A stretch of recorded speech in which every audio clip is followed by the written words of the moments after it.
As someone who's addicted to fishing, I've always enjoyed talking about it, except for one instance when something inexplicable happened. I'm referring to when my friend and I experienced something odd during a night of fishing. It started when Ben and I went night fishing on the river. It must be said that Ben was a skilled fisherman, and whenever he caught a fish, its size was usually bigger than average. After a few hours of fishing, I got hungry. It was boring when we didn't prepare anything, so we had to eat whatever we could find or catch. I suggested packing 2 or 3 fish and grilling them, as I was in charge of packing the fish and Ben was in charge of finding firewood. Ben went to the edge of the forest to find some not too far from us, and along the road he found plenty of dry branches lying around. After collecting some of it, Ben was startled to see something red in the dark of night. As he got closer, he discovered a red dress. He wondered what the hell was going on. At the same time, I finished wrapping the fish, just waiting for the firewood to grill. After a while, Ben returned with a bundle of firewood wrapped in the red dress. Originally, Ben intended to use it to light a fire. I didn't bother too much with him using the red dress as tinder for the fire. We talked while waiting for the fish to cook. After chatting for a few seconds, Ben's face suddenly changed as he stopped talking. He made a strange sound in his throat, so low that I barely noticed.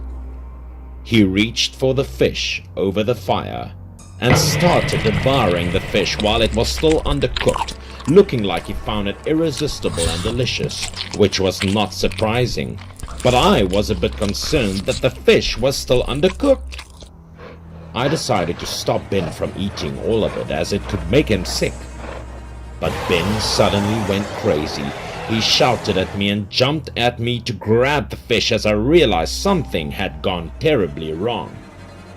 Ben seemed to have lost his mind and control of his body. I'd never heard of him having epilepsy or anything like that before. A hunch told me that something scary had happened related to the red dress earlier, so I quickly overpowered Ben and brought him back to the car. At first, he resisted fiercely as if some terrifying force was controlling him, and it took a long while for Ben to calm down. Ben fell asleep, and I wanted to take him to the hospital to make sure he was okay, as the situation seemed to have passed. I finally decided to rather take Ben back to his house. After getting everything sorted and packed, we left. Eventually, Ben was back home with his wife sleeping in bed. But late at night, his wife was woken up by a strange sound. She saw him rummaging through the closet like he was looking for something. He tossed his clothing everywhere and didn't reply to his wife either. Only then did he find his wife's light red dress in the closet. Ben pulled it out and looked at it for a while. Shockingly, he decided to put it on. Then he went to sleep as if nothing had happened. His wife felt strange but thought her husband was just sleepwalking, so she didn't say anything and fell asleep after a while herself. Early the following day, when she woke up, the wife did not see Ben next to her and had no idea where he might have gone. She called me to see if he was at my place. As soon as she asked, I remember how Ben's expression changed since grilling that fish. I quickly drove his wife to the riverbank where we fished last night to have a look. As we guessed, we found Ben in the forest. He was kneeling in front of a tree with his wife's red dress hanging from it. Both of his feet were covered in blood, perhaps because he came barefoot. It was not a short distance. His wife was just about to walk up to him to wake him up, but as soon as she touched him, he fell lifeless to the ground. His whole body went cold. His skin was also red and raw, his breath extremely weak, and his condition seemed critical. I decided to drag Ben back to the car. His wife wanted to take back the red dress, but I immediately stopped her because I understood that there was a link between Ben and this dress. I knew for sure that Ben was probably possessed by evil spirits or something. Fortunately, when he arrived at the hospital and was treated, Ben woke up without remembering what happened after he collected firewood and touched that red dress. Needless to say, we unanimously decided never to return to that cursed fishing spot ever again.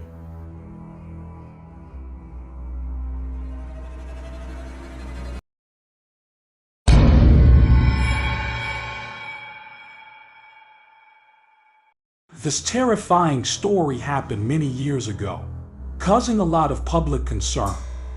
In a neighborhood where many poor working class people live, most of them were immigrants from different regions, and they established markets right in the residential area. As a result, there were unpleasant odors in the city. The residents there had become accustomed to it after a long time. However, the residents on the fourth floor of one of the haunted buildings were haunted by an even more unpleasant smell. This smell had been lingering for several days, and it had a tremendously foul odor. The origin of this smell was from an apartment on the fourth floor. A woman lived there with her 2 daughters, but the neighbors hadn't seen any of them come out for several days. So the people around went to call the police. When the police arrived, they could also smell the strong stench. The police wanted to knock on the door and check inside, but it turned out that the door was already open. When the door was open, the stench became even more putrid and repugnant. One of the police officers had a gut feeling that there was a dead body inside the house. It wasn't until they entered the house that they discovered 2 young girls inside. The police then asked them if their mother was at home. The older girls said their mother was resting. Then the police wanted the girl to call her mother out and resolve the strong foul smell inside the house. The girl said her mother was just resting and didn't want to be disturbed. The police officer also smelled the putrid odor mixed with the scent of cooked rice. There was indeed smoked meat and grilled food on the table nearby.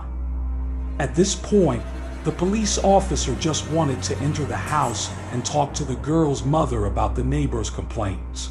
Surprisingly, when the door was open, they found a person lying on the bed. The police officer explained the purpose of their visit.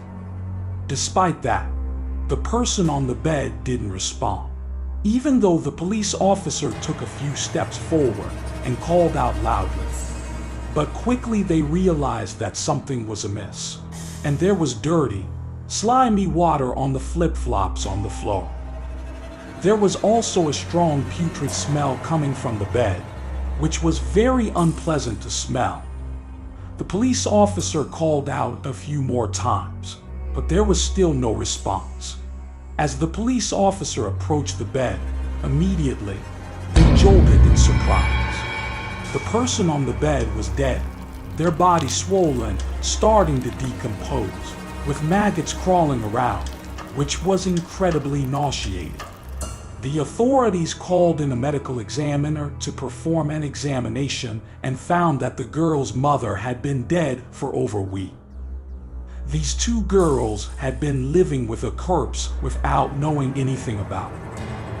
Nevertheless, the 2 girls insisted that their mother was still alive and would wake up every day to cook for them. And when they conducted tests, even the older girl couldn't replicate the dish of meat and rice.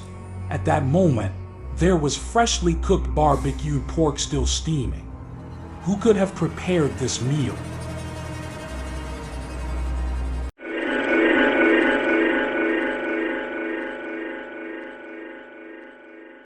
One time I went home, I happened to meet my aunt. She told me a lot of stories from when she was in middle school. That year she was still a high school girl and had to stay in the school dormitory. When it wasn't developed, everything was very poor, and the living conditions in the dormitory were also difficult. My aunt shared a room with another girl named Ling. That night, both of them turned off the lights and went to sleep. Auntie Ling was fast asleep at the time, but in the middle of the night she started having nightmares. Her whole body was sweating like having a bath. She felt like someone was pressing down on her feet, staring at her. Ling wanted to open her eyes, but she couldn't. In a blur, Ling saw the ghost child crawling on top of her. She was scared, she wanted to scream, she wanted to pull away, but couldn't move her hands and couldn't even make a sound.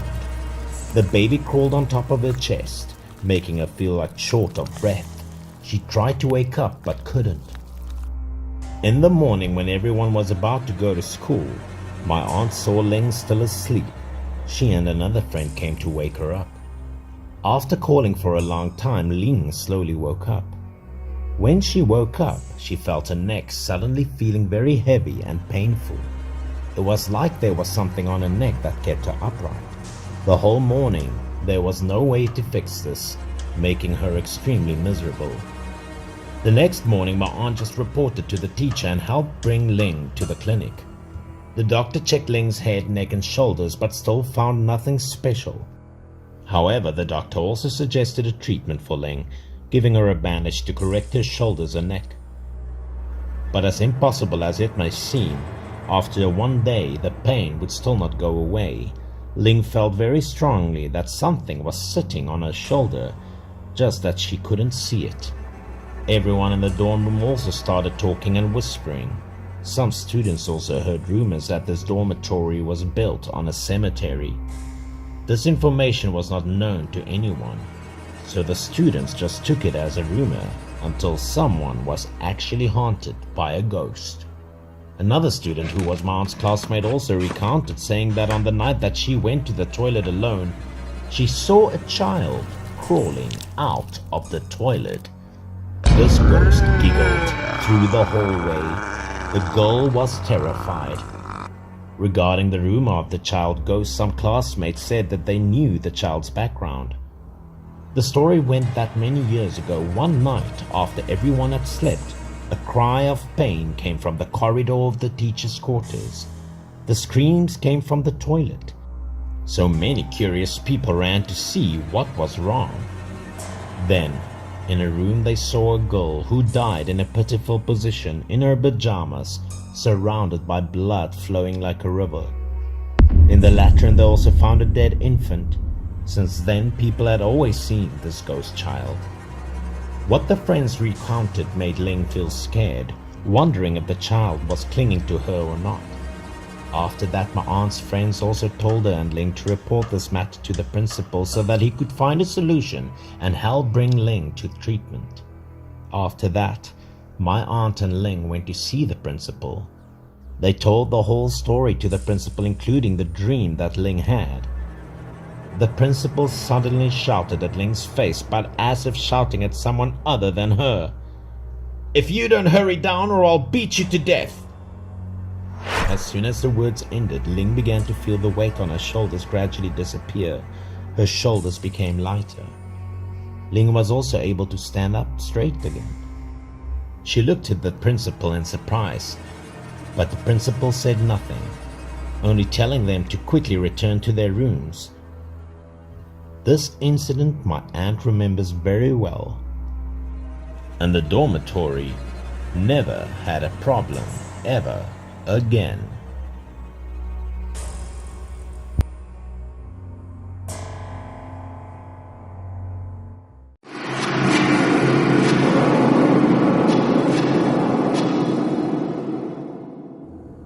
This is about something that happened at an all-girls school, taking place in the girls' dormitory.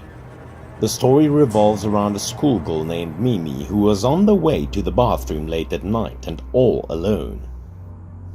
It was only herself walking down the corridor towards the bathroom when she realized how extremely dark it was. Because it was late at night, the lights in the bathroom were off. She thought that she would be the only student this time of night, but then she saw someone or something. It matched the appearance of a long-haired girl combing her hair in front of the mirror. Because the hair had not been dried yet, there were still a few drops of water falling on the floor. But when she saw that someone had not returned but was still brushing her hair, she turned on the light and went in. Later she discovered that the girl's head was not wet from water. It was blood. Drops of blood that was still dripping down her feet. After a short while, when the girl turned around, her face was red, covered in blood.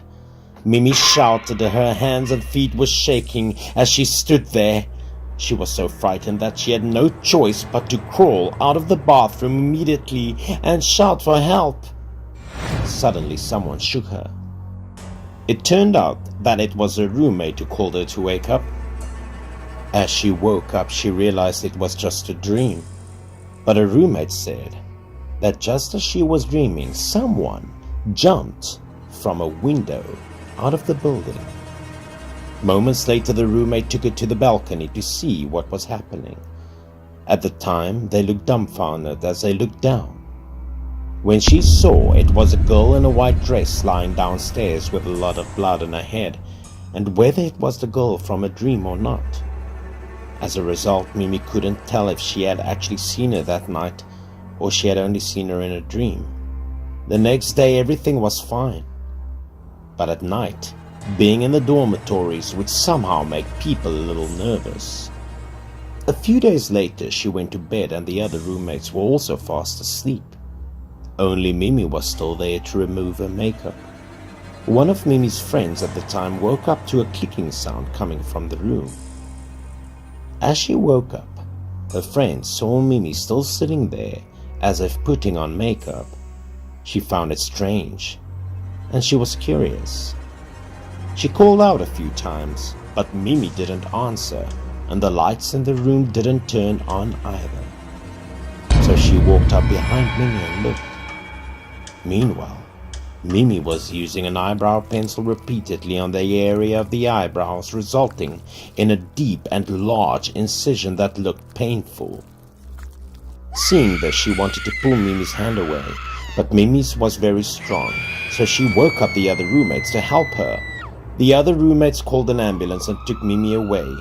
The dorm used to be a place for female students to rest, but now it has become a scary place when Mimi's story began to spread. She was always worried that something terrible would happen again. After falling asleep, she dreamt of the girl in the white dress. Suddenly, a white dress fell on her. Out of panic, she woke up from a dream again. Of course, Mimi was not the only one who encountered this situation, and there were also many people living in the same dormitory, so they joined forces to find the principal and explain the situation. Due to various pressure, many dormitory buildings were left empty and the female students moved to a new dormitory building, and no more strange things were happening. Every time someone passed by the dormitory building, they could see someone standing in the window. In the evening, that figure still looked very real, wearing a white dress fluttering in the wind, and wild, soulless eyes.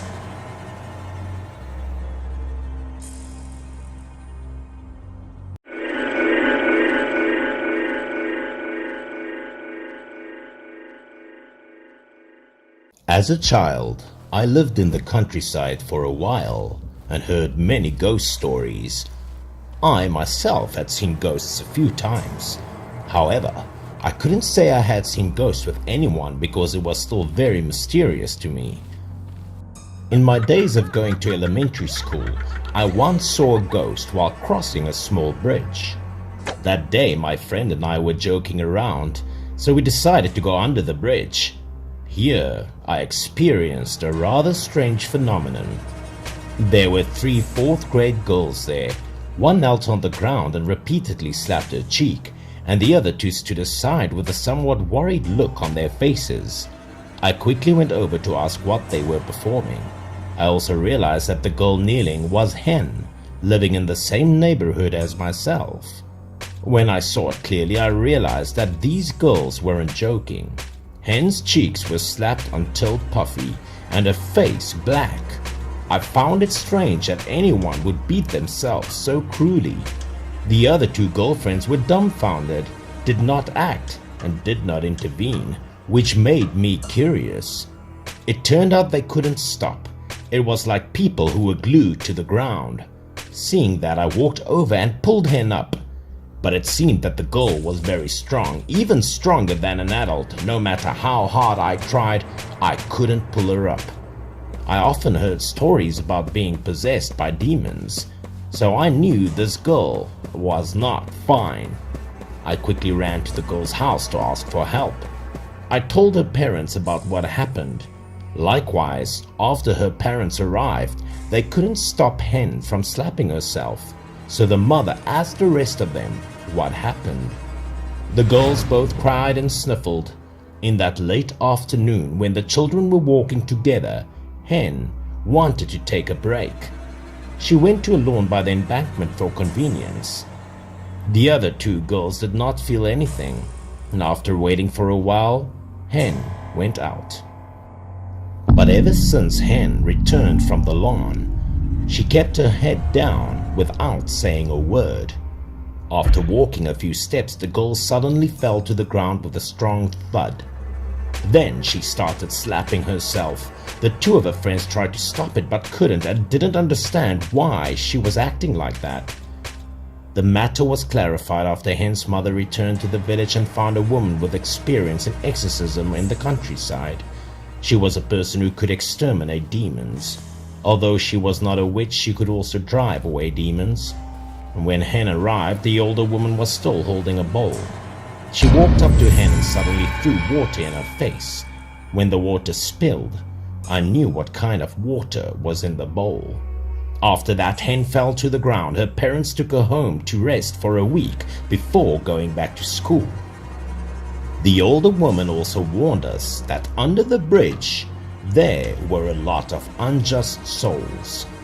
If we ever got near that area, we should not speak any dirty words or act rudely, lest we be the same again. Someone said that in the past, on that spot, there was an untimely death. The man was a builder, but he was always drunk while working. That day he did not come back from work, but at night he slept on the pile of materials. The two other workers immediately came to shake him up and discovered that he was already dead. The reason for the death was being drunk. It sounded absurd, but it was true. He still held an empty bottle of wine in his hand and had no wounds on his body. The people in the village thought that the man died because of the wind. Seeing that this victim came from another place to live there temporarily without relatives, he was buried in the embankment field. There was no one to worship and clean the area, so soon this tomb was overgrown with grass. The place where Hen went to the bathroom was the same place where the tomb was placed. There was another story also related to that tomb. That day, when I was doing my homework, my aunt ran over to ask if my father had seen her husband going anywhere. My father saw that my aunt was worried and he ran out to find her husband, and I also followed curiously. We asked around the village if anyone had seen my uncle, but to no avail. Then we ran to the little shop and they said that my uncle had bought a lot of alcohol and left the village. The strange thing was that my uncle was not a drinker at all. My father and aunt found the path leading to the tunnel from the owner's instructions. Normally when coming home from work, my uncle would never go this way, so no one thought that he would be there. And then we were all surprised to find him in that place. He was lying on the edge of the rock, seemingly drunk and unconscious. Next to him were a few bottles and dishes. My uncle was taken to the hospital for treatment. Fortunately, he was saved in time, so everyone was okay. But when people asked my uncle why he went to that place to drink, he did not know anything. But everyone understood that this story was related to the man who died while building the bridge. Up to now, that place had been reclaimed and repaired, and the tomb had been moved, so everything was peaceful. But these stories I still remembered vividly and used to scare the naughty or destructive children in the family and the neighborhood.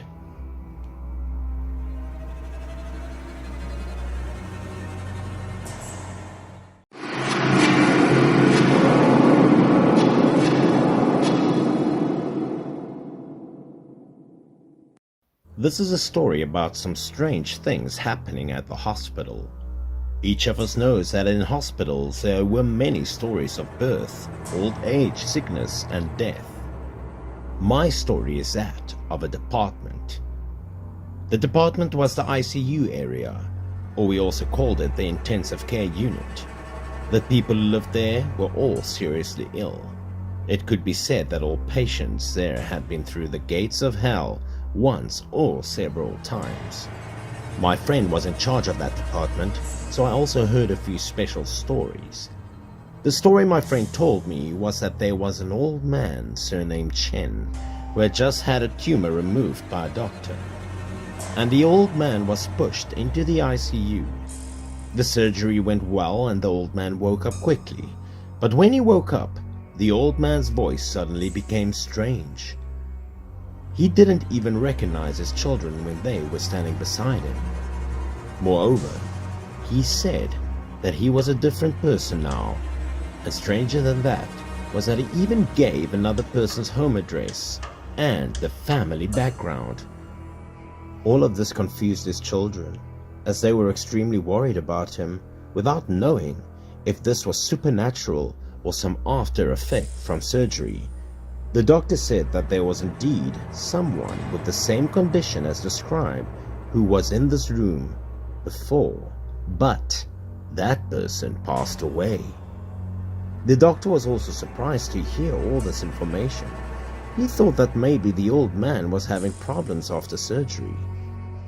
When the doctor tried to explain to Mr. Shen's children what had happened, they couldn't believe it or understand anything. They could only listen to the doctor's observations and monitoring during the treatment. The old man had another very strange thing that night, that he did not sleep, but talked into the air as if no one was listening. There were voices and laughter as if there were real people in front of him. Symptoms lasted for several days like this. One night when the old man surnamed Lu was lying on the bed next to him, he heard a noise. When Mr. Lu was lying on the bed, he looked back and saw people gathering by the old man's bed. These people didn't have their faces cleared out. Their appearance might have been fake, or they were ghosts. Suddenly there was a lot of noise both inside and outside the bed he was lying on. He was so scared that he did not dare to make a sound and could only lie still on the bed pretending to be asleep. It was almost morning when the men took away a person who had lived in Mr. Shen's bed a few days ago, but had died right before he took the bed over. The next day, 2 children came to see and visit Mr. Shen. Then Mr. Lu suddenly realized that Shen was still lying on the bed, but also talking normally. As nothing strange had happened, he said something. He said that maybe a few days ago Mr. Shen's bed had a dead person lying there, so he gained their memories. Yesterday, they came to take him away. He also had no recollection of what he heard the patient in the next bed moaning like he couldn't breathe.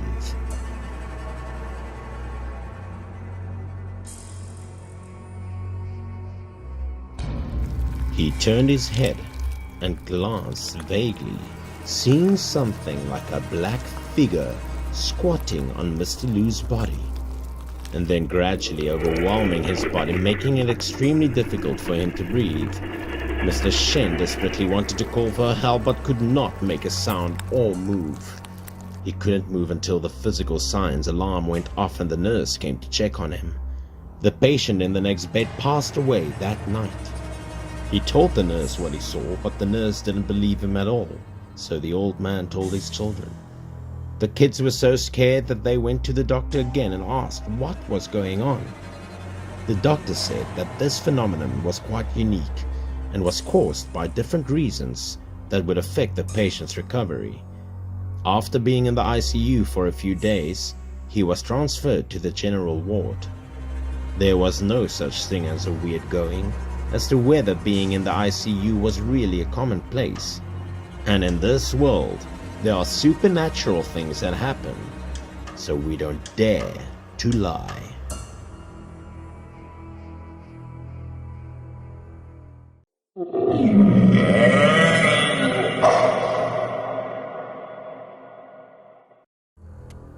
Every time I catch sight of the rain, my mood inevitably plummets.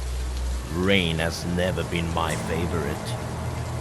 The reason is quite simple. I harbor numerous sorrowful memories associated with rain. It was under the rain that my partner ended our relationship. I encountered an accident, and countless unfortunate incidents crossed my path. Speaking of which, there was a particular incident during my elementary school years that also took place in the rain. After school, my classmates and I took turns in performing janitorial duties. That day it was my friends and my turn.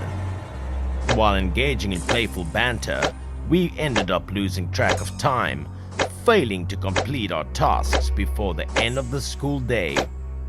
It was only when thunder rumbled and the sky grew ominously dark that we noticed the impending rain. My friend alerted me to the approaching downpour, urging me to hurry home. Since I hadn't anticipated rain when I left for school that morning, I didn't have an umbrella. If I failed to make it back home in time, I would undoubtedly be drenched. Disregarding the rain, my friend and I decided to walk home. We managed to cover some distance, fortunately, before the rain started pouring down. Eventually, we reached a point where we had to part ways, as we lived in different villages. Crossing the rugged path through the forest, I realized that raindrops were already descending. Hastily, I raised my hand to shield my head and quickened my pace, aiming to reach home as swiftly as possible. Understandably, in situations like mine, most people would opt to run in order to evade a thorough soaking. Although the road leading to my house was unpaved, it was relatively even and lacked loose stones, making it easier to traverse. Despite this, I stumbled unexpectedly. Quietly musing, I concluded that the slippery nature of the dirt path was the culprit behind my loss of balance. Consequently, I found myself sprawled face first into a puddle, drenching my entire body. The impact of the fall resulted in a sharp ache radiating from my foot, indicating a possible sprained ankle. Running was now out of the question, and even walking became a struggle. Each step was painstakingly slow as I gingerly made my way forward. Limping along, I eventually reached the outskirts of the village, near the aging banyan tree. Rain soaked every inch of my being, and my throbbing foot intensified my discomfort. Seeking respite, I decided to take a brief rest beneath the tree. Its branches provided some shelter from the torrential downpour. I sat there, allowing myself a moment of reprieve, while the throbbing pain in my foot persisted. As time passed, the rain grew more relentless, leaving me increasingly uncertain about how I would manage to make it home. Walking, the only option left, entailed a distance of over 300 meters. Gazing into the distance, I suddenly noticed a figure approaching from afar. This person was carrying an umbrella and strolling with an air of tranquility, unaffected by the urgency I felt to seek shelter. Notably, the umbrella in possession was made of oil paper, a type rarely seen in my area, but frequently featured on television. The individual appeared youthful, yet his attire exuded an old-fashioned charm. A sense of familiarity washed over me, though his identity eluded my memory. To my surprise, he seemed to recognize me and approached with an amicable demeanor. After I mentioned the pain in my foot, he promptly offered to carry me home. Grateful for his kindness, I couldn't bring myself to decline the gesture. As we walked together, an unbidden question emerged from within me. Who was this person, and why did he seem so familiar? I couldn't recall his identity despite a lingering sense of recognition. Sensing my curiosity, he mentioned that he had once carried me on his back when I was younger. I couldn't ascertain the veracity of this claim, but I genuinely couldn't recall who he was. Eventually, he indeed carried me all the way home. When I turned around to express my gratitude once more, I realized that he had vanished, though I couldn't determine when exactly he had left. Upon reaching home, I examined my foot and noticed an unusual bruise around my ankle. It appears as if though someone had forcefully grabbed my foot, causing me to fall. The following morning, I woke up and proceeded to school as usual. As I stepped onto the street, I unexpectedly encountered my young neighbor. The moment I laid eyes on his face, I immediately remembered the identity of the person who had carried me.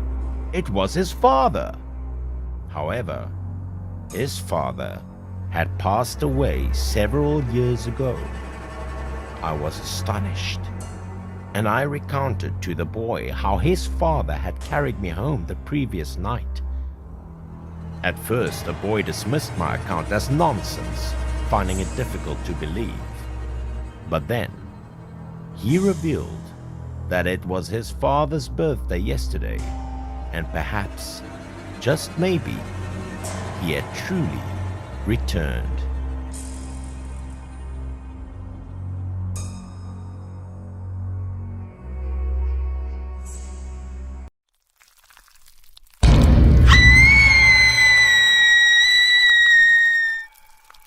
This is a story about my colleague, who is called Ned. We are colleagues, but we are not very close.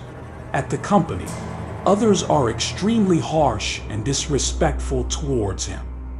He is quiet and doesn't interact much with others.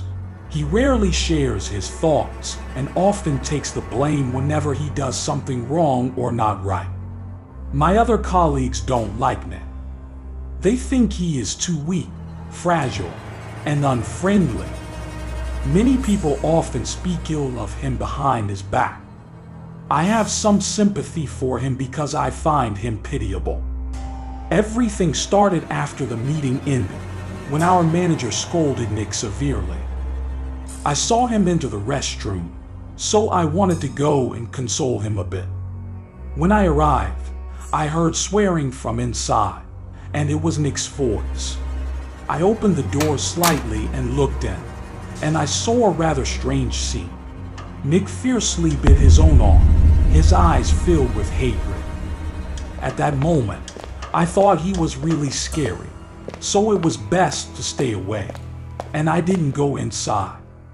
I told my colleague, John, about this issue, and he always believed that Nick appears weak on the outside but is actually very dangerous inside. On that day, when I was returning from work, I was watching TV when I received a text message, and it was from John. He said that our senior manager had just encountered an incident this afternoon. She was driving home when she had an accident on the way. Luckily, someone noticed she was injured and promptly took her to the hospital. The next day, in the company corridor, I was talking to my friend, and as I walked ahead, I bumped into Nick. Nick and John accidentally collided as they passed by each other. My friend may have intentionally caused this incident because he always harbored animosity towards Nick. To avoid any conflict, I quickly pulled my friend away. When I looked back at Nick, I saw him observing and looking at us with an intense gaze. I advised John not to provoke Nick, as people who are frequently oppressed are prone to extreme and unpredictable actions. After work that day, my colleague suggested that I visit the hospital to see the manager. We went to the hospital afterward and visited the manager, but due to the recent accident, she was still very scared and traumatized. We asked her about the cause of the accident because we couldn't understand how she could crash the car into the railing. After a while, she recounted the reason for the accident to us. That day, after work, she was driving home alone. While passing through a section of the road, suddenly a creature jumped out from the bushes on the side of the road. It leaped onto the car. That thing wasn't a dog or a cat. It looked somewhat like a monkey, but not quite. It also resembled a child, but wasn't a child either. It aggressively lunged and bit her. In a state of panic, the car crashed straight into the roadside barrier. After hearing what she recounted, my colleague and I looked at each other, our eyes expressing disbelief. However, no one knows specifically what she encountered or whether it was an illusion or not. My colleague dropped me off at the gate of my residential area and then returned. I was awakened suddenly in the middle of the night by a phone call. In a dazed state, I answered the call. It was from my colleague, John. John shouted frantically into the phone that there was a dim and light child trying to kill him. Not knowing what had happened, I hastily rushed out of the house and took a taxi to his place. I was also filled with fear, so I hurriedly knocked on the door and called out to John. His appearance startled me. He looked as if he had just been in a fight with someone, with scratches all over his body. Upon entering, I tried to calm him down and asked what had happened. John said a lot of things that I couldn't believe that day. In the evening, he prepared to go to bed. Then, in the middle of the night, he was suddenly awakened by the sound of a shattered window. He saw something rushing in, very similar to what my manager had described earlier. That thing pounced and scratched him. John had to fight with all his might and eventually threw it away. But it immediately lunged back and continued biting and tearing. My friend wanted to run outside because dealing with that thing was truly difficult. Attempts to chase it away were unsuccessful. When he ran out of the room, it seemed scared of something and fled at high speed. When he told me this, I instinctively glanced around the bedroom. Across from the bedroom, there was a statue of Guangong that he often worshipped. Under normal circumstances, I wouldn't believe what he said, but after the incident with the manager and the scars on his body that couldn't be faked, I had no choice but to believe. He had numerous small bite marks on his body, as if bitten by a child or a small animal. I was afraid his wounds would get infected, so I quickly took him to the hospital for treatment. In the following days, both John and the manager had to take sick leave, and I had to continue with a lot of work. On that day, Nick seemed very happy and enthusiastic. When I looked into his eyes, I thought he might be related to the manager's accident and my friend's experience. I secretly followed Nick after work. He went to a supermarket, but I didn't dare to go inside. I just stood outside and waited. He bought a lot of things for children, including some snacks. I checked his background. He was a single person living alone. I began to suspect his motives for buying those items. I continued to follow Nick until he stopped. He seemed to be on guard against someone and turned around to look back. Luckily, I quickly hid in a corner. I knew Nick was suspicious that someone was following him. I didn't dare to continue following. Unfortunately, this matter is not yet resolved. Both the manager and my friend have quit their jobs after this accident. I still silently kept an eye on Nick, but I deliberately avoided him because I was afraid he would look at me with scrutinizing and hateful eyes. As for the creature that attacked the manager and my friend, I suspect Nick used Kumanthan to harm us, but because I didn't have the courage to investigate, this matter can only stop here.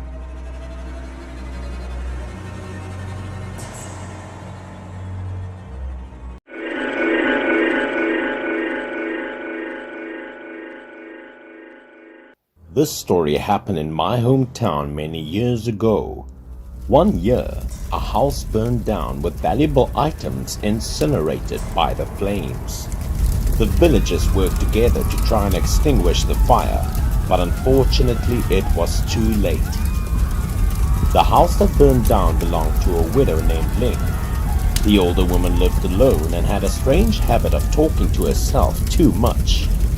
After extinguishing the fire, the older woman was found burned to death in her house. There was a strong smell of burn everywhere. Everything was burned to ashes. But there was a strange thing: people did not find any signs of the fire at the corner of the house. The villagers came and saw a tablet on the table, but it was unclear what was written on it. Although the worship table had been burned to coal, that tablet was still intact, and the fire did not reach. There was a dead person in the house, plus the strangeness of the worship tablet, so the villagers were afraid to get each other out. After that, the villagers buried the widow's body properly, while the house was abandoned for a long time. A few years later, a drunk man from the village passed by the house in the middle of the night. The man was half awake, half dreaming, when he heard a woman calling to him. He looked around to find out that the voice was coming from the widow's abandoned house. Thinking someone was inside, he also went in without hesitation. Suddenly, there was a voice of the woman asking him to take her out and she would repay the favor. Although he couldn't see anyone, the man saw the worship tablet lying there. He had drunk a lot of alcohol that night, so he did not feel afraid when he knew that the worship tablet was talking to him. He picked up the tablet to look at it, and the voice inside the worship tablet came out again. The following day, while the man was sleeping, his wife woke him up with a morning song of scolding. The man woke up, bewildered, when he heard his wife ask about the worship tablet. He realized that he was holding a worship tablet in his hands. He didn't know how he brought it back, so he was surprised and scared. When he was about to throw it away, the worship tablet suddenly said, "Don't throw me. I will make you rich." The worship tablet also prophesied that there would be a severe drought the following year, telling the man to buy and save food and also sell it in the next year. After that, he would quickly become rich as long as he worshipped this tablet.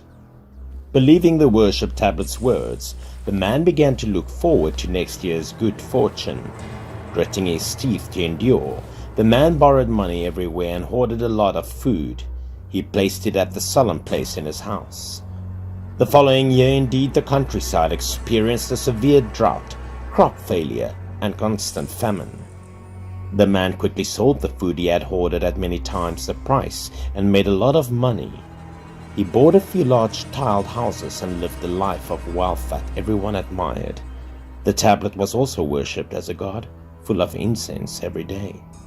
One day the tablet prophesied again, telling him to bury all his possessions, hide all his money, and hide because tonight someone would come and try and arrest him.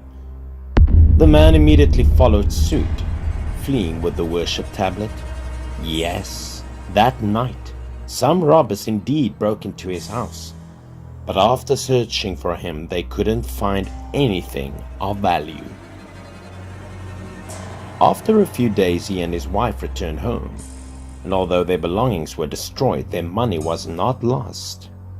He was extremely grateful for the tablet, worshipping it day and night. In the end, the tablet said it could only help him 3 times, and 2 times had already passed. It asked him if he had any last wishes. The man thought for a while, seeing that he had a house and money, only lack of a beautiful woman because he thought his wife was too ugly. So he begged the worship tablet for a beautiful wife. That very night, as he was sleeping next to his wife, she did not change. Well, nothing had changed. She was still the same. He began to get impatient. He wanted to meet his beautiful wife, so he struggled to fall asleep, occasionally also glancing over at his wife. Every hour that passed, his wife changed her skin and gradually turned into a beautiful young person. The only thing was a big scar on her neck, like a cut. But he ignored that, proudly taking his wife down the street every day to show her off to everyone. 2 years later, while shopping together, the husband and wife met an older man who insisted that the man's wife was the older man's daughter. The man's parents and the wife's parents had both passed away, so having a stranger approach like that made him extremely angry. After asking, he found out that the older man's daughter died 2 years ago. This man's wife had the same appearance as the older man's daughter, so he got it wrong. The two felt that the older man was pitiful, so they later accepted the old man and wife as their parents took care of them. The following year, the man's wife gave birth to a fat baby boy, making everyone in the family happy. It was just that, well, the worship tablet never spoke again.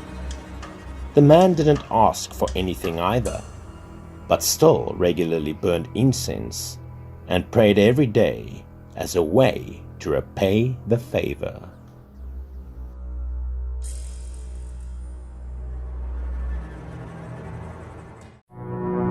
Killing someone by using a strong skate rod.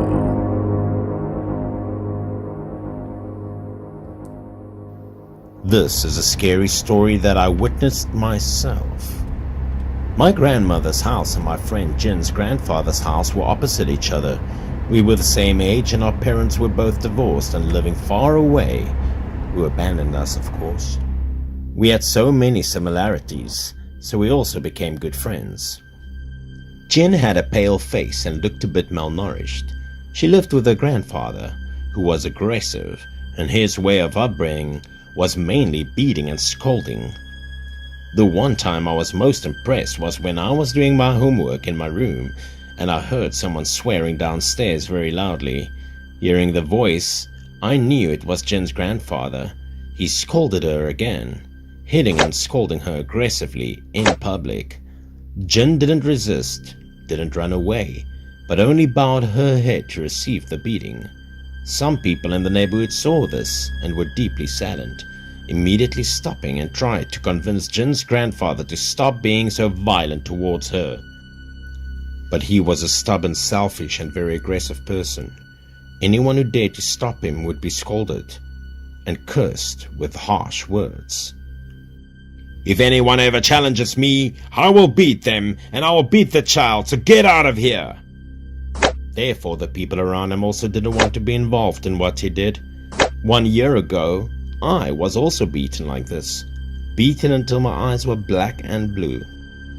I couldn't accept this, so I understood what Jin was going through. The two of us decided to run away to the roof of a building when we wanted to escape. It was our secret little attic. Jin's heart was obviously filled with hatred towards her grandfather, including her parents who abandoned her, and made her miserable as she was then. Every time she was beaten by him, she would record it in a notebook, which the purpose of was to avenge when the time would come. Jin hid it in the corner of the closet in the attic where no one could find it. Later, as we were growing up, when I was in my freshman year of college, I took a vacation to visit my grandmother, and from there, I discovered Jin's terrible secret. She dropped out of high school after entering society. We rarely saw each other. We hardly had any contact with each other anymore. As soon as I went upstairs that day, I saw Jin's grandfather's door with a white wreath like a house in mourning. When I got to Grandma's house, I asked how it was Jin's. At this time I knew that Jin's grandfather was dead. This made me surprised, so I asked her why he died. I just thought he died of old age at first, but I didn't think it was a suicide. Before he was discovered, he had been hanging for several days. Everyone said that they were also surprised because with Mr. Jin's character, he would never hang himself to commit suicide. Jin, after hearing that I had returned to his hometown, came to me to inquire about the situation. She looked indescribable then, as she was 180 degrees different from when she was in high school and looked like a gangster senior. Seeing Mr. Jin die, I wanted to comfort her so that she would be less sad and not blame herself. But she didn't seem sad. She even felt comfortable being alone. Jin's face looked very relaxed. Not a single tear had fell. And she also told the truth, that she wished her grandfather had died sooner. After a year, we were completely different, could not find a common topic anymore, and the conversations that we would have ran dry. Jin was busy with work, so she left first, leaving me alone in the old attic.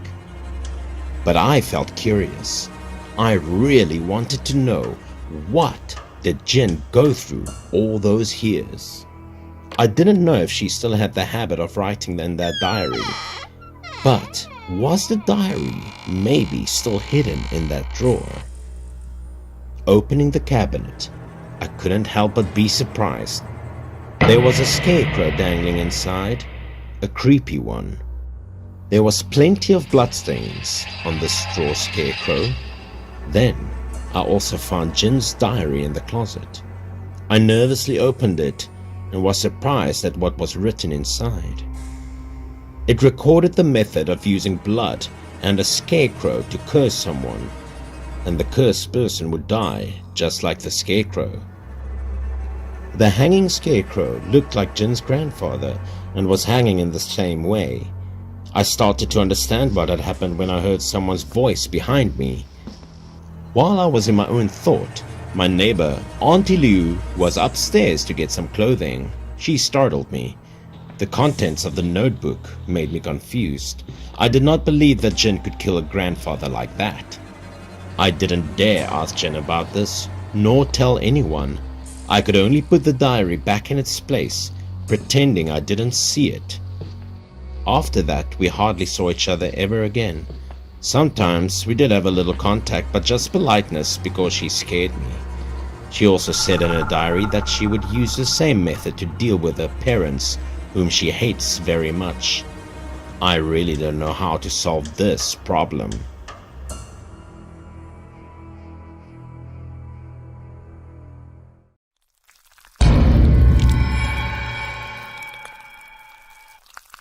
There is a well next to the village where my grandmother lives. Even though people have switched to using pumped water, the well is still in use. Every time I visit my grandmother and want to go out to play a little, the adults in the house would repeatedly remind me not to play near the well, not to look into the well, because there is a monster in the well that will swallow me. I always thought that adults lied to children just to prevent young kids from playing near the well out of fear of danger, so I didn't listen. I wasn't an especially obedient child, but rather the more something was forbidden, the more I would do it. That day, instead of listening to everyone, I went to play by the well. I wanted to see if there was any monster living under the well, and if so, what it looked like. I cautiously approached the edge of the well, my heart beating faster and faster. Because the adults had warned me so much, I felt scared and nervous. I didn't know if what the adults said was really true. So my curiosity, I still intentionally went to see. I leaned to one side, stretched my neck, and got closer. At first glance, all I saw was a deep well. I came close to the well wall to be able to see the well water below. When I looked down, I was quite surprised because I didn't see any giant faces or monsters at all. But it also scared me because there was no reflection of myself in the well. I felt strange and quickly ran away from there. In the evening, I started experiencing many strange things. I had a nightmare. In the dream, I returned to the well. I kept going like that. The well terrified me, but I seemed to be mesmerized, unable to stop. I leaned down and looked into the deep well. This time I actually saw something down there. There was a large dark shadow under the well, but it wasn't mine. It was a painted face, disguised like an opera singer. He laughed at me, revealing sharp teeth in his smile. He smiled for a long time and then leaped out of the well. The demon's face approached me with a sinister smile, its gaze as if it wanted to devour me alive. While dreaming, I couldn't contain my fear. I screamed in desperation. My scream startled my mother. She quickly shook me, but I couldn't wake up. I was still trapped in that horrific dream. To avoid being caught by the demon, I ran for my life, but I didn't know where to run. I could only run around that well. Outside, I had a high fever, sweating profusely. My mother and father immediately took me to the hospital for treatment. That night, my mother kept watch over me. I had a high fever day and night, and I fell into a deep coma. In my impression, I kept running ahead, and the evil spirit chased after me. I didn't know how long I had been running, until I heard my grandmother calling me, her voice comforting me.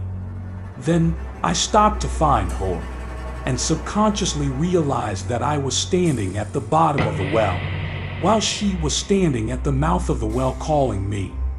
Unexpectedly, following her voice, I suddenly woke up from the nightmare. I screamed, I cried.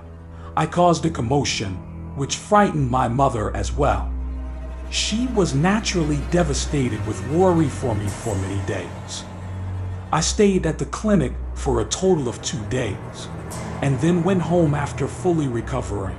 Later on, my mother recounted that the face at the bottom of the well belonged to a man from a theater troupe who had been assaulted by villagers several decades ago.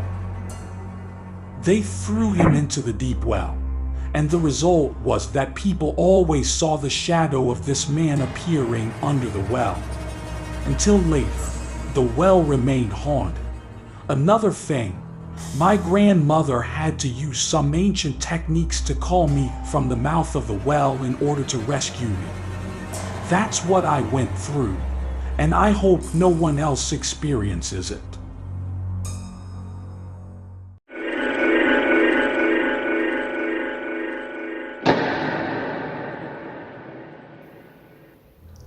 This is a true story, which I had the opportunity to witness from beginning to end. Because this happened to my mother, not a stranger.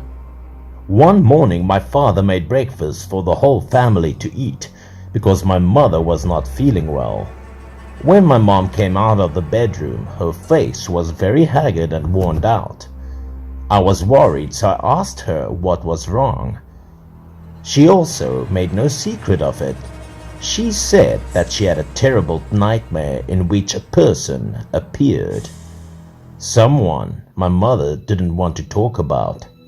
A man who died many years ago This person was my uncle, Lou, who died of liver disease a few years ago.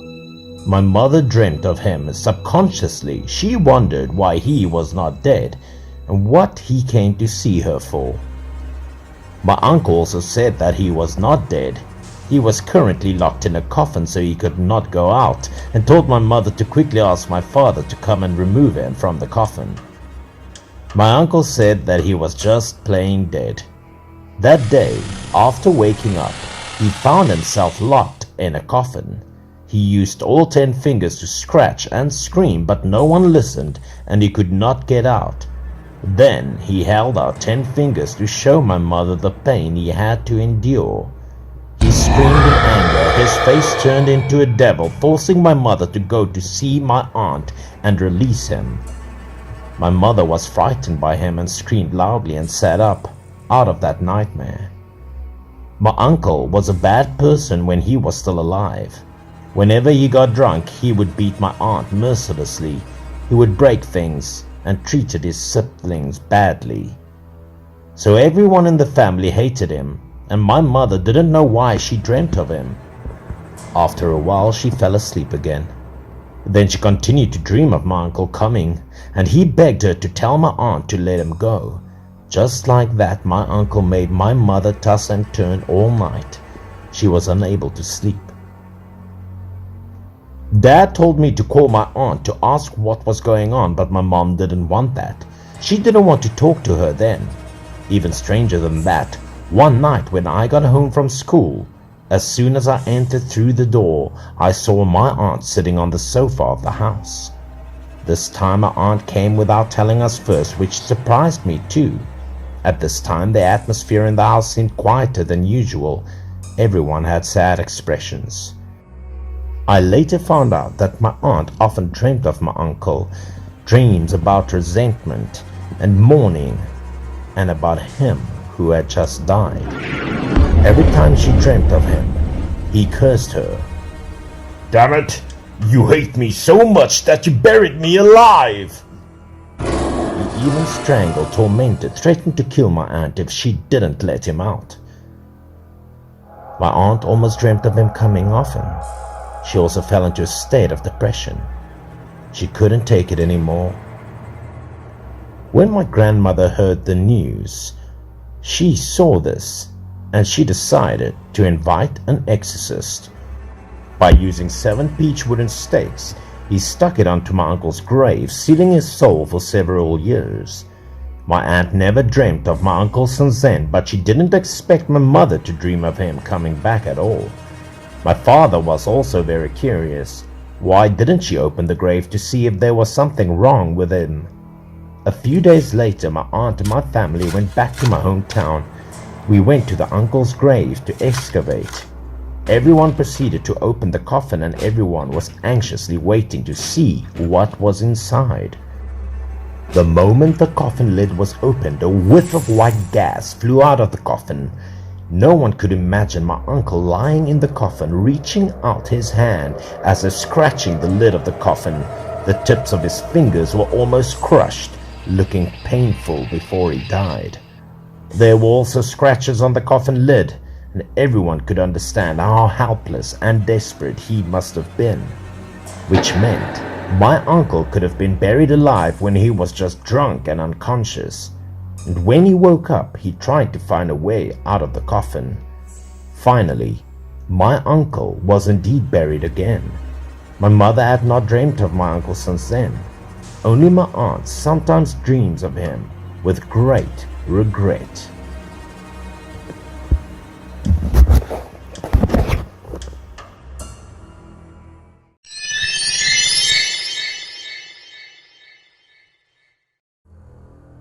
In the past, in our village, it was customary that children who died would not have proper graves, while older adults were buried according to the local customs or cremated. Even smaller children were sometimes thrown onto the mountain. We had a special mountain called Hell's Mountain, where the deceased children were thrown. It was truly terrifying as we had to pass by it every day to reach school.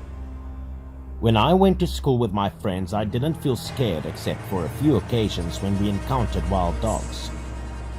They would dig and eat the bodies of the deceased children, which looked horrifying. This was truly a frightening and haunting experience from my childhood. The story I want to tell happened one day when I had an evening shift at school. I was so engrossed in my work that by the time I left it was already getting dark and raining heavily. There was no one to accompany me, so I had to run home as fast as I could alone. However, as I was crossing Hell's Mountain, I stumbled and fell to the ground. When I got up, I realized there was nothing under my feet that could have caused me to trip. As I was wondering about what just happened, I suddenly noticed someone standing behind me. It was a young man, and he took the initiative to start a conversation, asking if I was okay. Then he walked home with me. On the way, he asked me whose child I was. When I answered, he replied that he knew my older sister, and he accompanied me to the entrance of the village. Because the young man mentioned knowing my sister, I sent her a message. But after sending the message, I suddenly realized that this guy wasn't walking ahead of me, but rather he was walking behind me. So I turned around to look. At that moment, I was so scared that I almost wet my pants. The young man had a large gash on his face and had a terrifying smile that stretched to his ears. I was in a state of panic and quickly called my mother, then ran home as fast as I could. When I arrived home, I saw everyone anxiously awaiting for me at the front door. My parents and grandparents were worried and didn't know what had happened to me. They guided me to bed, and all I could do was cry and couldn't say anything. After a while, when I calmed down, I narrated the story about the young man I encountered under the mountain to my family. However, my family didn't know who I was talking about. It took about 2 or 3 hours until I regained my strength and got up from bed to join them for dinner. My sister had also returned from school at that time. When I saw her, I suddenly remembered that the young man mentioned knowing my sister. I sat down and recounted the afternoon incident with her. After thinking for a while, my sister remembered a classmate who had passed away. Her friend Jen was also a resident of our village, but I was too young at that time, so I had no knowledge of her friend's death. What left a deeper impression about her friend's death was when people said that a few years ago, a child named Jen, my sister's friend, and the same young man I met in the afternoon, climbed a tall tree to show off to their friends. The tree was about 10 meters high from the ground, but unexpectedly the branch broke and Jen fell straight to the ground. The fall killed him instantly, and during the fall, his face was scratched and torn by the branches, reaching his ears. Because Jen died at a young age, he was not given a proper burial, but instead was discarded on Hell Mountain, which we used to cross on our way back home after school. Upon hearing me recount the message from the young man sent to my sister, she remembered a time when mischievous Jen snatched her hairpin and hid it. Following Jen's instructions, my father grabbed a flashlight and led my sister and me to Tiger's Mouth Rock, a large rock shaped like a tiger with its mouth open on the mountain. This rock possessed a deep crevice requiring my dad to insert his hand and inside to search for something. After fumbling around for a while, we eventually discovered the hairpin that Jen had concealed from my older sister. Even after his passing, he still desired to make amends for what he had done wrong.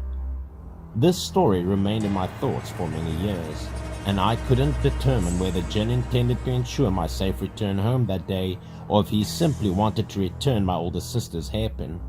Nevertheless, Jen was the finest ghost I had ever encountered.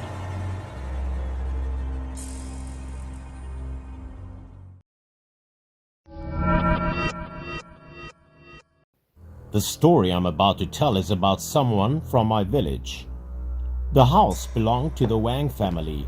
The husband's name was Wang Taozi, and he has been married for over 10 years with 2 young children. The couple was not harmonious, arguing over small things for 3 days and over major issues for 5 days. Everyone in the village knew about their troubles, and they were used to the noise in the house.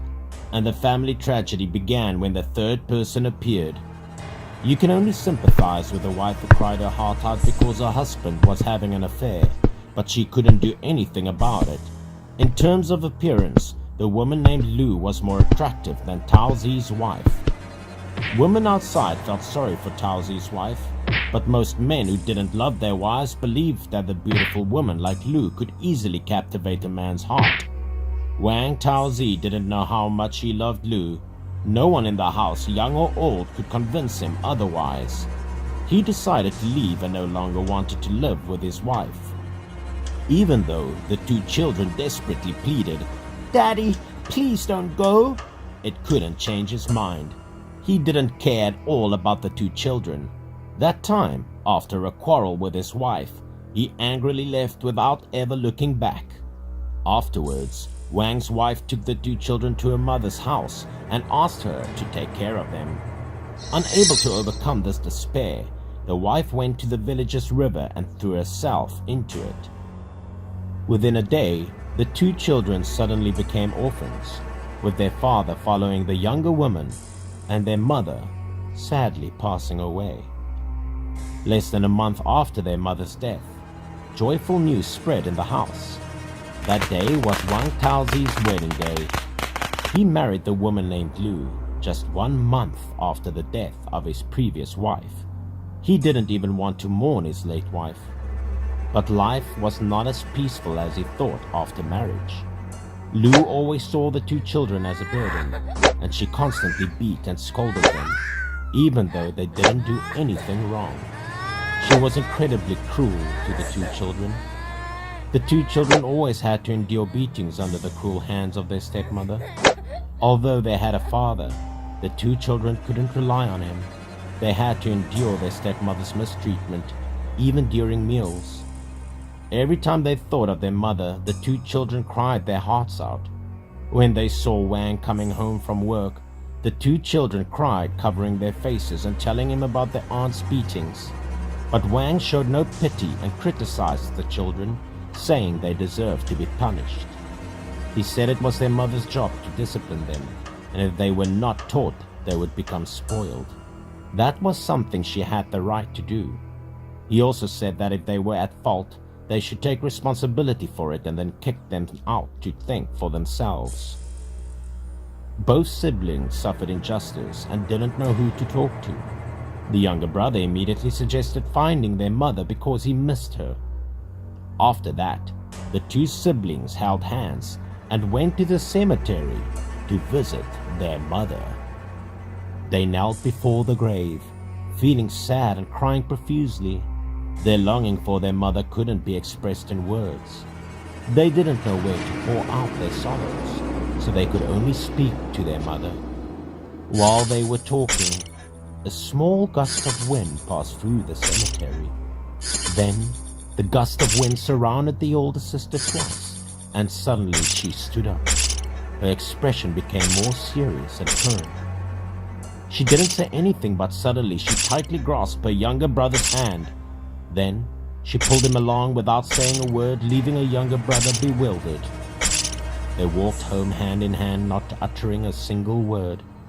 The two siblings entered the house together, and at that moment the stepmother was still angry, and when she saw the two of them returning, she immediately started scolding them harshly. Noticing that the two siblings were covered in dirt, Lu grabbed a broom intending to continue the punishment. But unexpectedly this time, the older sister displayed great strength and decisively snatched the broom from the stepmother's hand. The stepmother was taken aback by a strong resistance. The elder sister wielded the broom, striking the stepmother repeatedly, just as Lu had beaten the younger sister before. The stepmother's face was marked with injuries and she screamed for Wang to intervene. Seeing this, Wang stepped forward, took hold of the broom and tried to restrain his daughter. But to his surprise, his daughter displayed remarkable strength and broke free from Wang's grip, rushing to strike the stepmother relentlessly. No matter how the stepmother begged, the girl wouldn't stop until the broom was broken, reduced to a useless stick. The stepmother was left lying on the ground, unable to get up. She looked at the weak and helpless girl who had transformed into someone else with a bewildered expression. As the broom broke, the girl suddenly collapsed on the ground, unconscious and unaware of what had transpired.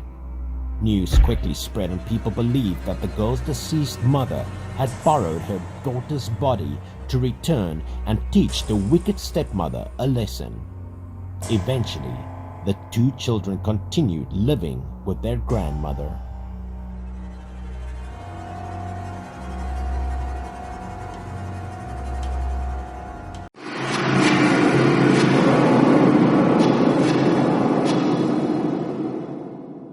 This eerie tale unfolds within the confines of my grandmother's house, with my uncle serving as the central character. Throughout his life, he was engrossed in his studies and didn't have to worry about much. My grandmother held a deep affection for him. Upon completing his education, my uncle secured a desirable position at a manufacturing factory in the district. Typically, he resided in the workers' dormitory and visited home only occasionally. However, on this particular occasion, my grandmother was celebrating her birthday, prompting my grandfather to invite my uncle to join the festivities. To reach home from the district, my uncle had to take a bus journey lasting approximately an hour and a half, followed by traversing a mountain trail leading to the house. Due to his delayed bus, darkness had already fallen by the time my uncle set foot on the mountain trail. As he walked with his head lowered, he suddenly noticed a figure ascending the hill in the distance. My uncle was compelled to halt, sensing an abnormality in the stranger's gait. This person's head hung askew and he stumbled towards my uncle. As they drew closer, my uncle was jolted to witness the man's upper body vanishing, replaced by a horrific sight of blood. My uncle's recollection ends there. By this time it was well past 10 p.m. and he had yet to return home. Apprehension enveloped the entire family. Armed with a flashlight, my aunt ventured out to locate him. Upon reaching the village gate, she noticed someone roaming nearby. It was my uncle. Annoyed by his tardiness, she confronted him, but my uncle remained silent. When she shone the flashlight on his face, she was taken aback. His head drooped, his eyes were lifeless and white, and his skin sagged and wrinkled like that of a deceased person. Hurriedly, my aunt assisted my uncle into the house, calling out for help from anyone present.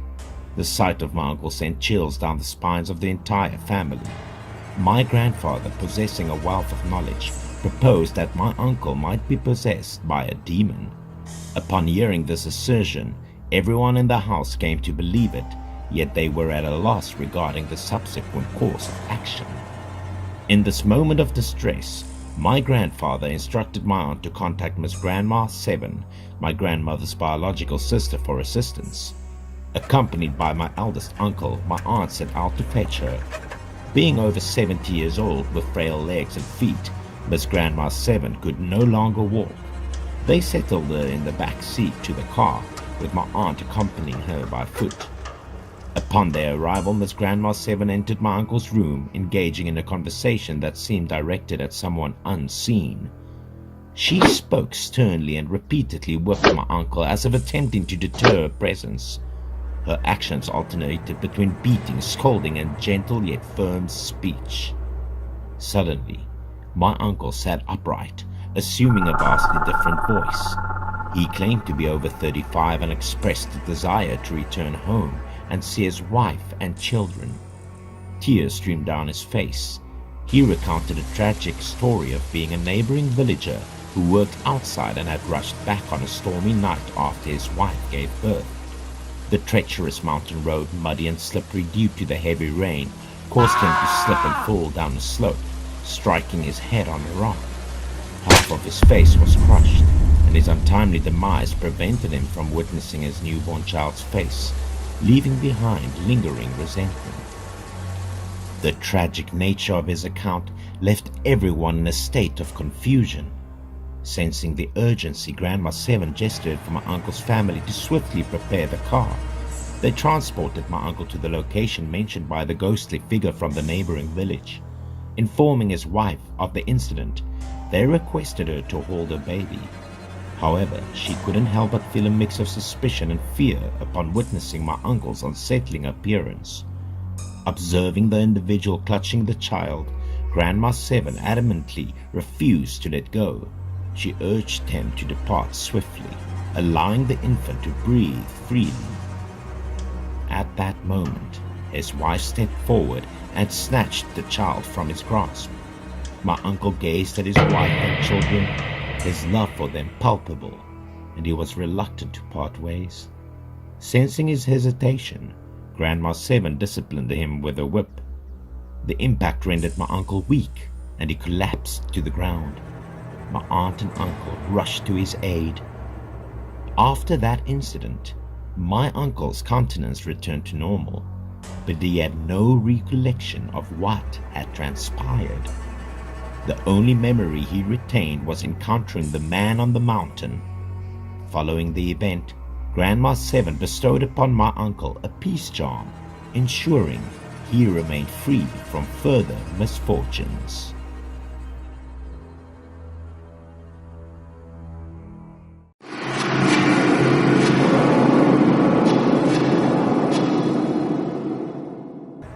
This is a tale of the supernatural that unfolded in the life of my cousin several years ago. His name was Shen, a skilled engineer who had earned a reputation for his exceptional work, often entrusted with numerous projects by his company. Shen was responsible for managing a small team of contractors specializing in small-scale infrastructure projects.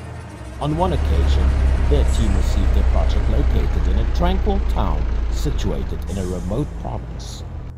Consequently, Shen and his colleagues had to relocate and reside close to the construction site, making temporary tents their homes for the duration of the project. The time was around August and September when the scorching heat prevailed, not far from the construction site. Shen stumbled upon a nearby river and, seizing the opportunity, invited one of his colleagues for a refreshing swim. They reached the riverbank after a short while, and without hesitation immersed themselves in the cool waters. But fate had something unexpected in store. Shen's sharp-eyed companion caught sight of an object that sent shivers down their spine. An old bamboo bed drifting along the river's current. Although the bed bore the marks of time, it remained sturdy and unblemished. Intrigued by this discovery, Shen decided to salvage the bed and bring it back to their makeshift camp for practical use. Once their swimming escapade concluded, the duo promptly transported the bed back to their dwelling. It was a single bed, capable of accommodating only one person. Graciously, Shen's colleague relinquished the bed, allowing him to enjoy the comfort of the cool bamboo bed. Little did they know, a night of unfathomable terror awaited them. As Shen succumbed to sleep, an eerie weight descended upon his legs, as if an invisible force pressed down relentlessly. Jolted awake, he opened his eyes only to be met with the hazy silhouette of two figures. These peculiar shadows entwined his legs with crimson threads, binding them firmly. A ghastly revelation followed the presence of a lifeless being lying beside him. To his horror, the deceased person seemed to commandeer the bed, leaving Shen utterly powerless to alter his cramped position. Disturbed and disorientated, he struggled to discern reality from the realm of nightmares. Throughout that harrowing night, he shared the meager space on the tiny bed with the departed soul. Morning broke, and Shen's colleague woke him with a deep sense of distress etched across his face. As he regained consciousness, Shen noticed his legs trembling uncontrollably, rendering them immobile. His colleague made valiant attempts to assist him in standing, but their efforts proved futile. Left with no alternatives, Shen reluctantly sought medical attention at the hospital. However, the doctors, despite days of examination, were unable to identify any discernible ailment, leading to his eventual discharge and return home. His wife, consumed by worry, found herself unable to contain her tears, tirelessly accompanying him to the hospital in a desperate quest for a cure. Faced with this desperate situation, she sought the counsel of an individual well-versed in spiritual matters, hoping they could shed light on her husband's inexplicable condition. Upon the arrival of this knowledgeable individual, they inquired about Shen's activities at the construction site. He recounted every detail, including the discovery of the submerged bed in the river and the haunting dream of being bound by unseen forces. In a flash of insight, the person comprehended the enigmatic events enlightened by Shen's account.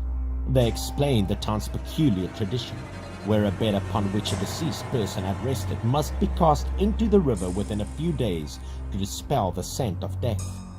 Prior to burial, the legs of the deceased were bound with scarlet threads to prevent malevolent spirits from ensnaring their departing soul. The shaman continued to recount the peculiar customs of the town, revealing that the deceased were bound with a red rope before being laid to rest, a protective measure against malevolent forces attempting to seize their souls. Shen unknowingly had slept on the very bed where the deceased had once lain. The unsettling presence of the departed soul had caused him to endure a nightmarish ordeal, his legs constrained by invisible restraints. Having provided this insight, the shaman requested a pair of scissors from Shen's wife and instructed her to mimic cutting motions around his cousin's legs. As if responding to the symbolic act, Shen's legs appeared to be instantly liberated, their tension released, and the feeling of being bound dissipated entirely. In an extraordinary turn of events, a miraculous transformation occurred before their eyes. Shen, once immobilized, suddenly found himself able to rise from the ground and walk without any hindrance. It was as if the nightmarish episode had never transpired, and thus this concludes the account I heard from my cousin.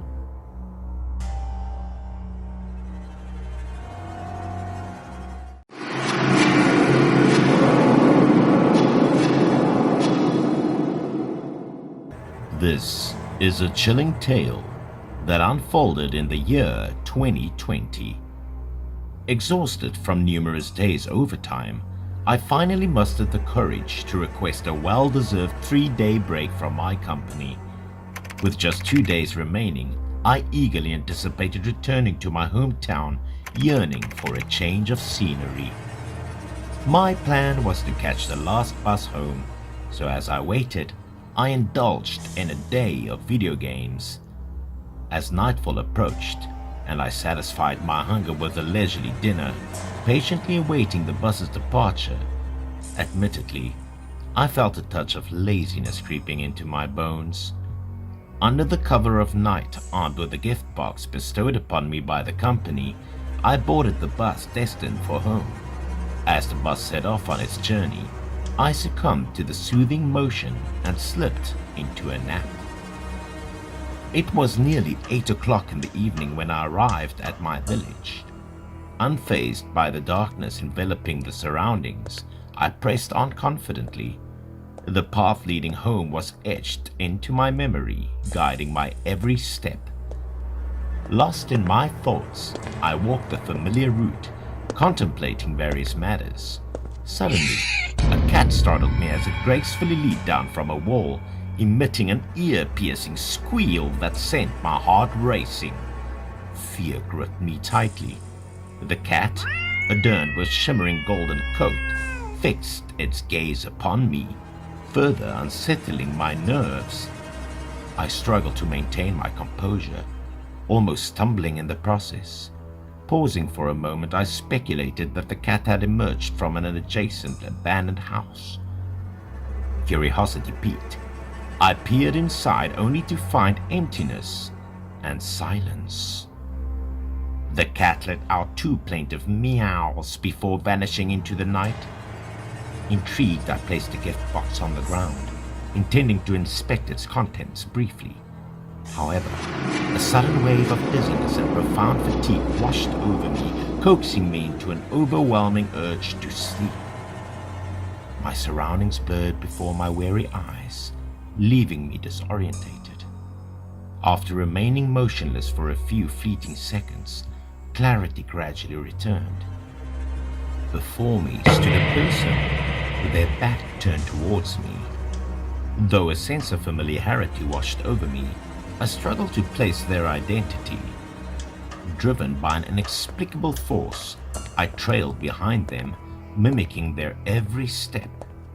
Yet, with each passing moment, my strength waned and my legs grew heavy as if shackled by an unseen force. Eventually, the figure reached the gate, a gateway that led to my very own house.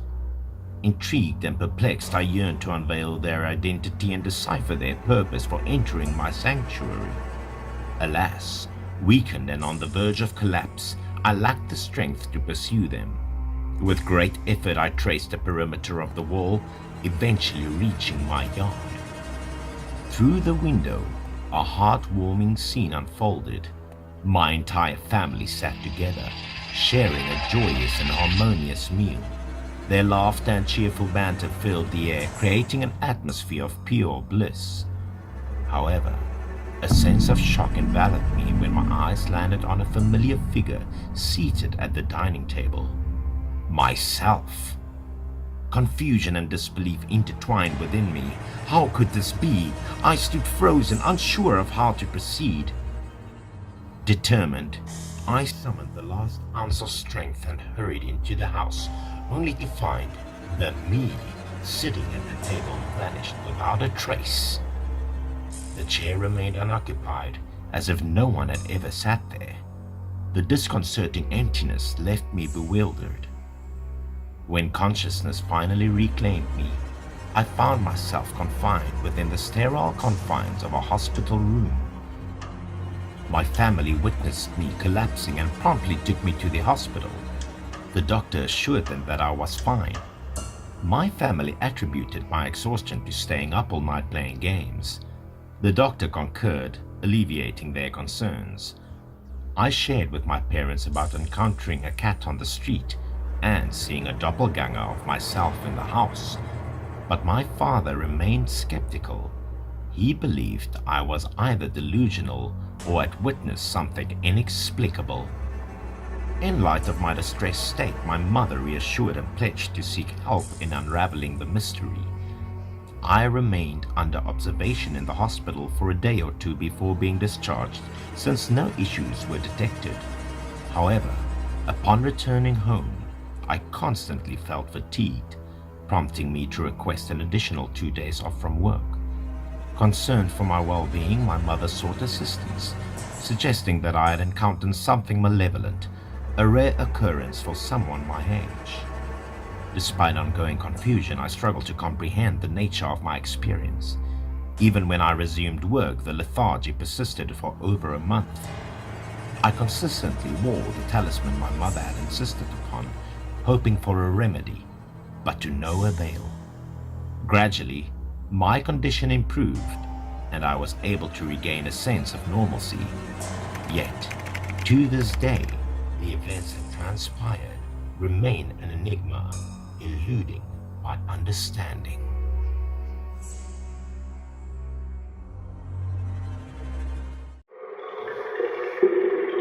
Exchanging the heart for tofu. This story was told by the elders some years ago. It was said that there was a restaurant in the village that served tofu. According to an old proverb, the 3 hardest jobs in the world were boat building, iron forging, and tofu making, because you had to get up every day at 2 a.m. in the morning to start. To grind the soybeans, heat the soy milk, and finally press it into tofu was a hard job. Then, before dawn, you would have to cycle through the caves and alleys to sell it. Tofu sellers peddled the streets until someone bought from them. Their tofu was outstanding. But there was a problem that buyers always had. A problem of underweight tofu. A peddler adjusted it on the scale, and it looked like it was enough when weighed. But each scale was missing 100 grams or even 200. Sometimes a few careful buyers would bring it back to weigh again. Later, when they found out that their tofu was underweight, They asked why, and they also said that sometimes the tofu lost its way due to transportation or weather. Obviously lack of credibility, but buyers were often afraid of trouble, so they didn't say too much. Everyone had their own reason. Then generously paying a part of the compensation or adding another piece of tofu. Anyone who made contact with him thought that he was easy to talk to. He had been in that business for 10 years. It was also said that if you go for a walk by the river with no shoes on, you should not get wet. And for this tofu seller, something wasn't right either. Every day he got up early. Even though he felt sleepy, he still rode his bicycle and got lost in the deserted forest near the village. He was dozing until someone called to buy tofu, and suddenly he had to wake up. At the time, an old woman came out of the forest and said she wanted to buy tofu. He didn't even think about how an old woman appeared out of nowhere and would buy only 2 pounds of tofu. Doing as the old woman said, he cut a piece of tofu. According to his calculations, the piece of tofu weighed 2 pounds but could be called the heaviest. He added another piece, but it still didn't weigh enough. While 2 large pieces of tofu weighed 4 or 5 pounds, he was wondering if the scale might be wrong. But the old woman decided to say something shocking to him. Only then did he realize what was happening, but it was too late, because the old woman suddenly appeared with long fingers and nails, which she inserted into his chest and ripped out his heart. Then the old woman bent down again to pick up a stone. She threw it straight into his chest and said she would see until he stopped deceiving others and change his conscience. Only then would his heart grow back automatically, as he was in so much pain and fear that he creaked for a few hours and then passed out.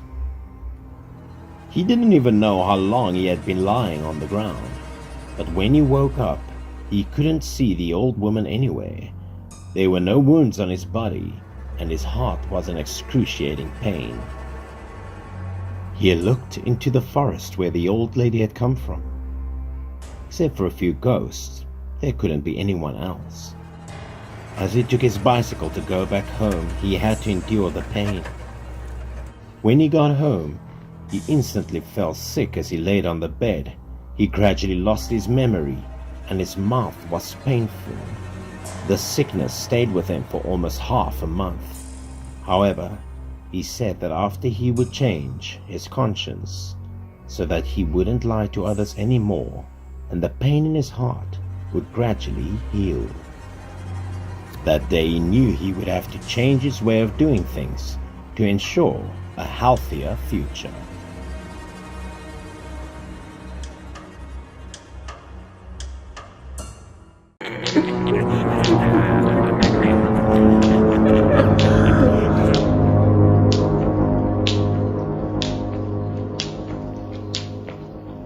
This story happened when I was about 11 to 12 years old. I don't remember all the details exactly. It was one evening when my mother was cleaning my room. My room was so messy, making my mother angrily yell at me and threaten to throw all my things away. That was why I was so angry with her. I slammed the door and decided to run away from home so that my mother would feel sorry for what she did to me. But alas, I didn't know where to go. The street near my house was very narrow, and there was some construction opening the road, so half of the urban area to the east of my house was demolished and looked dilapidated. I didn't know where to go, so I deliberately went to the construction site where everything was being demolished, to try and stay temporarily, of course. I was sure no one thought I'd come here, and they would be worried about me. When I walked in, I was a bit scared because there was no one and no light, so I was a bit confused about my surroundings. I felt a little scared because of the silence there too. I was about to give up and return home when suddenly I heard a voice in front of me. I decided to follow the echo Until now, I did not understand why I was so brave and not afraid of anyone. After going to a corner behind the abandoned building, I saw a few adults playing skipping rope. The strange thing was that even though they were old, they danced quite agile and lightly. They laughed and joked with each other like children, which surprised me. My presence startled them. When they saw me, they all stopped and turned their heads to look at me with surprise. Their smiles were weird, and at the time I was hypnotized, like someone who urged me to dance with them. I couldn't control myself, automatically stepping up and joining them, even though I didn't mean it in my heart. Everyone danced and skipped smoothly. I was not used to it. It was difficult for me to keep up. After a few jumps, I just couldn't keep up with them, and the tempo started to increase very quickly. I could not jump and start to tripping over the rope. I then fell to the ground and my hand hit the rubble, so I felt painful. As I lifted my hand to take a look, I was shocked to see that it was bleeding. These people who were jumping the rope didn't come to help me. They just smiled and looked at me with very calm eyes as if nothing had happened. As if instructed by something that was telling me to grab their rope to get up, I unconsciously danced with them again. It seemed that I was being controlled by some force. I was beginning to feel exhausted, wondering how these elders managed to dance for so long. They didn't even speak, not even a breath of fatigue. Their actions were very consistent. I felt exhausted but couldn't stop my feet from moving, until I heard my mother calling me from outside. My parents came out from a corner, and when they saw me, they breathed a sigh of relief and were angry that I had run away from home. As for me, when I saw my parents, I was so happy that I cried. I burst into tears because they arrived just in time to save me. Mom grabbed me by my shirt and scolded me with a few words. I was about to tell them that there was some older people here who made me jump rope with them, but when I turned to look, the people had disappeared without a trace. I thought to myself, how could they all just run away? Maybe a fear of being scolded by my parents. Then I was dragged home by my mother, and the closer we got to home, the stranger things became. The following day after school, I went to the place again for memory. Everything in there was in ruins and uninhabited. I wondered where those older people went and where they came from. All the houses were destroyed and the street lights were dim. So what happened that day, and who were those older people? The more I thought about it, the more scared I became. As soon as I turned a corner, I couldn't help but be startled, as if I couldn't believe my eyes. There were several paper statues erected next to the ruined wall. Someone made these statues and painted them as older people. There was a rope on the ground, apparently the same rope the older people used last night. I even saw my own blood on it. I was shocked when I saw the scene. I later learned that the house behind them used to be a shroud shop. Those paper statues may have been abandoned during the relocation, and I could have danced with these paper dolls. From this, I no longer dare to step out in the street at night.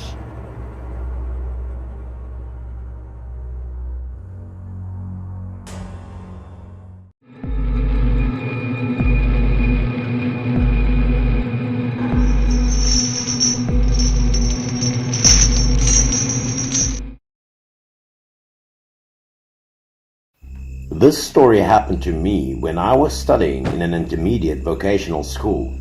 That year my school had a rule that it was forbidden to go out at night. I was a naughty student, so I snuck out to play games at night by climbing the wall. My purpose was to go to an internet shop to play games. These internet shops were a dozen minutes a walk away from my school, but I could do exercise every night by walking to that shop. The internet shop was usually very crowded at night. My friends and I often ran there to play. Although I loved to game, I didn't play all night. I would only play for about 2 to 3 hours. That time, as usual, I would play until nearly midnight. After playing for a few hours, I would usually find a noodle shop to eat late and then went back to school. Before going there, I would quickly pay for the game and leave. In a position a few seats away from me, a boy was playing a game while dozing off in a chair. The sleepy boy had a bad temper. No one dared to tease or destroy him at times like this. He dozed off, arms stretched behind his back. When I was passing by, I accidentally touched his arm. I immediately apologized, and luckily he didn't wake up. This internet shop was located in a commercial area. The front gate was completely closed, so if I wanted to leave, I had to go through the exit behind. I was walking down the stairs very quietly at the time.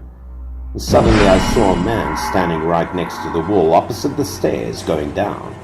What scared me was that this man had no legs, and his body seemed to be floating in the air.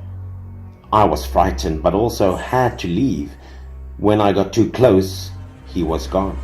I quickly assured myself, thinking that I might be a bit dizzy from gaming, so I looked at it wrong. I quickly exited the basement. When I was about to step out of the basement, I came across something strange. A woman was lying on the roof of the hatch with long jet black hair hanging down. She was staring at me, but the woman had no eyes, even though I knew she was looking right at me. If I hadn't leaned against the wall, I would have fallen to the ground long ago. My legs could no longer stand. Fortunately, the woman also disappeared. My first thought was that this basement was haunted. I immediately decided to run out of there. I was just running out the door when a strong light hit me in my face, so bright that I couldn't see anything. Right after the sound of brakes almost burning the car wheel, I realized I was standing in the middle of the road. If the driver hadn't braked in time, I would have died from being hit by a car. Luckily, I was fine and only received a few scoldings. I almost lost my life, standing on the side of the road for a long time because I was so shocked by what I had just witnessed and faced. My only thought at the time was to hurry back to school, not being able to stay outside anymore. I wandered about walking on the sidewalk, thinking about what I had seen in my mind. I was scared and worried. As I was walking like that, I suddenly heard a weak woman singing from behind. It sounded so far away, yet so close. My back seemed to stiffen. I only dared to look to the side to feel. Unexpectedly, behind me, a woman in a white dress was slowly approaching me. I didn't hear any footsteps, only singing. The song was not loud, but the humming was quiet. But when I heard it, I would shiver. I absolutely did not dare to run for fear of her finding out. I could only increase my walking speed, so I strode very long and fast. Although I was quickening my pace, she was able to keep up, even though the distance between us was narrowing. The silence that reached my ears made my heart sink. I was so scared that I couldn't help but cry. I felt like life was too short at the time. My legs also stopped working and I couldn't seem to run away. At the time, I just thought that I didn't study well and would not find a decent job in the future, so I wondered why didn't I just die. At that time, I only thought about death. The thought was so powerful that I fell into silence. Suddenly, a car horn sounded, startling me, and I immediately woke up. The taxi parked on the curb. The driver got out of the car and suddenly asked me loudly why I wanted to die. It was only at that moment that I realized I was standing in the middle of the street again, but just a few minutes ago I thought I was walking on the sidewalk. The driver looked at me and thought I was about to commit suicide, so he approached me. I was scared and started crying out loud. He no longer cursed at me but gently asked me what was wrong and why I was seeking death. He comforted me and then took me back to the school without taking charge. The fact that I was punished for running away from school was inevitable, and after that night I fell ill. I had a constant fever and had to take medicine for the rest of the several days at school. At noon the other day, a classmate came to the dormitory to visit me and tell me about what had happened in the internet shop we frequented. He said the internet shop I went to the night before had a person who suddenly passed away. He told me the news. I was extremely shocked because the dead person was the one I accidentally bumped into when I was leaving. To this day, I still think that the fact I saw ghosts again and again may be because I accidentally touched that person.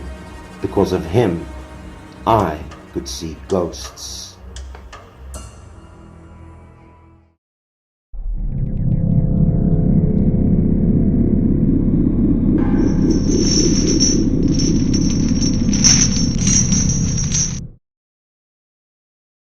My uncle has worked as a taxi driver for more than 5 years. This is also the first time that he had encountered something scary as well as strange. He would usually work until after 11 o'clock, and at that time around 9 p.m. he would still be doing his job. But on the road he passed, there would be a few customers waiting for him. He would quickly pick up a male guest and invite them to the car.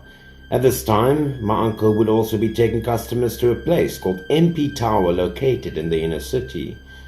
When he entered the city center, the road would be very crowded. He would also quickly drop off the customers in front of the big building. He would then drive to another crowded place nearby. On the side of the road, there were 3 people standing with their hands out to catch a cab.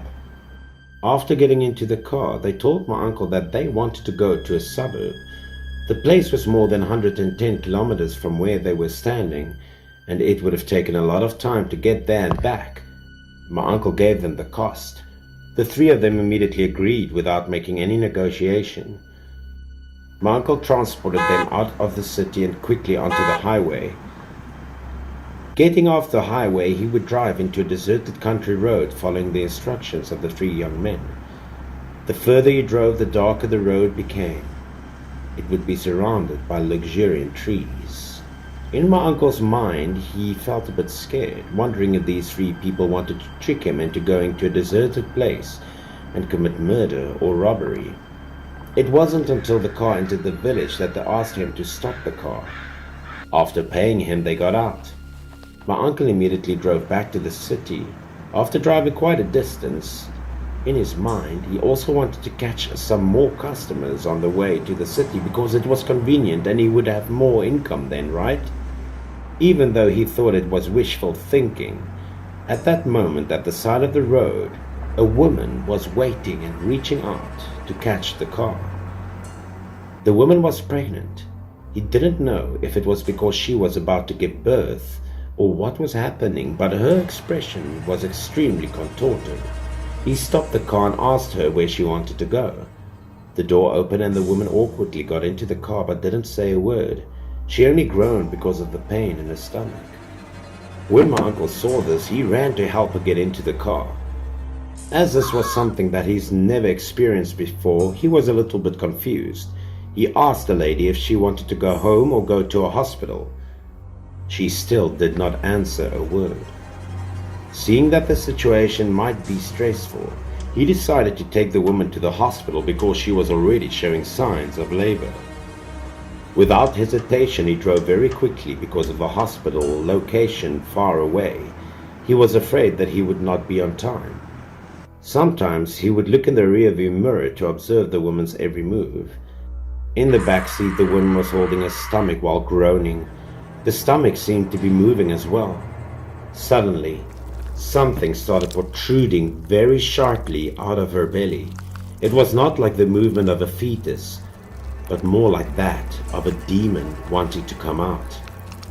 After that, her stomach moved more and more violently. The fetus repeatedly kicked the belly. The woman cried for help in extreme pain. But when my uncle stared at the woman because he was worried about her, he had already let go of the steering wheel. When he turned his head to look back, he felt a large beam of light hitting his face.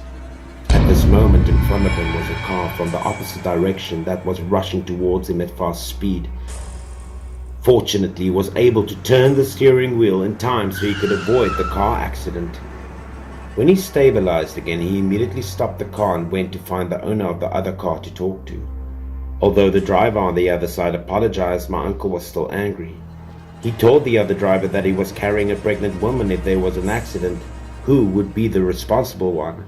But after looking at the car, the man on the other side said He had never seen the pregnant woman my uncle talked about. There was no one in the car. My uncle wanted to prove his point, so he led the man back to the car to take a closer look. My uncle pointed at the woman sitting in the back of the car and told the man to look there. What my uncle didn't expect was that the woman had just disappeared. Only a large pile of mucus was left on the car seat.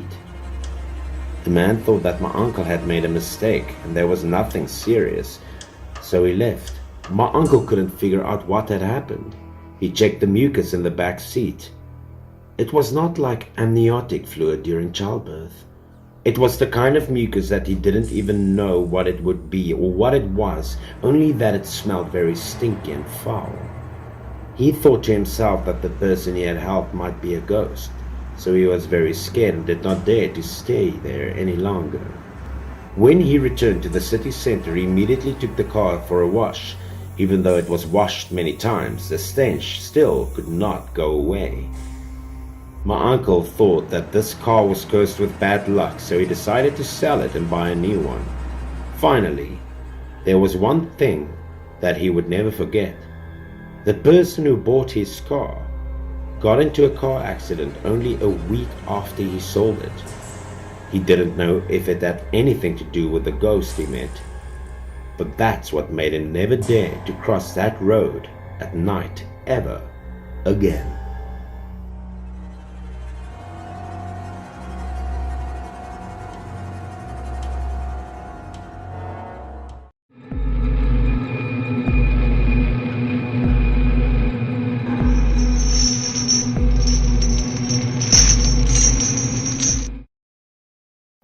I have an uncle named Ben, who is my father's third brother. The story I'm about to tell you is also related to him, a man who is extremely addicted to gambling. After losing his job, Uncle Ben couldn't find work. Every night he would go to the casino and try to make a living by this so-called profession. My aunt always tried to stop him, but she never could. In those days, she took care of everything alone. She took care of the whole family and 2 small children. My uncle just gambled. He played 10 times and lost 9 times. The family's assets were gone. There was a day when Uncle Ben didn't come home for 2 days. My aunt didn't go to look for him because that wasn't the first time. On the 3rd night, my uncle returned. My aunt guessed that he only came home because he lost all his money again. But this time, his face was proud. He took out more than 50 million from his pocket and gave it to her and said it was all for her. This proved that he won. He finally won. It was the first time my aunt saw this, and more importantly, my uncle promised never to lose again. He also proudly told her about how he won this game. Yesterday, he played mahjong with some people. He would first lose continuously. All his money was lost, everything, and the people in the casino would kick him out and wouldn't let him play anymore. But even though he begged for the casino to let him continue playing, he was still punished and banned. As he was standing in the hallway cursing, someone called his name from behind. The man told my uncle that maybe he should try praying to the god of fortune. Maybe then he would win. My uncle didn't show any interest in this. He did not believe in any god. He would sometimes consider praying to different gods, but no god ever helped him to win in gambling. The man continued to persuade my uncle, saying that ordinary begging would not be effective. This made my uncle a little curious. He needed to know where to pray to get this effect on him. The man offered to drive my uncle to the place where he could pray to that god. So the 2 of them went straight and deep into the forest. They crossed a large tree path to a small statue. The stone statue, placed neatly in the forest, was also covered with a red scarf on its head. The man showed my uncle how to pray.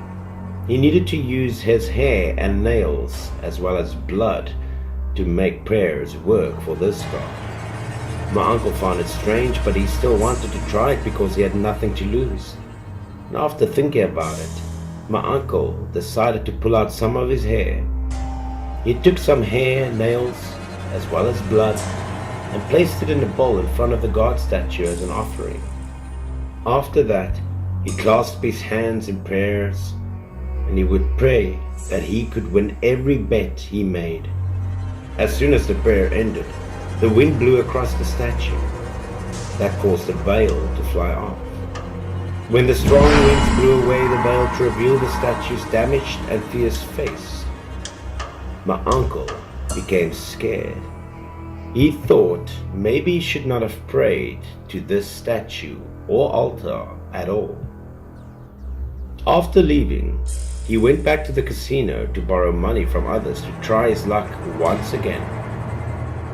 True to the promise of the stranger and the prayer he made, he won every single bet he made. The amount of money earned was too much to handle. Once my uncle bet 10 times and won 9 times, no longer as unlucky as before. But every time he won, he would start feeling tired, and he would start panting like he had just run 3 kilometers. He coughed for many days. My aunt advised him to stop gambling, but he still did not listen to her. Every time he came home from gambling, he would bring back a lot of money, which surprised her. But in terms of health, he was not as good as the night before. In just 2 weeks, my uncle lost weight, went from 80 kilograms to only 65. Seeing such an unusual transformation made my aunt worry. She cared about him a lot.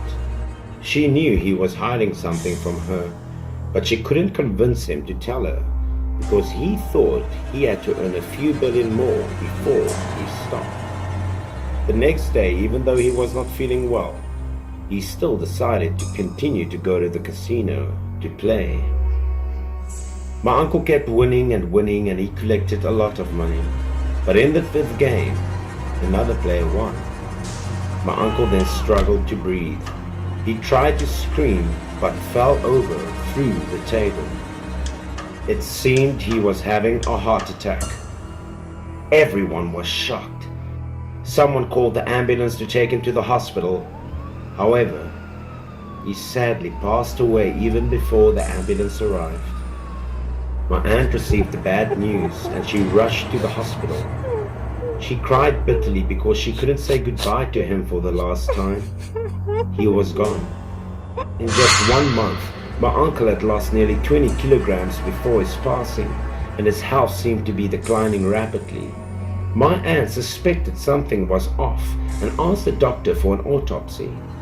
When the results came back, she was shocked, for the cause of death could not be determined, nor could the doctor explain anything in a scientific way. My aunt was shunned by her husband's death. She suspected that his death was related to some evil deity. So she decided to go to the spiritual place in the forest to find out. When she arrived at the forest, following the instructions of a few people, she looked everywhere but couldn't find any statues or altars. It's been 3 long years since my uncle had died, yet his death still remains a mystery that has made my aunt and our family extremely heartbroken and sad.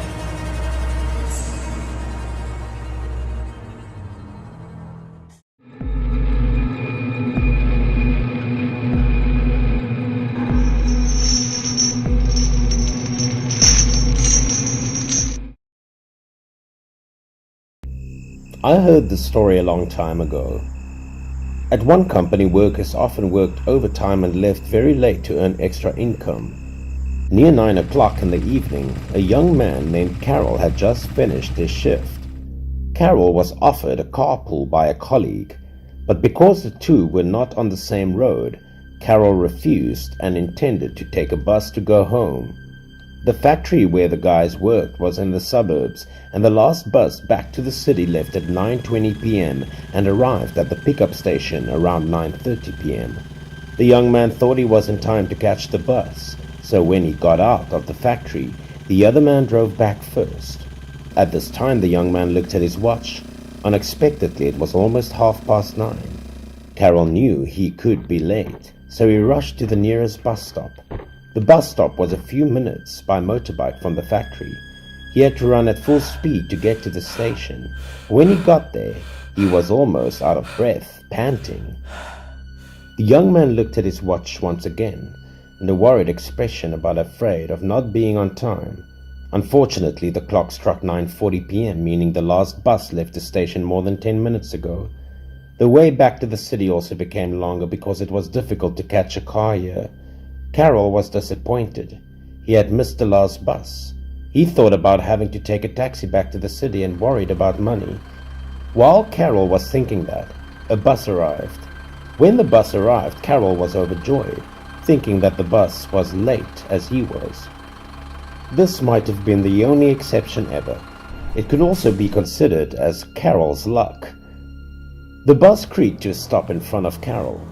Because Carol often rode the bus at this hour, he recognized the familiar driver at a glance. What was strange was that there were so many people on the bus. Normally, at this time of day, only about 1 or 2 passengers would be there. This was even more crowded than usual. Only one person on the bus had been following Carol's every move since he got onto it. It was a middle-aged man whose expression changed when he saw Carol. Not paying any attention to this, Carol slowly found an empty seat near the back of the bus and sat down. The man was still staring at Carol and thinking about something. To avoid the angry look, Carol purposely turned his head toward the window and looked down. Unexpectedly, the man stood up and went straight to where Carol was sitting. He approached without a word, and a hostile look on his face, like Carol had done something wrong with him. Moments later, the man suddenly swung his fist and punched Carol's face. Unable to take it anymore, Carol angrily stood up and argued with the man. He wondered why he hit people like that. Carol didn't have time to say anything when the man ferociously grabbed him by the collar and wanted to drag him out of the bus because he was not pleasing to the eye. He didn't understand what was happening. He just wanted to push the man away, but he couldn't. He begged the people on the bus to help him. But none of the people on the bus would speak up, as if they could neither see Carol nor know what was happening on that bus. Then the man pulled Carol to the front of the bus while he was shouting that he needed to get out of the bus urgently. Despite Carol protesting, the man kept asking him to get off the bus. The driver did not say anything and motioned for the bus to stop. At this time, the bus door was also open. Immediately, the man pulled Carol out of the bus without once looking back at him. The bus door quickly slammed shut, and the bus continued to move. When the bus drove away, the middle-aged man let go of his hand and watched as the bus was slowly disappearing. Suddenly he sighed, his face drenched with sweat. He suddenly changed his expression and told Carol that he was scared to death just now. Carol froze in place, thinking the man was losing his mind, so he acted like that. This man saw a suspicious and confused look on Carol, so he told him that they were riding on a ghost bus. The man also recounted the process of getting on this bus. Once settled into position, he sensed that something was wrong. The first was that the people on the bus were all lifeless, not talking or breathing. He immediately looked around to examine the situation. The bad luck was that he discovered that all the passengers on the bus had no legs. Only then did he realize that they were not human at all. He was afraid to make a sound and didn't know what to do until he saw Carol getting onto the bus. He realized Carol was a real person, alive. So, he had to think of a way for both of them to get off of the bus. The man made it clear to Carol and told him to hurry home. Carol thought the man didn't look like a madman lying. By that time there were no more buses, so he decided to take a taxi to go home.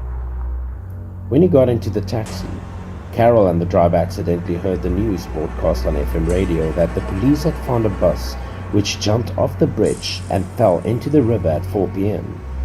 The news reached his ears, sending chills down his spine. Soon after, information about the bus was made clear. All 9 passengers and the driver died. What was even more bizarre was that it was the same bus that Carol was on.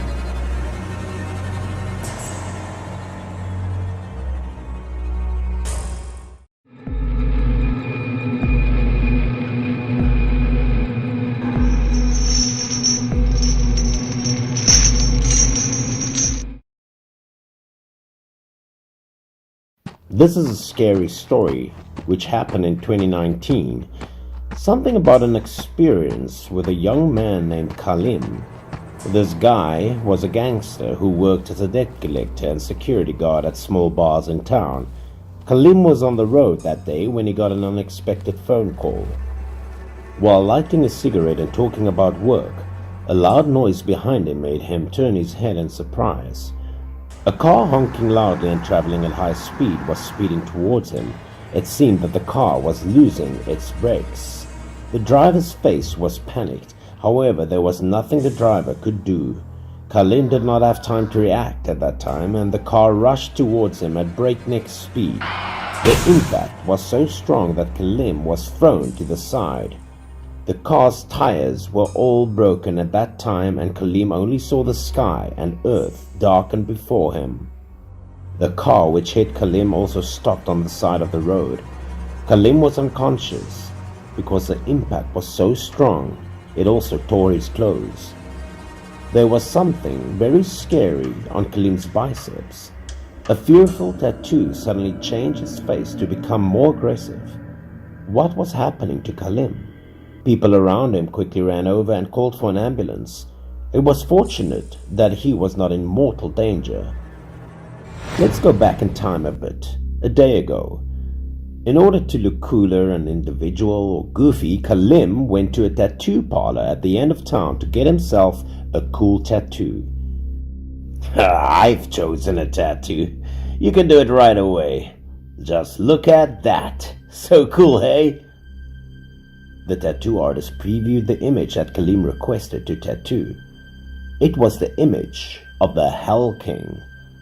The tattooist had warned Kalim in advance not to get that tattoo, but Kalim decided to ignore it. The tattoo artist carefully tattooed the best possible tattoo on Kalim's hand to please the customer. However, he still warned Kalim that tattooing the Hell King was taboo. He also warned him to be careful, because bad luck might happen. And if he wanted to remove the tattoo, he must wait at least a week. Kalim was very satisfied with his tattoo. He felt like he was stronger and more bohemian. He just kept looking at himself in the mirror and admiring himself. Kalim didn't think the Hell King's tattoo was bad luck at all. He believed that the Hell King represented the most powerful, evil things. Maybe now everyone would think he looked very cool. And of course, bad luck did happen to Kalim the very next day. Although the accident did not kill him, it definitely frightened him. Because it would take a week to remove this tattoo, Kalim had to ask a shaman to remove the curse from this tattoo. The shaman invited him to a deserted alley in town. He burned the votive paper and prayed for something. Kalim also knelt beside him, showing remorse. As soon as a week passed, he would definitely remove the tattoo and sincerely beg the Hell King to forgive his sins. The shaman then created a straw effigy with Kalim's hair. He then mumbled something that Kalim could not understand. A lot of scribbled words were also written above the dummy, which seemed to be charmed. Then the straw dummy was also thrown into the burning fire. It seemed that this was a substitute ritual to help Kalim escape his current unlucky situation. The bad luck of the day caused him to be injured. If the bad luck had lasted a week, Kalim wouldn't know what bad would happen to him. Next, the shaman told Kalim that the ritual still had an important part. The bad luck that Kalim had was partly due to the bad things that he was doing. The tattoo on Kalim's body was just punishment for him. Kalim wanted to get out of it. He had to give up the evil path he was on and find some good things to do instead. He also added that actually printing a picture of the Hell King was not a crime. The Hell King was fair. He would only punish those who were guilty or those who did not know how to repent. After hearing what the shaman said, Khalim seemed to have a vague understanding of something. The shaman continued to instruct Khalim that soon there would be an important ritual. Whether or not it would work would depend on Khalim's bravery. The shaman said to follow him through this alley. Even if Khalim heard someone's call, there would be no answer. Khalim had to ignore it and go straight forward. When the fire went out, it was time for the shaman to walk. Khalim also followed behind, and at this time Khalim felt very tired. His mind was hazy, and he wandered off unconsciously. The air was getting colder, and the shaman was walking slowly with Khalim following behind. Neither of them said anything, making less noise. The wind started howling, scarier and scarier.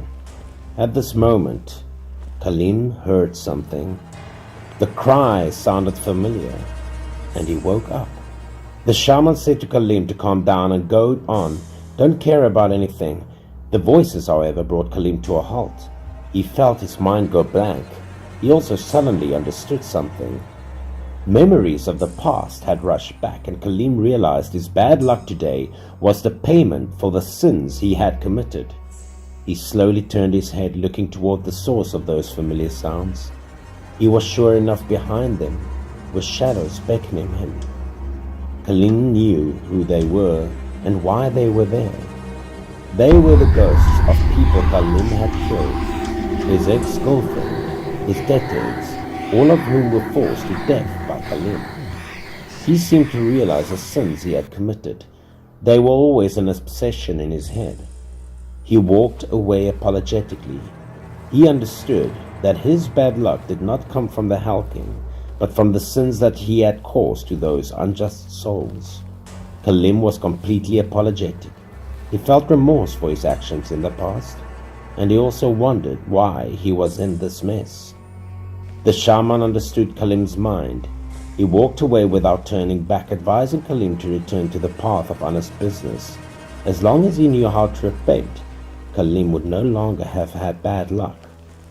He told Khalim to remove the tattoo because the King of Hell never gave anyone a second chance. The ways he helped Khalim only lasted a week.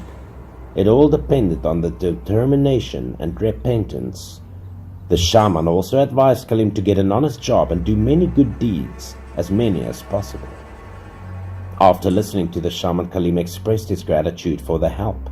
However, his mood was still very heavy at the time. He asked the shaman with a tired face if the evil spirits would forgive him. The shaman could not answer this question either. A week later, Khalim went to remove the tattoo. He found a job at a supermarket, and the bad luck did not bother him anymore.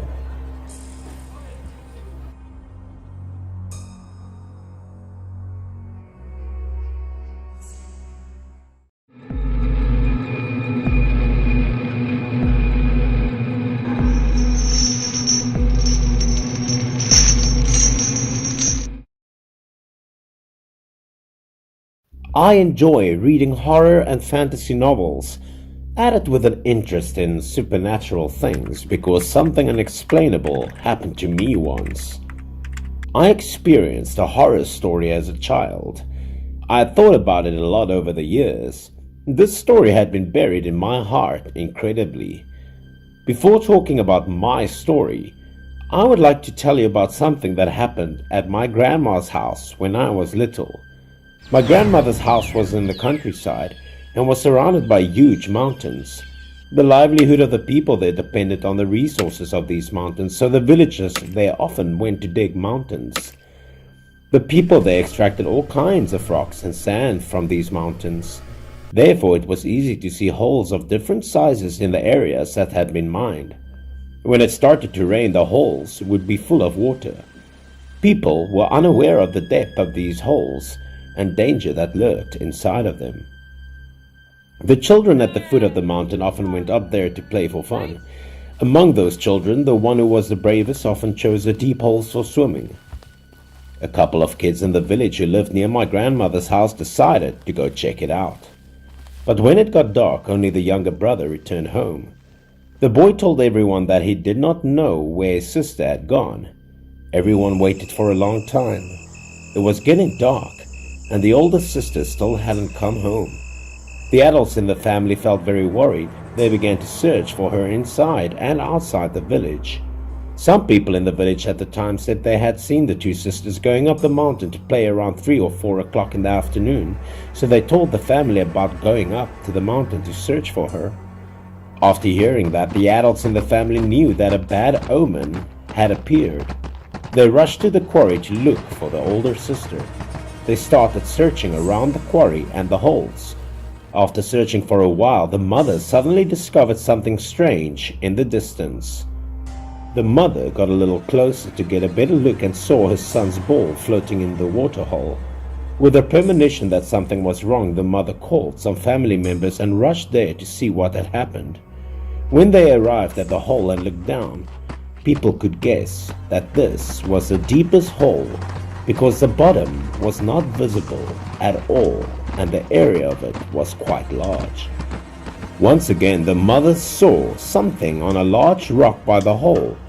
It was a pair of shoes, and those were probably her daughters.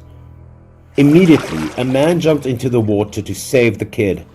After a long time and a lot of effort, the man was able to resurface with the girl in his arms.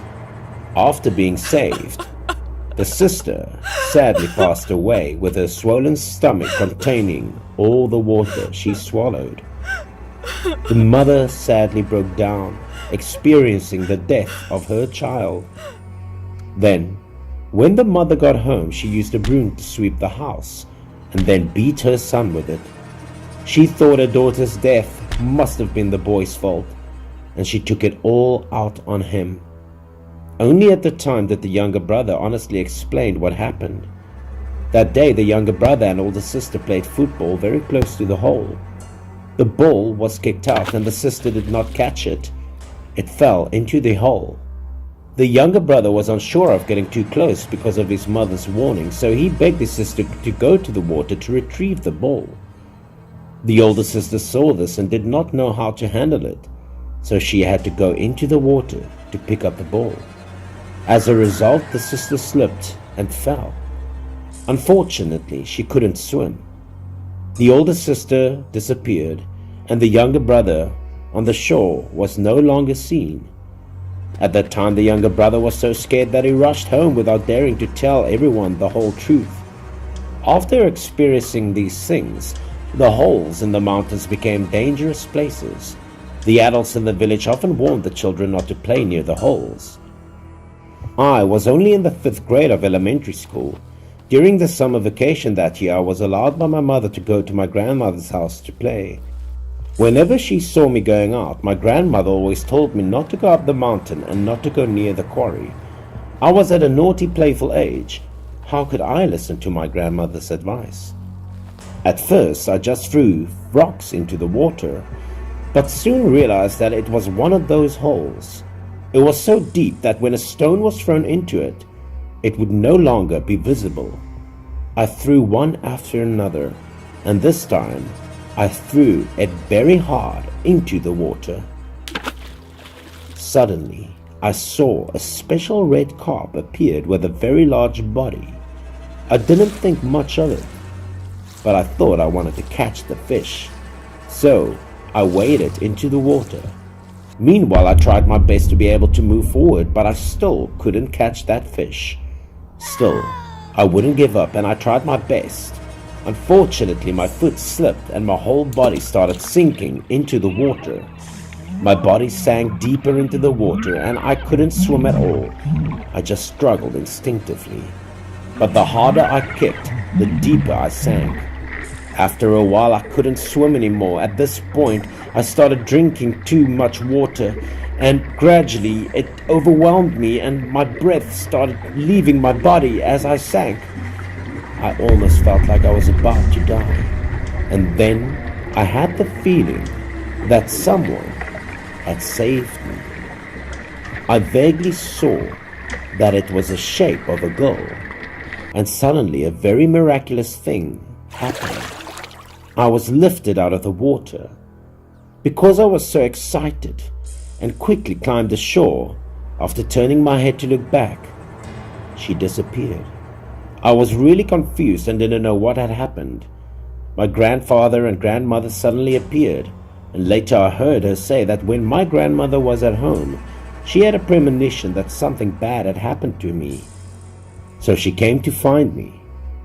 And in order not to be scolded, I lied to my grandparents that I was just hanging out near the hole when a girl pulled my leg down and I almost drowned. As a result, my grandparents did not scold me, but only comforted me, saying that I still had great luck, or else I would have been taken down by the girl to take her place and be a ghost for the rest of my life. Although many years had passed, I still did not have the chance to tell the truth to anyone, the truth I had hidden for so many years. All I wanted to do was to thank the girl who saved me and apologize for blaming her, as well as all the tragedy she had to endure.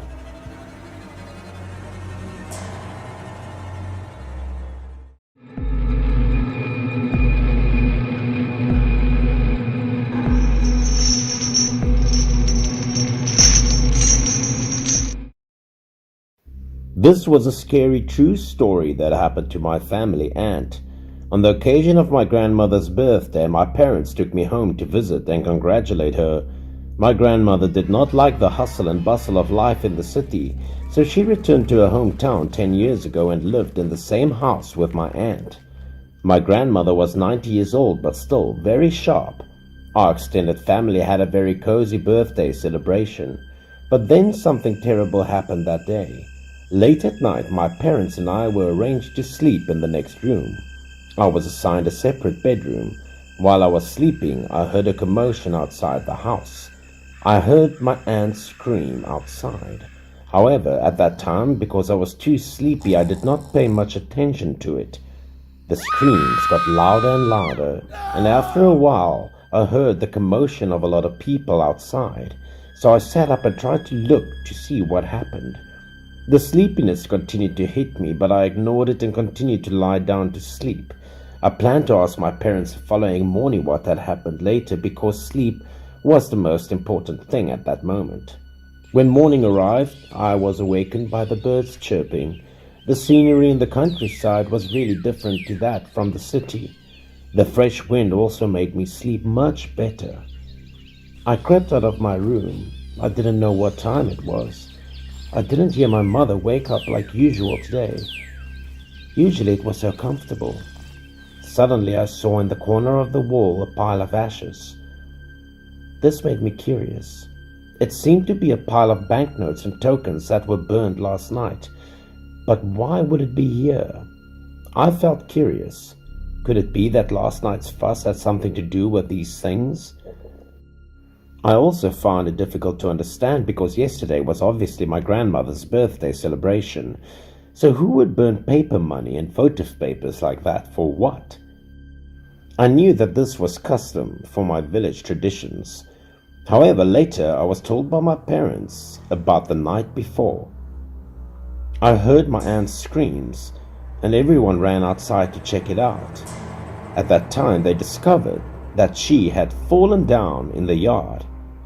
No one knew what had happened. Seeing my aunt unconscious, everyone expressed concern.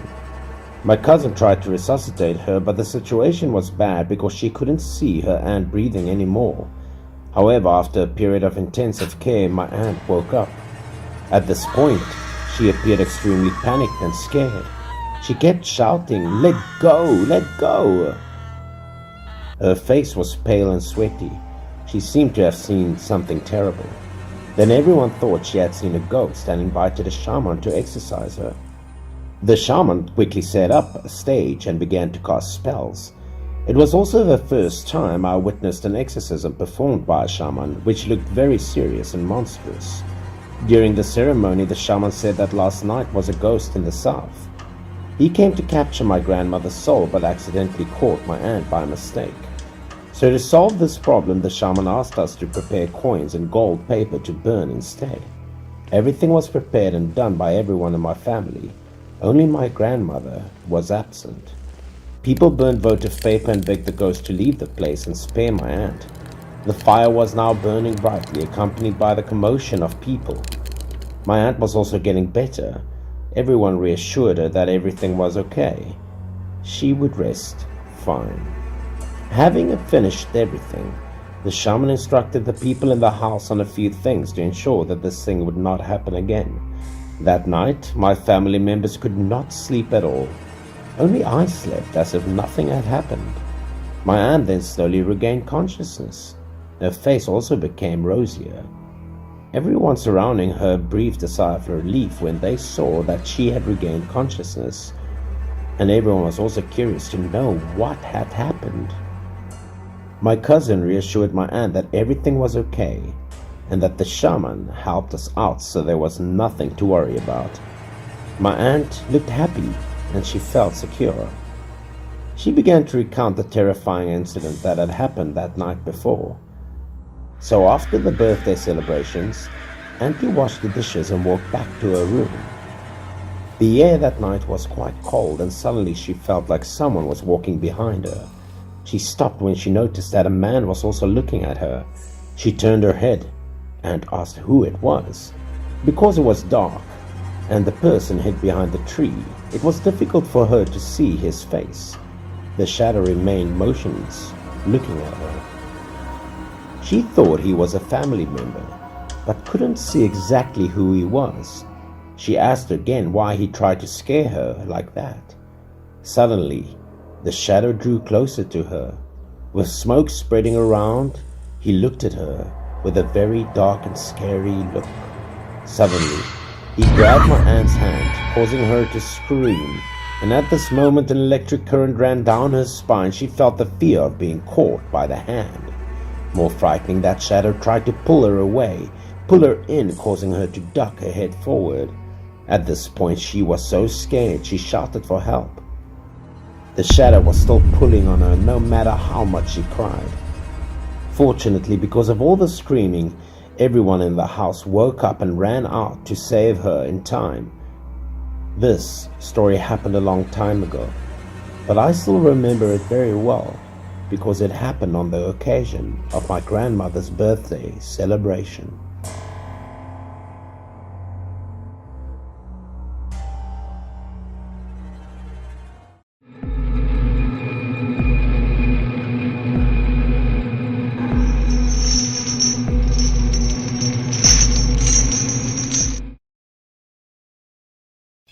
I was only 10 years old that year, and my parents worked far away, so I had to stay at my grandmother's house for a while.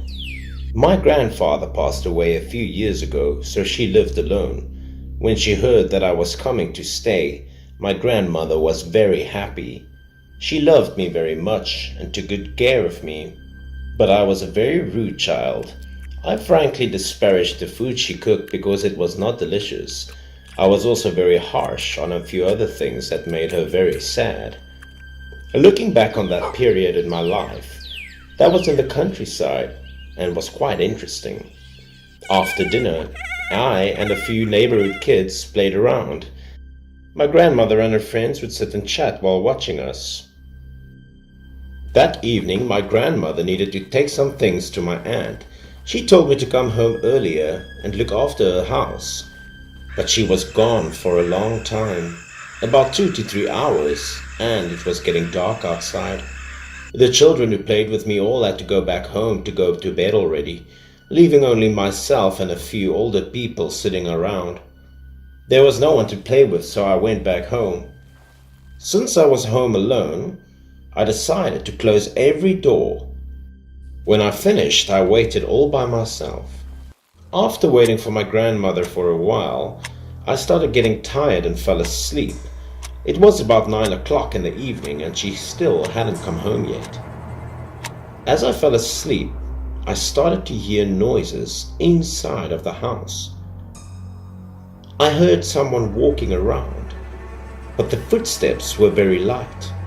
At first I thought my grandmother might have been back, and that's when I woke up. And I thought again that something might have been wrong, because her footsteps was not light at all. I wondered if it was a thief, and I was thinking about what to do next when I heard a man call someone else's name. This person's voice sounded very sad, and the last syllable was still lingering from afar and near, making me shiver.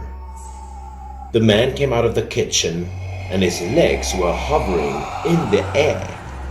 He suddenly lifted the curtain, as I was scared to death. The figure of the older man, with eyes bulging, his dry smile and hideous whisper, still haunts me to this day. I was so scared that I buried my head in the blanket to hide, and I cried without a sound, scared, clenching my fists and whispering to my grandmother to come back soon. Even so, I could still sense that the ghost was doing something. He seemed to be wandering around the house, calling out someone's name and searching for things. Then, seemingly finding nothing, he slowly returned to the kitchen. I don't know where I got the courage from, but as soon as I heard silence, I decided to open the window and get out of there. As I walked out the door, I dared to cry, and as I ran, I cried and cried for my life. Unfortunately, my grandmother had not yet returned. She was probably still spending time with people nearby. Seeing me crying like that, the ladies in the street immediately asked me what happened. I panicked and told everyone what happened. The information I gave them confused all of them. One of the men in the neighborhood picked up some sticks and went to my grandmother's house. He searched everywhere with his friends, looking inside and outside, but not seeing anything strange like I did. A neighbor asked me again if the door was closed or not, and how could outsiders get in if it was? And even if they did, they couldn't get out so quickly. They asked me if I'm sure I wasn't dreaming.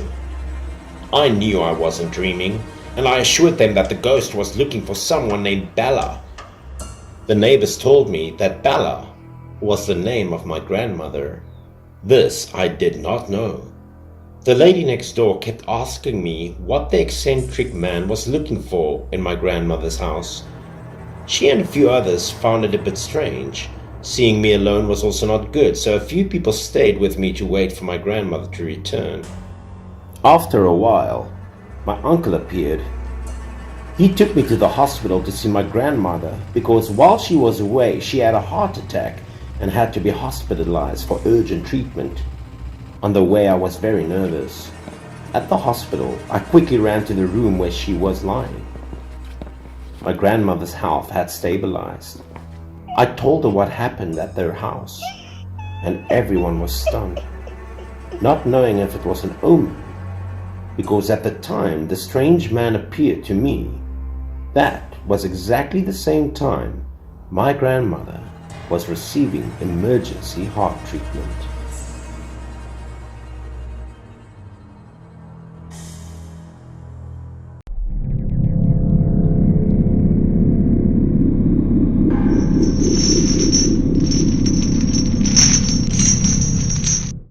My father once told me a story. It happened a long time ago, around the 80s of the last century, so I couldn't guarantee the authenticity of the story. That year, there was a tragedy in the village that killed a woman and a child. Police also soon arrived at the scene to investigate and remove the body. Their deaths were so tragic. Nobody could describe in what bad shape the corpses were. And the most tragic thing of all was that the killer was a family member. Initially, the police thought that the killer was a jealous husband who was cheated on by his wife and who also had a child with another man. Unexpectedly, when they investigated and took the perpetrator's testimony, they found that this person's family relationship was extremely good. There was no conflict that could lead to such a tragedy. However, the interrogation of police statements was not difficult. The killer felt guilty. He collapsed, so he didn't hide anything. The police didn't ask too much, but the perpetrator himself confessed and explained everything in a great detail. A According to his testimony, the case took a more thrilling turn than people would ever imagine. The killer, surnamed Sato, named Kanai, is a farmer and has more than a dozen rabbits in his house. Although his family is not rich, he is considered the wealthiest man in the village. But that year, he was a bit unlucky. He just moved to an area near the mountains to expand his rabbit farm. But the rabbits, one by one, got lost. After many days of observation, Kanai discovered that the one who regularly stole his rabbits was a white fox. To protect his rabbits, Mr. Kanai spent a fortune building a high wall, buying an iron fence around the yard, but unfortunately this proved ineffective. The fox was very clever. It always tried to sneak in and steal pets. Whenever Mr. Kanai discovered it, it found a way to escape again. This made Kanai extremely angry, and he decided not to give up until he caught this very fox. I heard from my father that he bought some serrated traps to trap the fox. Although he was afraid of harming his rabbits, he still thought that the light rabbits were not enough to activate the trap, but the big fox could do it. In the evening, Mr. Kanai quietly set traps in some corners around the rabbit cage. When you have to endure a loss a few times, human personality would gradually become more apparent and ill-behaved. But at that time, Mr. Kanai only wanted to catch 1 or 2 foxes to deter other foxes, so they would not dare to come and steal rabbits anymore. But when everything started, it was hard to say which direction the story would go. The night Mr. Kanai set the trap, everything went his way. The next morning, when he went to the rabbit's cage to check, he saw the thief lying on the ground. He shouted with joy that he had caught the big white fox. This trap was also extremely powerful, causing the fox's legs to be clamped so that it could not be pulled out. After losing so much blood, the big fox had died. By morning, it was just a lifeless corpse. Mr. Kanai was very happy about catching the fox, but even though the fox meat was not for eating, its fur was indeed very beautiful, and he immediately thought of selling it to make some money. A piece of fox fur could buy a dozen more rabbits, and Mr. Kanai rejoiced at the big profit. The scene of the fox skinning I won't tell either, because everyone can imagine how gruesome it is when you skin some animal. And then the foxes began to fear him. They no longer dared to go back and steal rabbits. It was exactly what he originally intended, but he had then become more ambitious. An old farmer like Mr. Kanai suddenly tasted the joy and the sweetness of revenge, so he thought more boldly, even a little bit more evil. To catch the fox, Mr. Kanai did all sort of things. He used chickens and ducks as bait. One day he even went to the mountains to set traps. The number of foxes he caught was great. In this way, within just a few short months, the number of the fox population was significantly reduced due to his uncontrolled nature and capturing of all the foxes in the area. He killed countless foxes, both pregnant and still immature, and he almost killed all of them. Only a few strong foxes was able to escape. As a result, his rabbits were no longer stolen, and he was delighted within his heart. He made himself a shirt made of fox fur, and he was always happy to be admired by people, and he could sell it for a lot of money. Everyone else followed him to hunt foxes, and it was time for him to pay for what he did. One night, Mr. Kanai had to get up early to take care of his rabbits. After finishing feeding the pets, he was about to enter the house when he saw a black figure standing on the top of the wall. The black shadow made Mr. Kanai curious. He turned around and saw that it was a white, furry fox looking straight at him. This fox was very large, with light blue eyes. At first, Mr. Kanai just thought this could be an ordinary fox.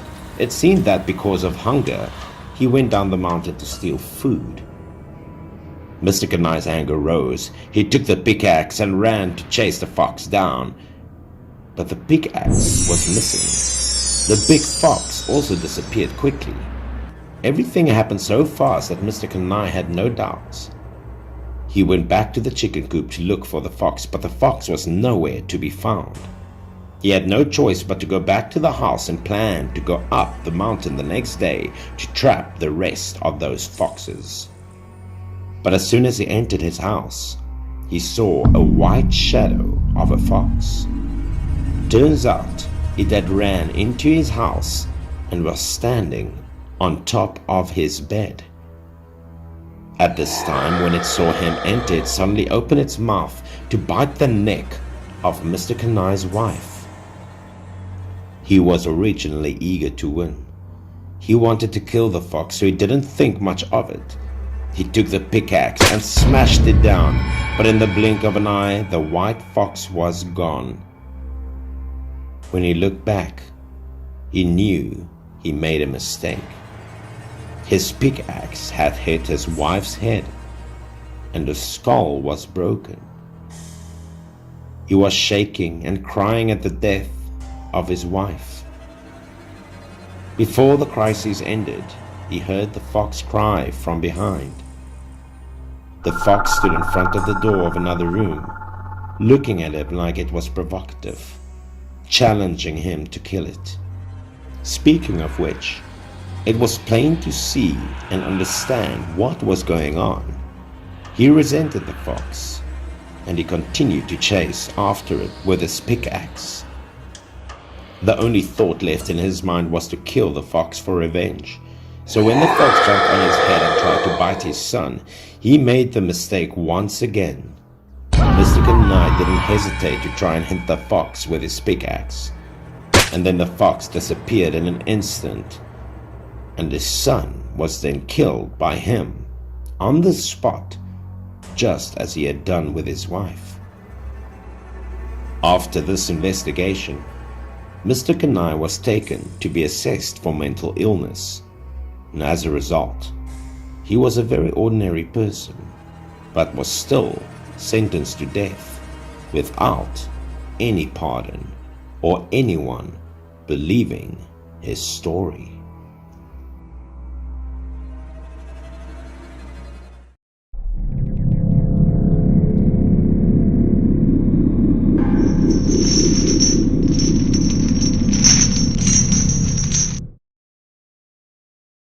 My mother once told me a creepy story involving my uncle.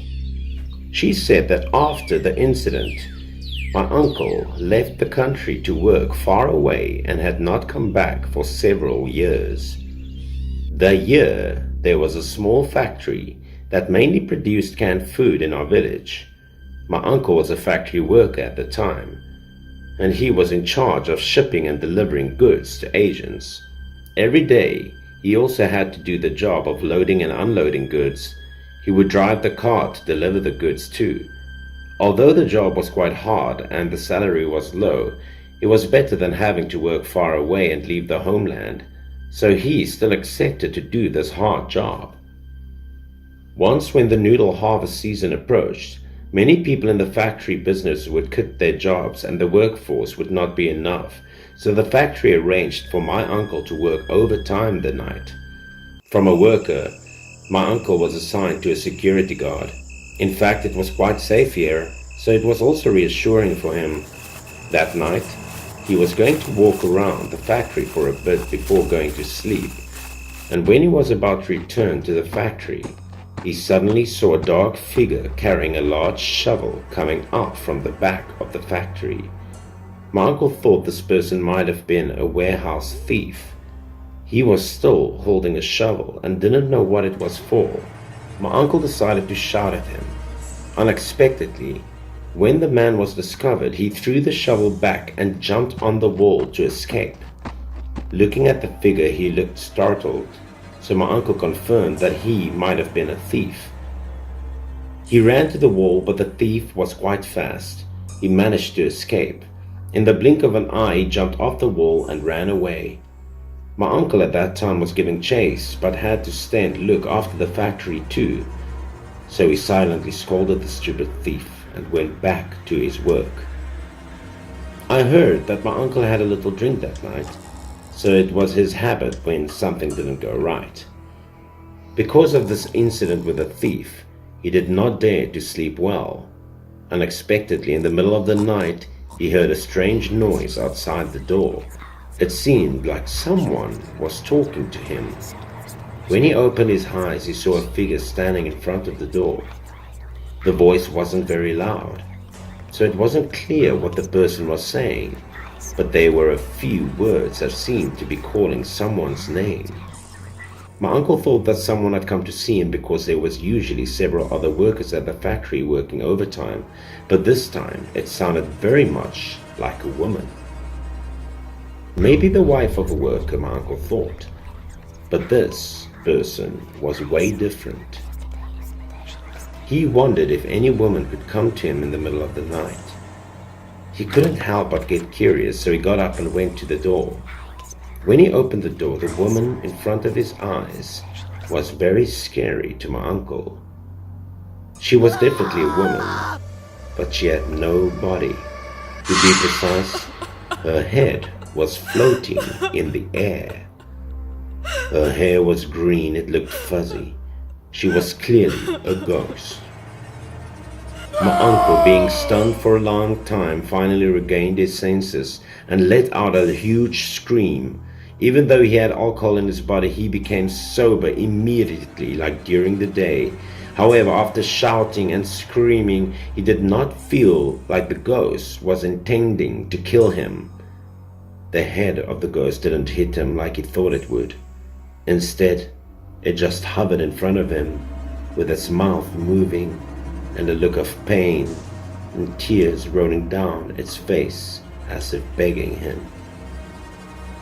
But my uncle could not hear what she said. After a while, the woman turned her head. My uncle could only see the long black hair, then it drifted towards the back of the factory. Moments later, the head disappeared into the corner of the workshop. It seemed like she wanted to show my uncle something. He was usually shy, but at the time his feet seemed to be disobedient. Automatically, he followed her, or the head in that case. Reluctantly, he followed this woman's head, and at a glance it was a narrow alley at the back of the factory area surrounded by large walls. The place was where the garbage was collected. Vegetable peels, eggshells, bones from the factory were piled up like hills, and in the heat of the summer it turned into humus, giving off a bad smell. My uncle did not dare to do anything that night.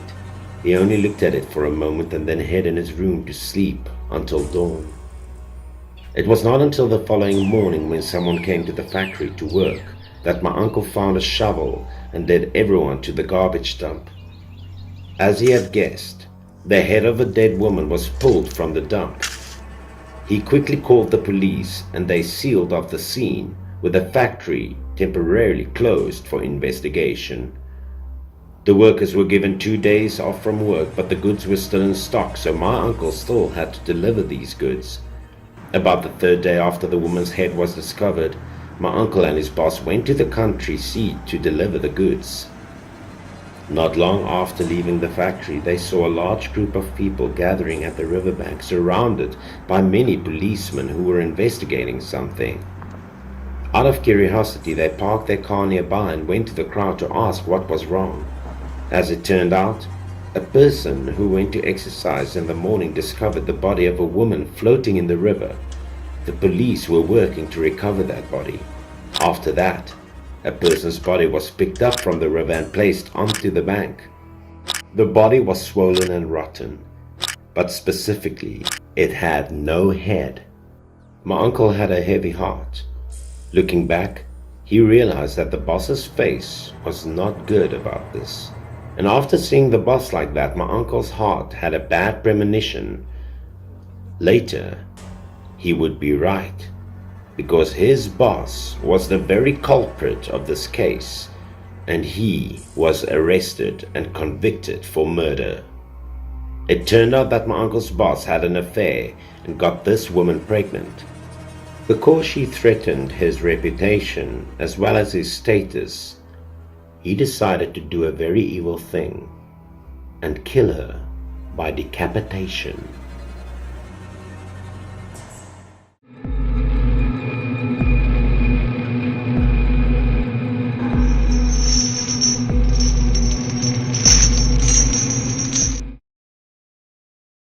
There was a year when I brought my daughter back to my hometown. Something bad happened to her. Now when I think about it again, I still feel frightened. My wife and I have been working in the city away from home for many years. It has been more than 2 or 3 years since I had the opportunity to return to my hometown to visit my parents. My parents were of course very happy to see us. They were also happy to see that their granddaughter is now grown up. Things have changed quite a bit there. The house my parents lived in originally had 2 rooms. When we returned, the one on the east side was being repaired and renovated.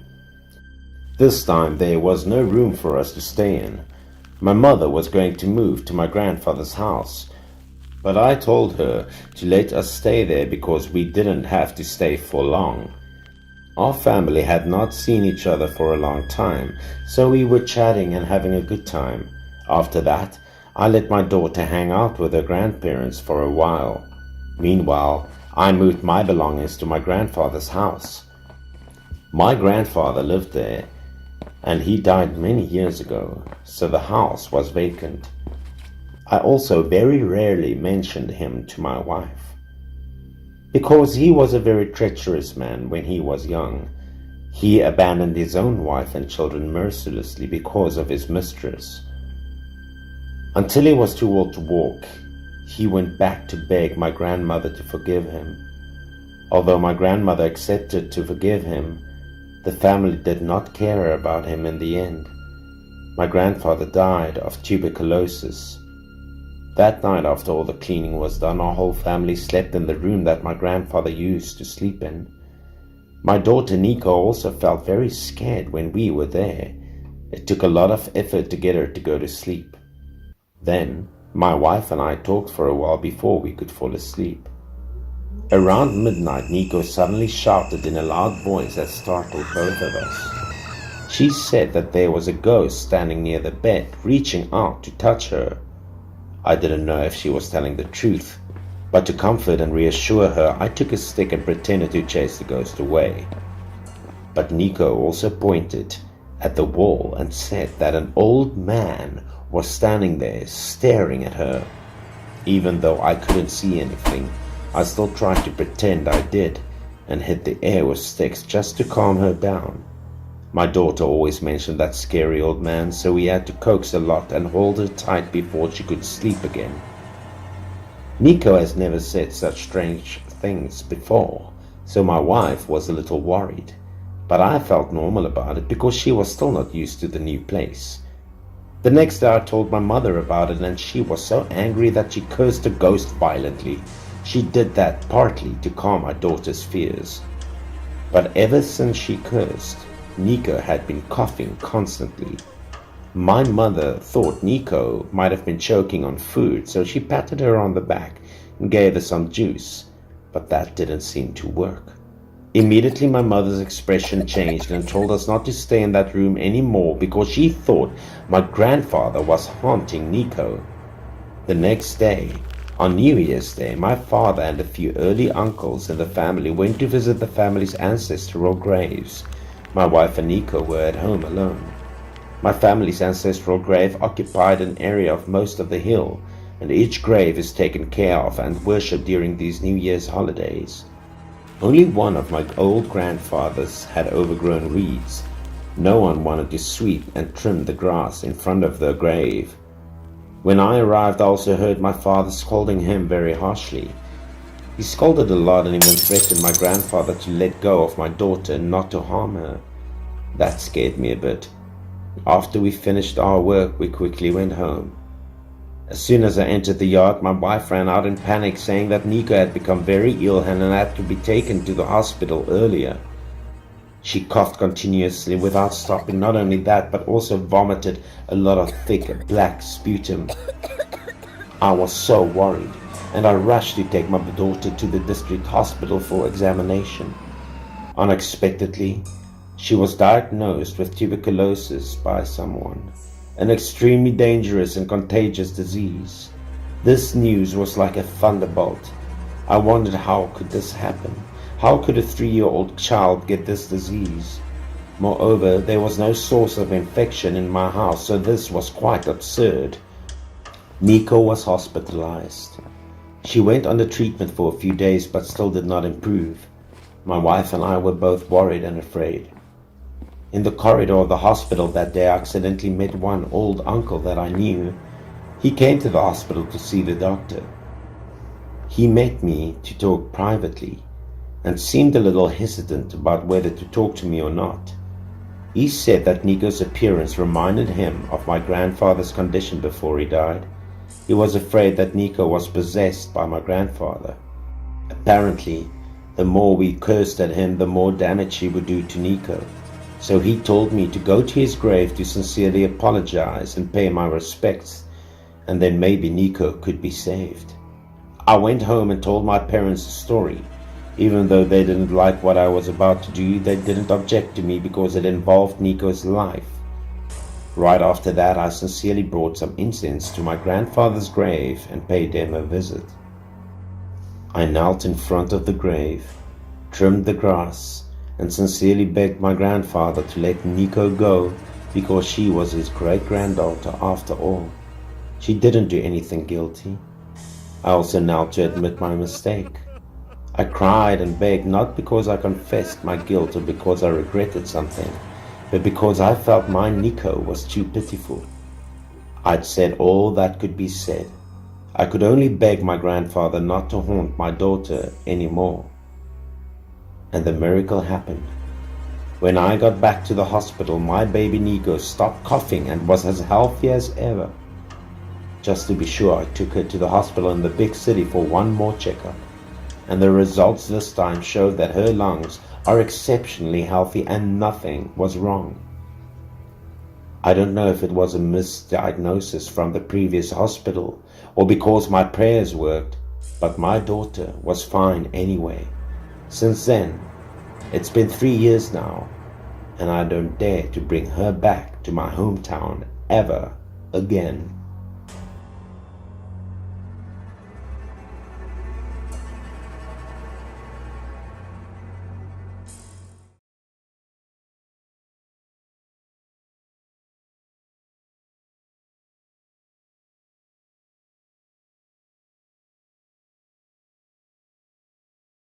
The natural way of doing things does not always change, but once they become domesticated or dominated, they will tend to do good deeds to accumulate virtue. This story is an example. I remember when I was in the 5th grade of elementary school. One day during the winter break, it was snowing outside and it was too cold to go outside. My parents were at a clothing store doing business. They were too busy to care about me that night, so I just watched TV alone at home. I was cold, so I had to burn coal in the pot to keep warm while baking potatoes and watching TV. I was so occupied that by the time the movie ended, it was dark and freezing outside. The temperature had not increased at all. I decided to eat the whole roasted sweet potato belly, so I was not hungry anymore. My parents came home very late, so I didn't wait for them. I didn't know what to do that day, as I felt very sleepy and couldn't keep my eyes open, so I just passed out on the chair. When I woke up, my parents weren't home yet, so I turned off all the lights and went into my room to sleep. Coal was still burning. It was cold. I didn't know how long I would sleep for, but I slept very well. The night was quiet. There was a sudden noise outside my room.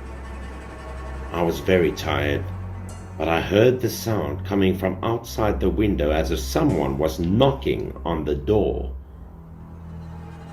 Because I was so sleepy, I couldn't wake up immediately, and after a while, I heard the sound of chickens in the yard scattering as if someone was chasing them. I thought my parents were coming back home, so I didn't care. I just thought that they would wake me up after the meal was prepared. The strange thing was that I didn't hear them at all.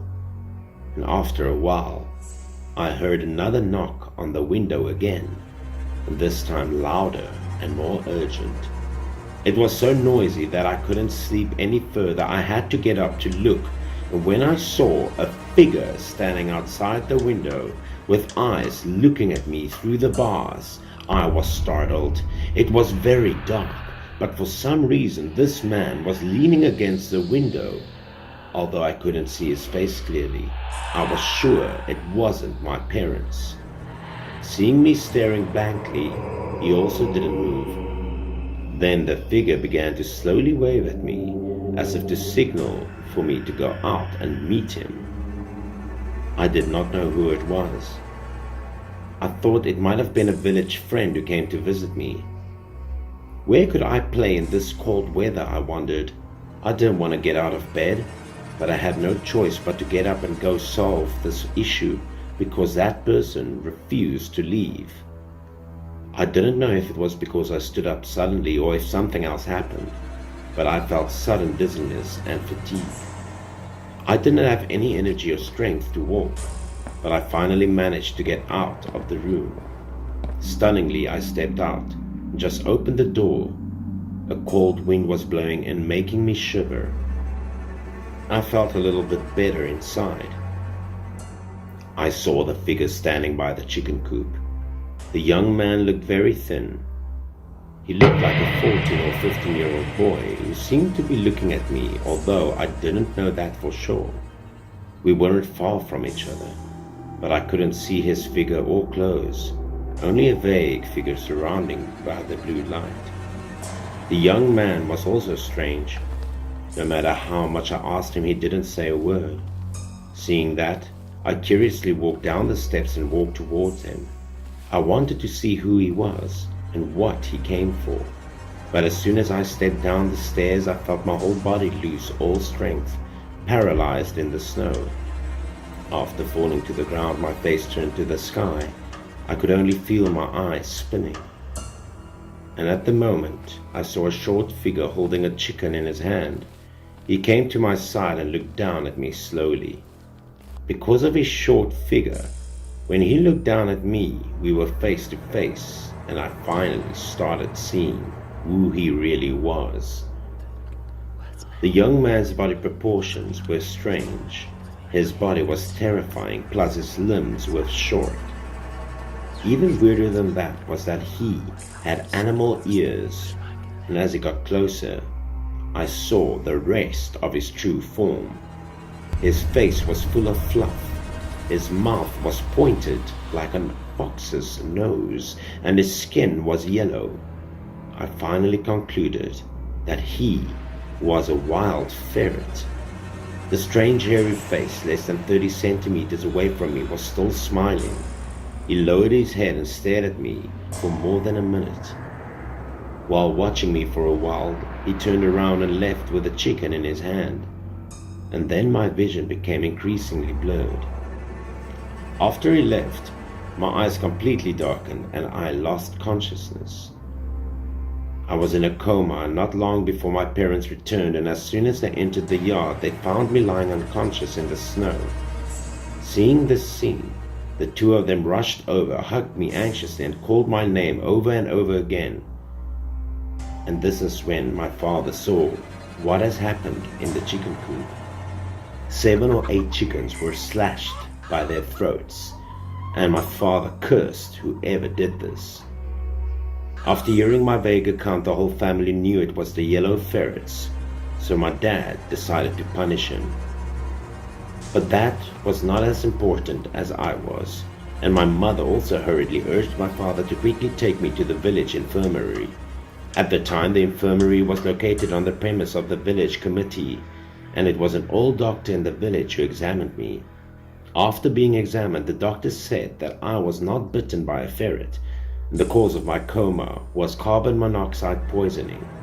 Later, when my parents thought about it, and they went back to the house to get all the things, They were surprised to see that the house was filled with charcoal smoke.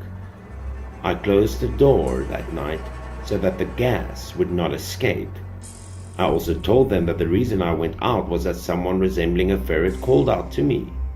According to the doctor, if the yellow man hadn't knocked on the window to let me out, I would have stayed in the house and continued to fall asleep, and probably wouldn't have woken up at all. Hearing that, the next day my father immediately went to the city to buy some more chickens and placed them in the chicken coop and waited for the ferret to come and steal them as a way to repay and thank him for saving my life.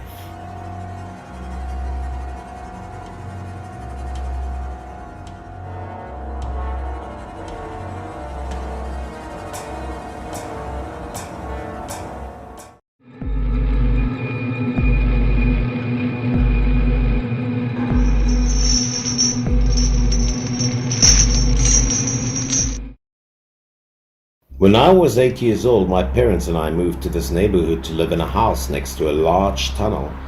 Apart from the boring peacefulness of the neighborhood, there was nothing attractive about the area. Only a large tunnel at each of the ends of the street was constantly attracting my attention.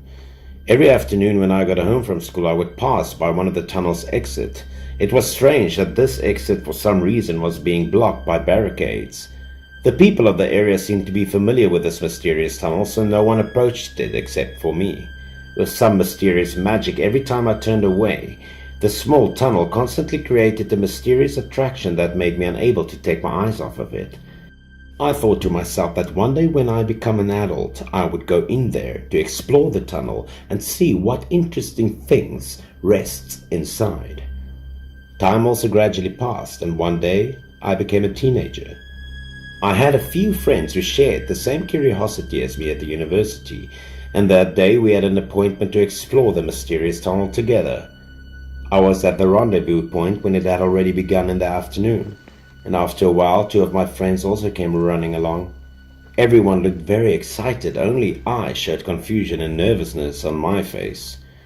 Over the years, the abandoned tunnel in the area where I lived had become famous and mentioned by many people, making my friends curious to explore the insides.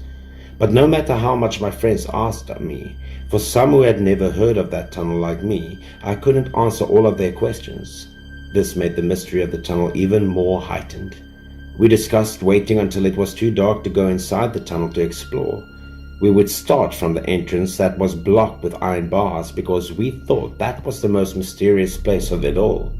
And as planned, the whole tunnel was plunged into darkness. The coldness around this mysterious tunnel was shown more clearly. The place was also where we began the inside of the tunnel. When we stood in front of the barricade, we realized that it was taller than the head of an adult like us.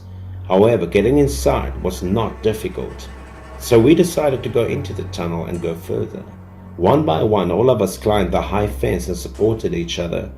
In a few moments, they were all standing at the entrance. Inside the tunnel was a dark, mysterious, and attractive color. There was no light inside, only the street lights that showed us the way. The sound of our footsteps echoed through the tunnel, accompanied by the voice of each person in the group. They made the gloom and coldness of this tunnel even more multiplied. We went inside with our phones in hand to record all the scenes. We hoped to make a movie full of attractions and interesting things. As we went deeper inside, the sound of the wind blowing from inside made us feel chilly.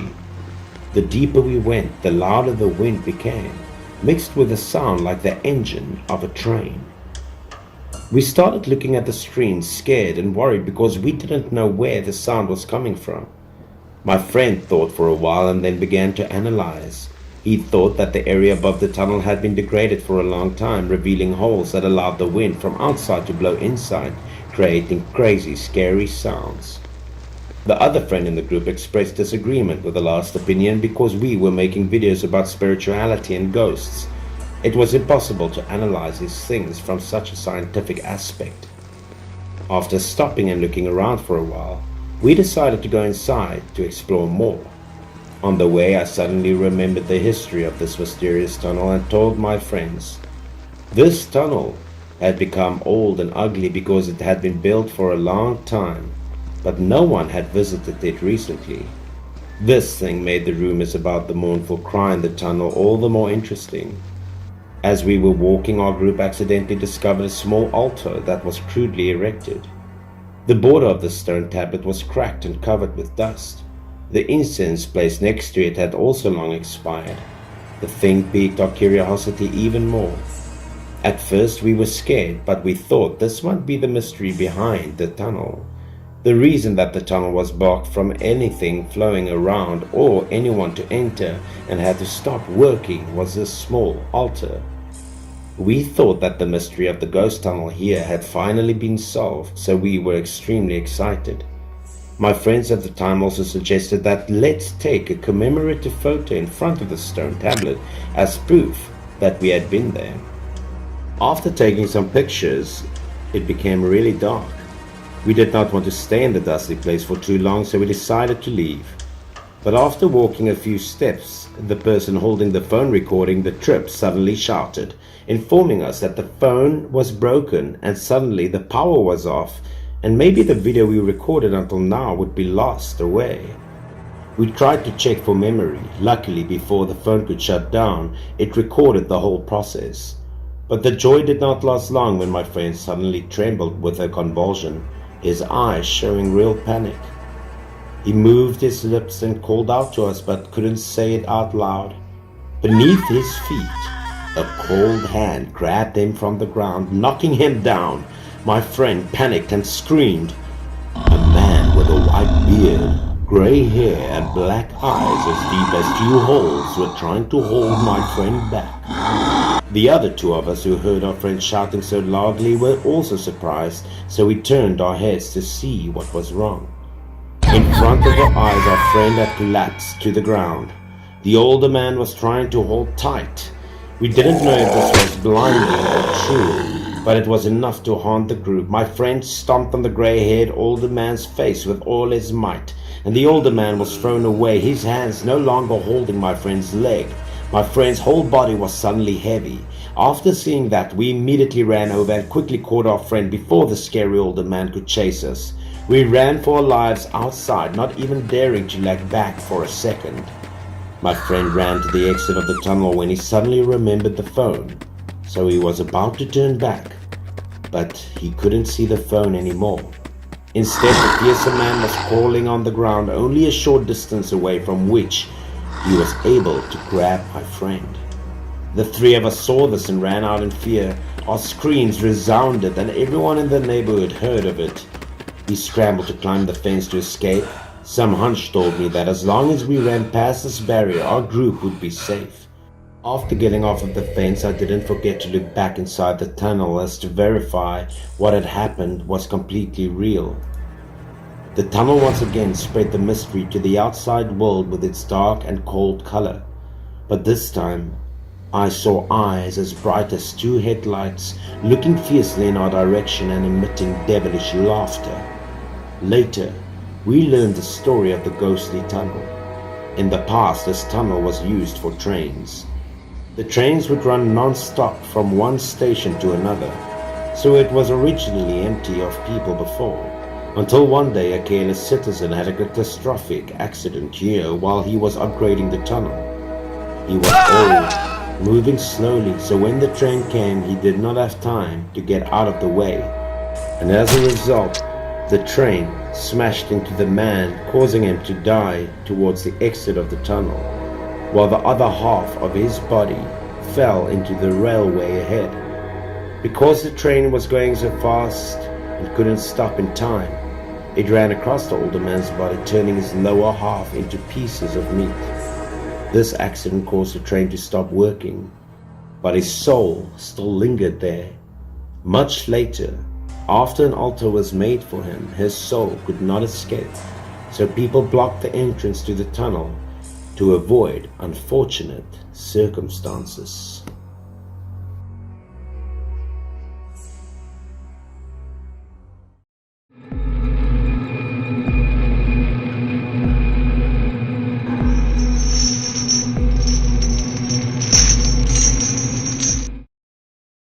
It's a story that happened to me many years ago in my village.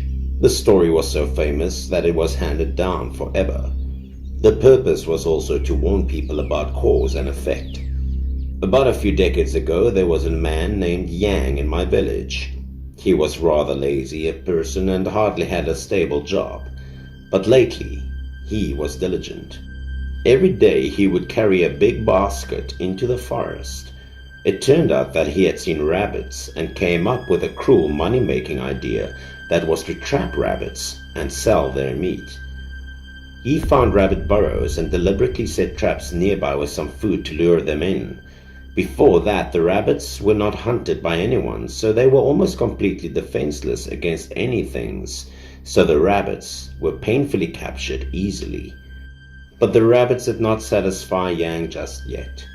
He thought they were too old and couldn't be sold because the meat was no longer tasty, so he would purposely reach into their burrow to find the baby rabbits.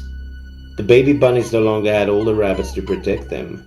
Yang would easily catch the young rabbits lying in the burrow. They were born less than a month old, about the size of a hand. Yang looked at the young rabbits that had not yet grown all their fluff and felt satisfied.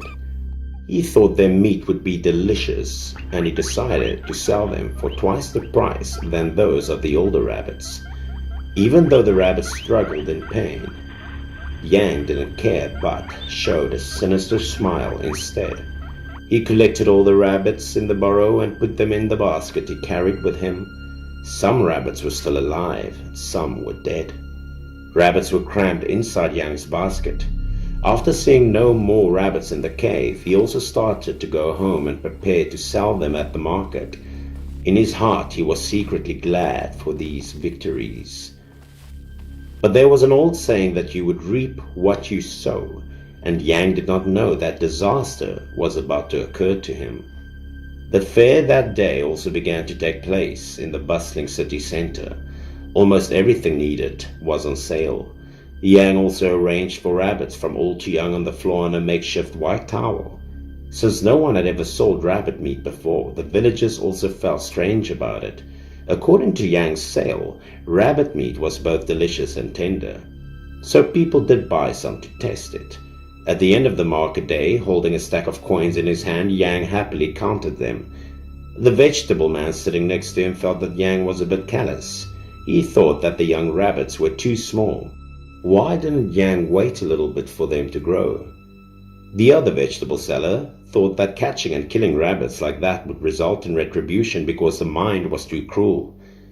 He advised Yang, but instead of thanking the man, Yang felt even more confused. He thought the man was selling vegetables and he was just jealous of him for making more money. Yang believed that no matter how old or young rabbits were, sooner or later they would be caught and sold anyway. So there was no need to wait or be benevolent about it. Making money was the most important thing, so he continued to sell rabbits without heeding the other man's words. That day Yang sold a lot of money. In the following days he also continued to hunt rabbits in the forest because rabbit meat was inherently delicious, so his business was also quite good. That night it was a bit hot because it was almost summer. Young people were sitting together to play cards and chat. In the distance a strange figure was slowly approaching them with a limp and slow gait, gradually appearing from the darkness. One of the group turned to look.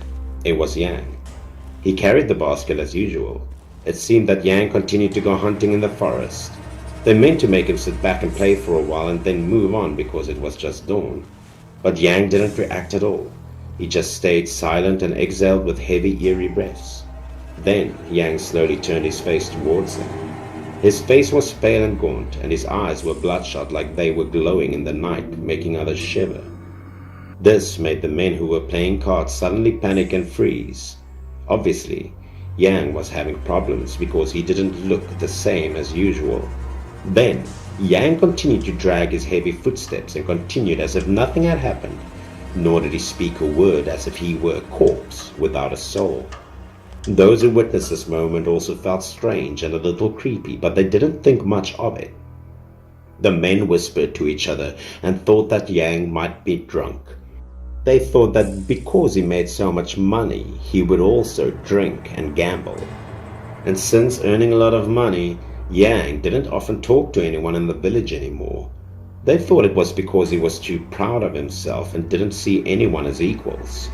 So despite Yang's strange expressions, they still tried to curse him and told him to watch out for retribution for always killing small rabbits. They then continued to play cards and ignore him.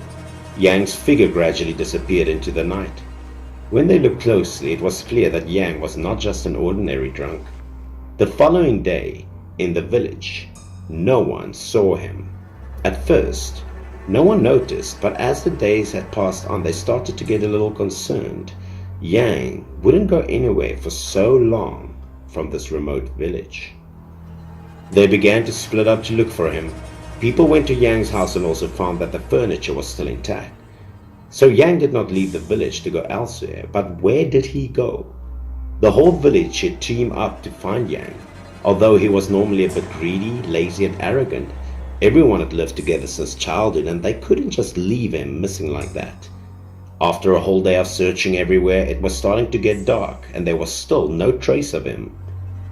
Just as they were about to give up, they heard a scream from afar. Everyone was shocked because a human body was found in front of everyone. That's right, it was Yang. Yang died, and his body was lying in the middle of the meadow, looking extremely pitiful. After taking a look at the body, it looked like he had been dead for a few days because there was a stench around it, and it was slowly decomposing. The bloodstains on the body's clothes had also dried. When they approached to take a closer look, everyone panicked when they saw his neck. It was ripped and it looked like something had bitten into it. The horrifying scene scared everyone. Yang's eyes widened as if he had seen something scary. The red blood vessels were also clearly visible. It looked like he got eaten by something even though he was still alive and felt the pain. This then causes some people to vomit uncontrollably. Anyone would feel nauseous before the stench and having to see so much blood and flesh like that. And at the time, another resident discovered strange things next to his body. He pointed towards the head of the body. Besides, strange things appeared. Perhaps that was also the cause of his death. Those were small blood-stained footprints that looked like the footprints of a rabbit. They were spread all over the ground near the bitten neck area. And after looking at the tracks, it seemed that the rabbits were the ones who caused this. It seemed like they escaped into the forest among a path. At this point, everyone started to think that Yang was being avenged by the rabbits. Because everyone searched everywhere, there was no clue of a fight or anyone that someone had harmed him at all. The villagers buried Yang and the murder case gradually fell into silence without any answers. But everyone in the village knew that Yang had received retribution for his actions.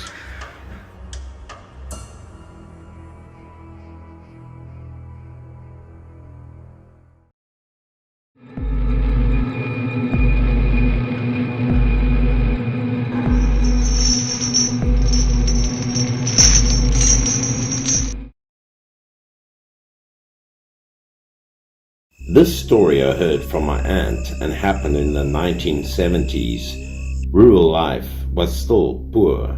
Occasionally there were performances in the countryside by singing troops from the district town to serve the people. When knowing that there would be a show coming up, the whole village would come to the communal yard to watch it. Significantly few people went to see the troupe. My aunt said people just went to watch it for fun because they didn't understand what the choir was singing about. The troupe sang about the play, The Judge. The audience was very crowded. Moments later, the troupe began to sing and perform for the audience to enjoy. My aunt and her best friend also stood below to watch the show. However, because everyone was jostling and playing, the two of them were pushed forward. But because of that, the two were lucky to see the whole scene of the artist singing on the stage in front of their eyes. The character who played the Mandarin was drawn with a large face with a white crescent on his forehead. Then he babbled the first verses. But while he was singing, he suddenly stopped. And then he stared at something at an unknown place. The villagers thought he had forgotten his lyrics, so they shouted to him, But then, it was very common for these incidents like this to happen to a theater actor who was singing. Therefore, there would always be someone behind the stage helping the actors whenever they forgot their words or lyrics. Although someone would hide behind the stage suggesting lyrics to him that day, the actor decided not to sing anymore and walked down from the stage with a worried look. As soon as the villagers could no longer hear the troupe's performances, everyone dispersed and went home. Only one close friend of my aunt's still wanted to stay. The troupe was arranged to live at a villager's house. My aunt and her best friend took each other and ran inside. The two decided to sneak in and peek through the window. The two of them were surprised to hear that the leader had cursed the actor so much for not doing well as the leader had told him to, and at the same time rebuking him as an inexperienced actor, and that he shouldn't make mistakes with such things because that would affect the group's reputation. My aunt's best friend couldn't help but laugh when she witnessed the actor's embarrassment at the time, and her smile faltered when she heard the actor say that he had seen ghosts. And not only did her aunt and her best friend disbelieve, but neither did the leader. They did not believe that the actor saw a ghost while performing. He repeatedly emphasized that he did see a ghost. He said that when he was singing on stage, suddenly a woman who looked like a female ghost appeared on the stage from nowhere, and she was kneeling. What's scarier was that her face was full of wounds and dirt, just like a female ghost would be. She knelt in front of the actor and cried and begged. At the time, he was so scared that he stood frozen in place and did not dare to move anywhere. After hearing the actor tell the whole story, the leader was also very scared and asked the actor if the female ghost was gone. The actor told the leader that the woman was still there and that she was kneeling behind him. The leader became scared that he had to hide behind the actor's back and didn't know what to do. Then, one of the female actors in the cast came up to him and came up with a way to stop the ghost from following the actor.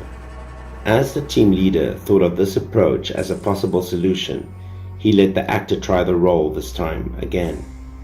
Moments later, the actor would be in his judge costume, and at first, the actor would ask the ghost who was kneeling in the background if she had encountered any injustice and why she was there. The female ghost immediately replied to him that she had been raped and killed unjustly, so she came to ask him to get justice for her. She recounted the night she went home alone. There was no one on the way back then, but when she was walking to the cornfield, from behind a corn bush, a strange man appeared as if he wanted to do something evil to her. Although she used all her strength to try and escape, unfortunately she was dragged by the man into the cornfield. She was alone at the time and knocked down to the ground. She tried her best to resist, and she scratched and fought, but this just made the man embarrassed and angry, so he pulled out the knife and slashed her face several times. That man did a very blasphemous act of raping her in a secluded place. After that, the man killed and threw her body into a dry well in the west of the village to cover up all the bad things he had just done. Because this was a cornfield, no one really went there, and no one could find her. The female ghost tearfully recounted the story of being murdered by that man, and told them who the murderer was and where he lived. When the actor heard the story, he told her that he promised to help her find justice for her and asked her to go back. After the female ghost left, the leader and the actor went to the police to report the injustice. But the police did not believe the story and thought that there must be some superstitions of the feudal age hanging around. But then, the village chief also went to confirm two things. The first thing was that a woman who was missing had not been found, and the description fitted it. The second thing was that there was actually a dry well there. The police, after hearing what the village chief said, searched and found a dry well, just like the village chief said, and then they smelled the stench from afar in that well. Only then did everyone believe that a horrible murder took place there. When they got there, they finally found a decomposing female body. The missing girl was the daughter of a house in the village.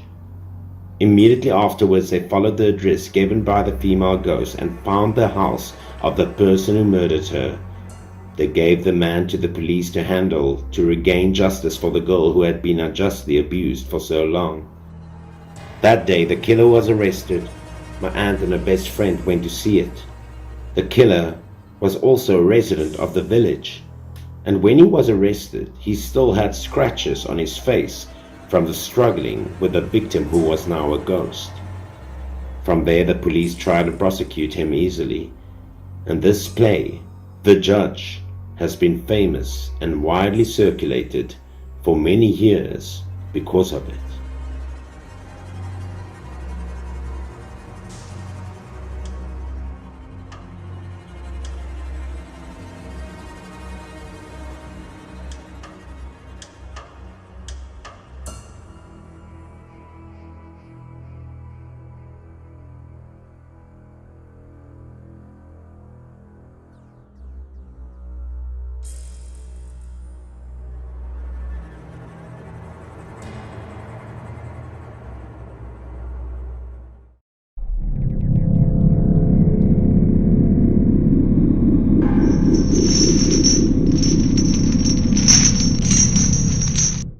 Last year, my younger brother Shinichi and I went to my wife's hometown to visit her parents, but unfortunately the town was forced to close due to the epidemic, so we were stuck.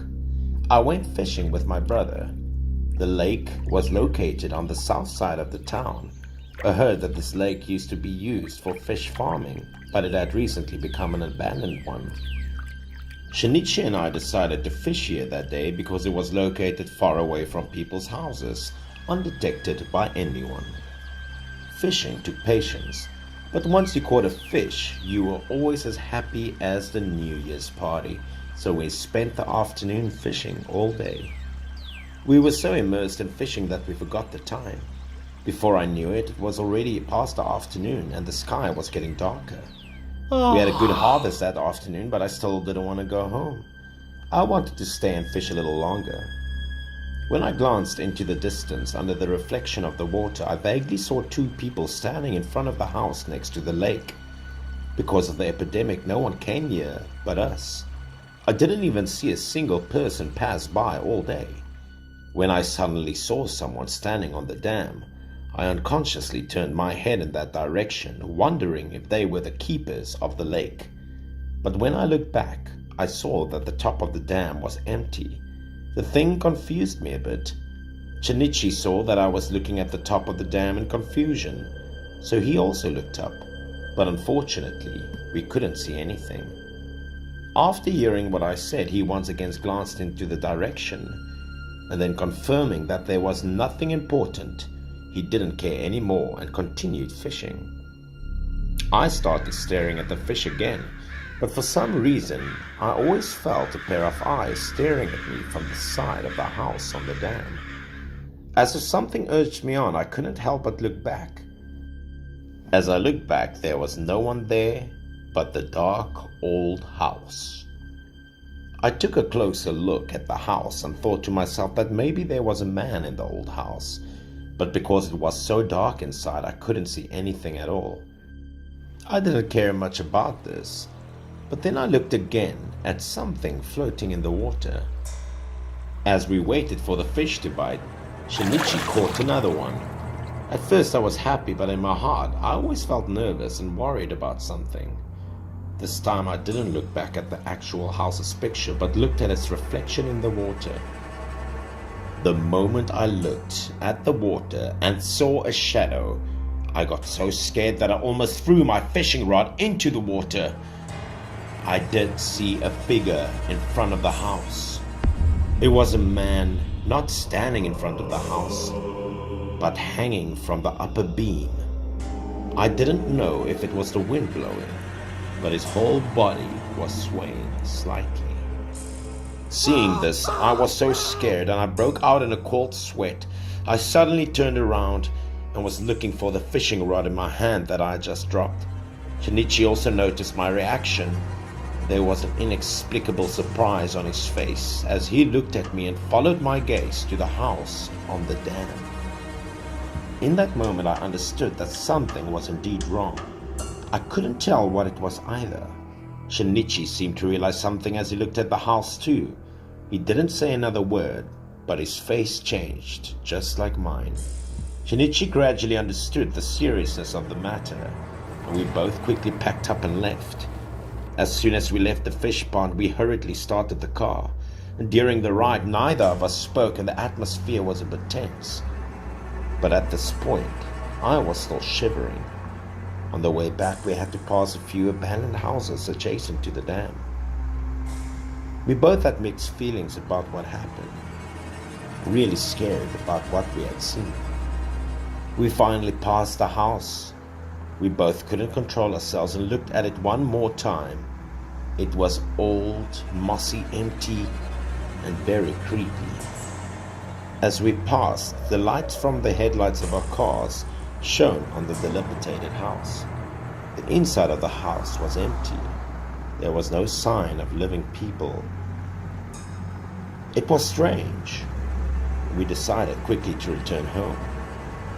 After confirming that there was no one in that house, the atmosphere in the car calmed down a bit. When we got home, we talked about this. I also talked with my wife and her parents. I heard that the fish pond had been lying empty for more than 10 years, and the reason that that house was abandoned was also a scary thing.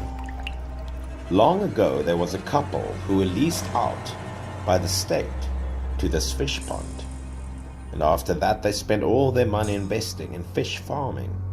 However, some children in the town had sneaked out there to steal fish. Then, because of insulting and scolding these children, the couple was harmed by people. The people even poisoned their fish dam and killed all of the fish. When the couple went to confront the perpetrator, he attacked the husband violently and broke his leg. So not only did all the fish in the pond disappear, but also they had no money for medical treatment. Tragedy struck. The husband couldn't stand, resentful and miserable, so he drank pesticides and committed suicide. At the time, the wife was too heartbroken to go on. She did not have time to think, so she hanged herself on the rafters next to the dam. Since then, some spiritual things have happened regularly in this place. Many people who passed by this lake at night would see them or hear their cries and lamentations. To this very day, the fish pond was no longer contracted, so it was left alone and became a deserted lake. After hearing the story, I was upset and felt sorry for the couple, but I was also a little worried. After all, the fish we caught were also released back into the wild.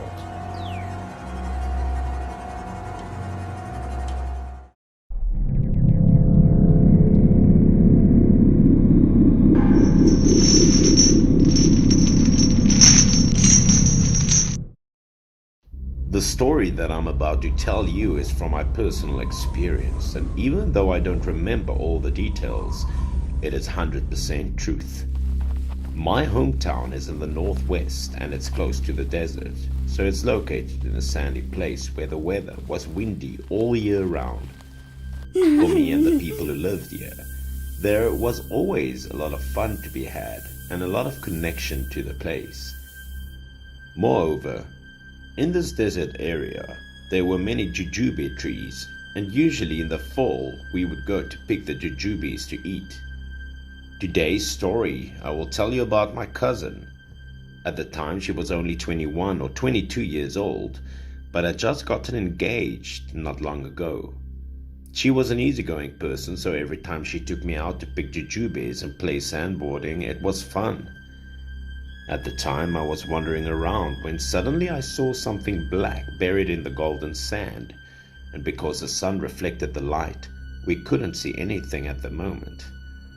It wasn't until we got closer that we used a stick to pick it up and saw that it was a cool-looking pair of sunglasses. Later, when we found out that the item was still new, undamaged, and usable, My cousin saw it and brought it home to use.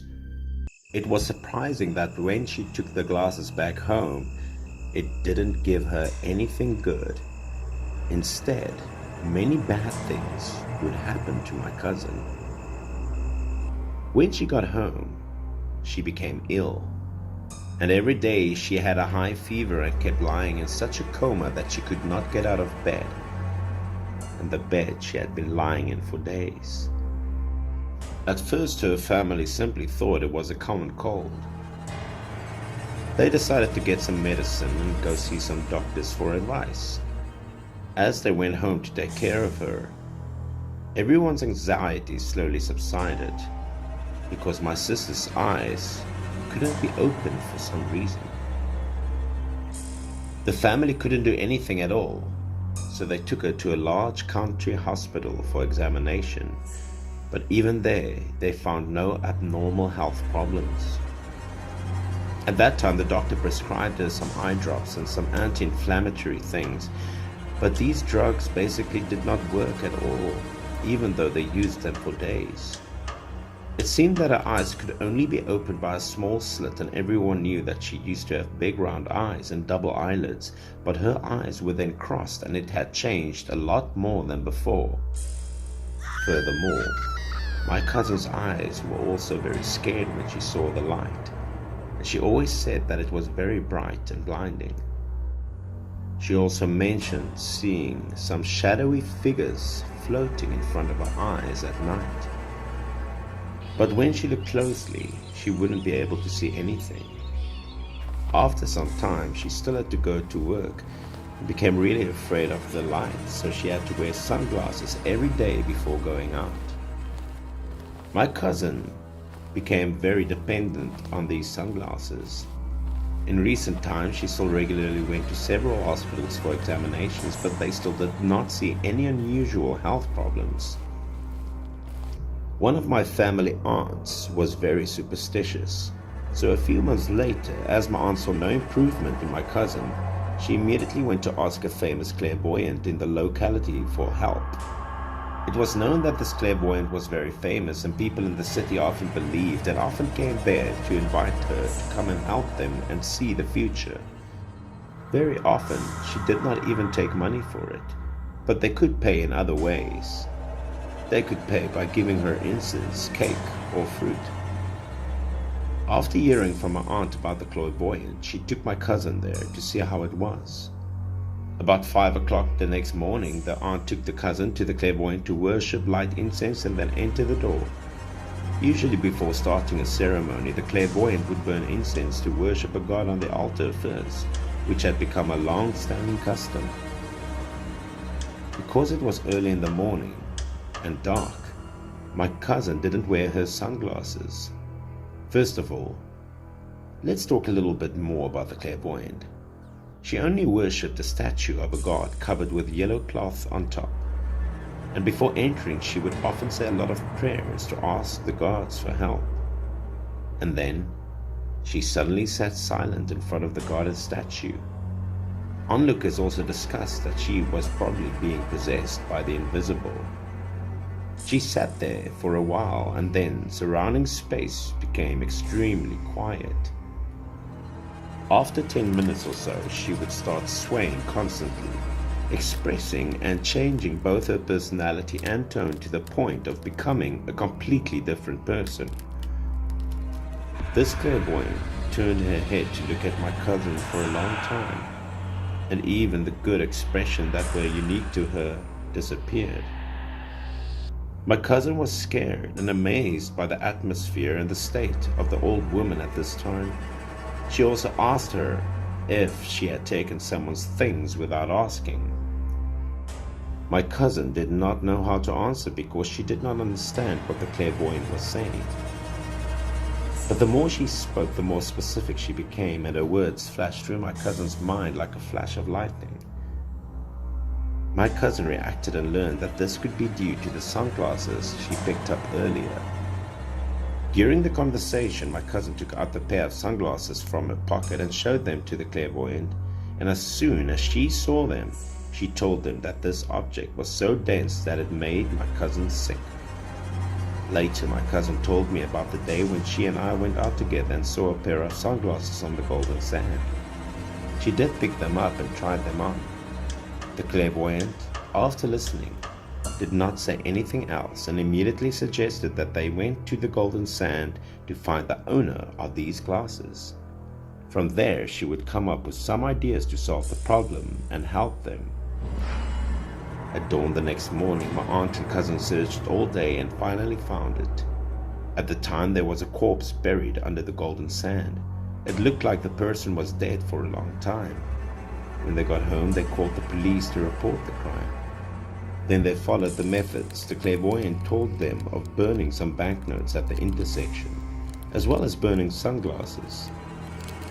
Then my cousin's eyes really improved, and she was no longer afraid of the light suddenly. But she was still slightly squinting to this very day. It is said that what the dead have used will leave a mark on the living, and the living is best not to use it. That is the reason why if someone in the family dies, they should be burning the clothes they've used all their life, even the most precious things, or bury it with them.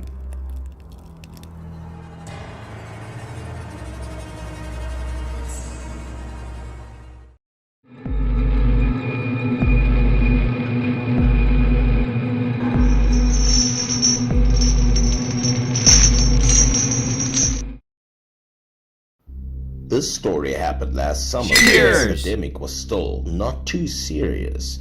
People were still subjective about it, so many shops were still very busy. Because of the epidemic, my business was not doing so well. I went back to my hometown to visit relatives and happened to meet an old friend named Shen, so we sat down to talk about stories. The shop where we chose to sit and talk was located on the edge of town. It had a large yard and good business, but very poor conditions such as noisy, dusty, and easy to get wet when it rained conditions. Shen didn't care about such things, so our conversation was still fun.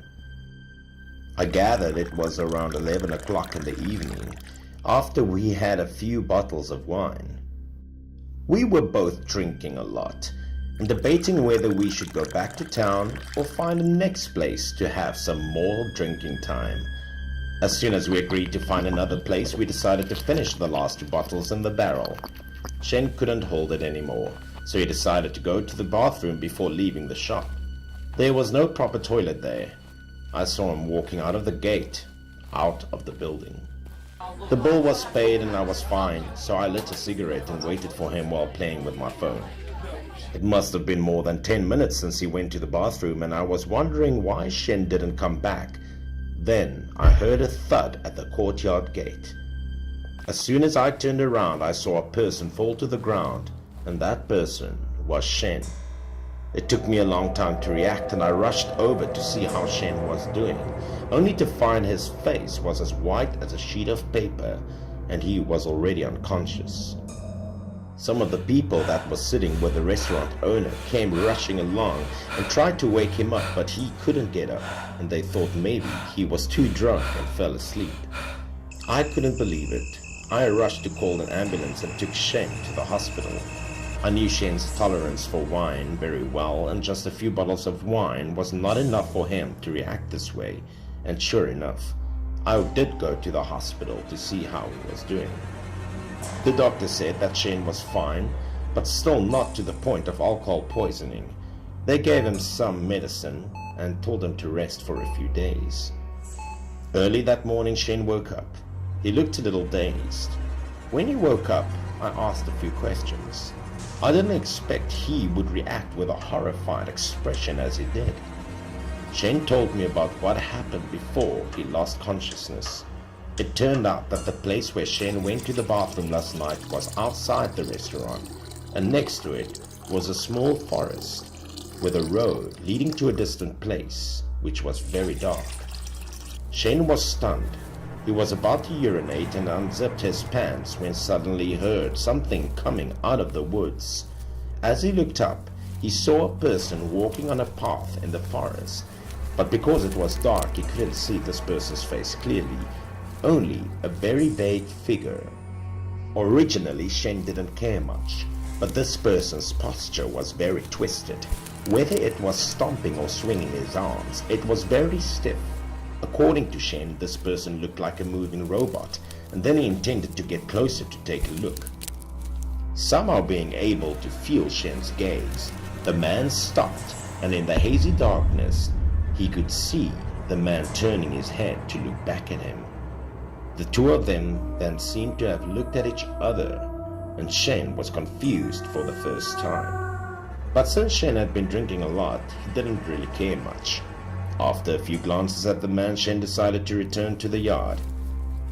But he did not expect that when he turned around, he started feeling dizzy, and his eyes started to reel. Then everything turned upside down with an unpleasant feeling. Shen said he had never experienced a feeling like this before. By this time, Shen's eyes were heavy, and he couldn't open them, and he fell to the ground. As he's been unconscious for a while, he then vaguely felt that his body seemed to be very light. His mind had become clearer, and then he was forced to open his eyes. When he woke up, Shen saw a trembling figure standing in front of him. Still that rigid body. It was a figure that Shen had just seen, and somehow, at that moment, there was a layer of light like a ghostly light all over the man's body. Upon closer inspection, this was an old man with white hair. He wore a Chinese aoyai and walked down a path in the forest with his head bowed down.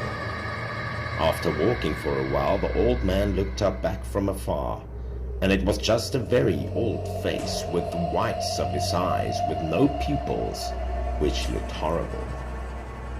After looking at Shen, the old man slowly shook his head as if he was sighing. Then he continued to turn his head along the road and quickly disappeared into this pitch black forest.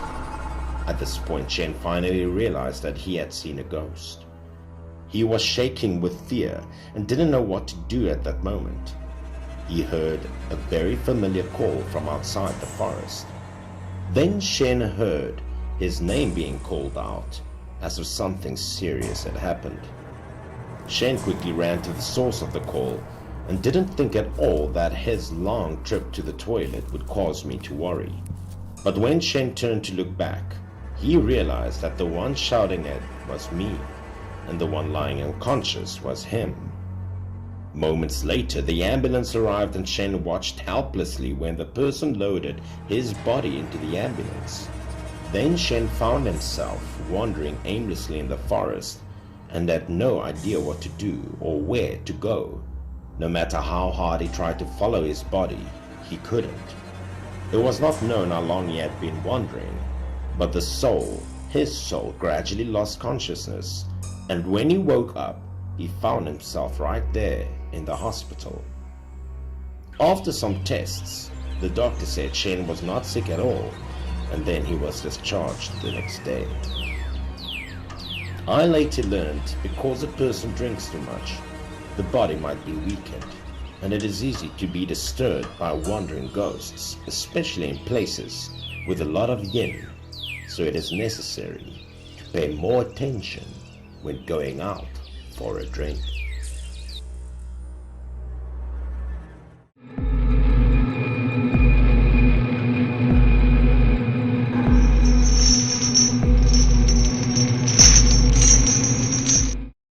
It happened more than 10 years ago when I was 10 years old and just entered the 4th grade of elementary school.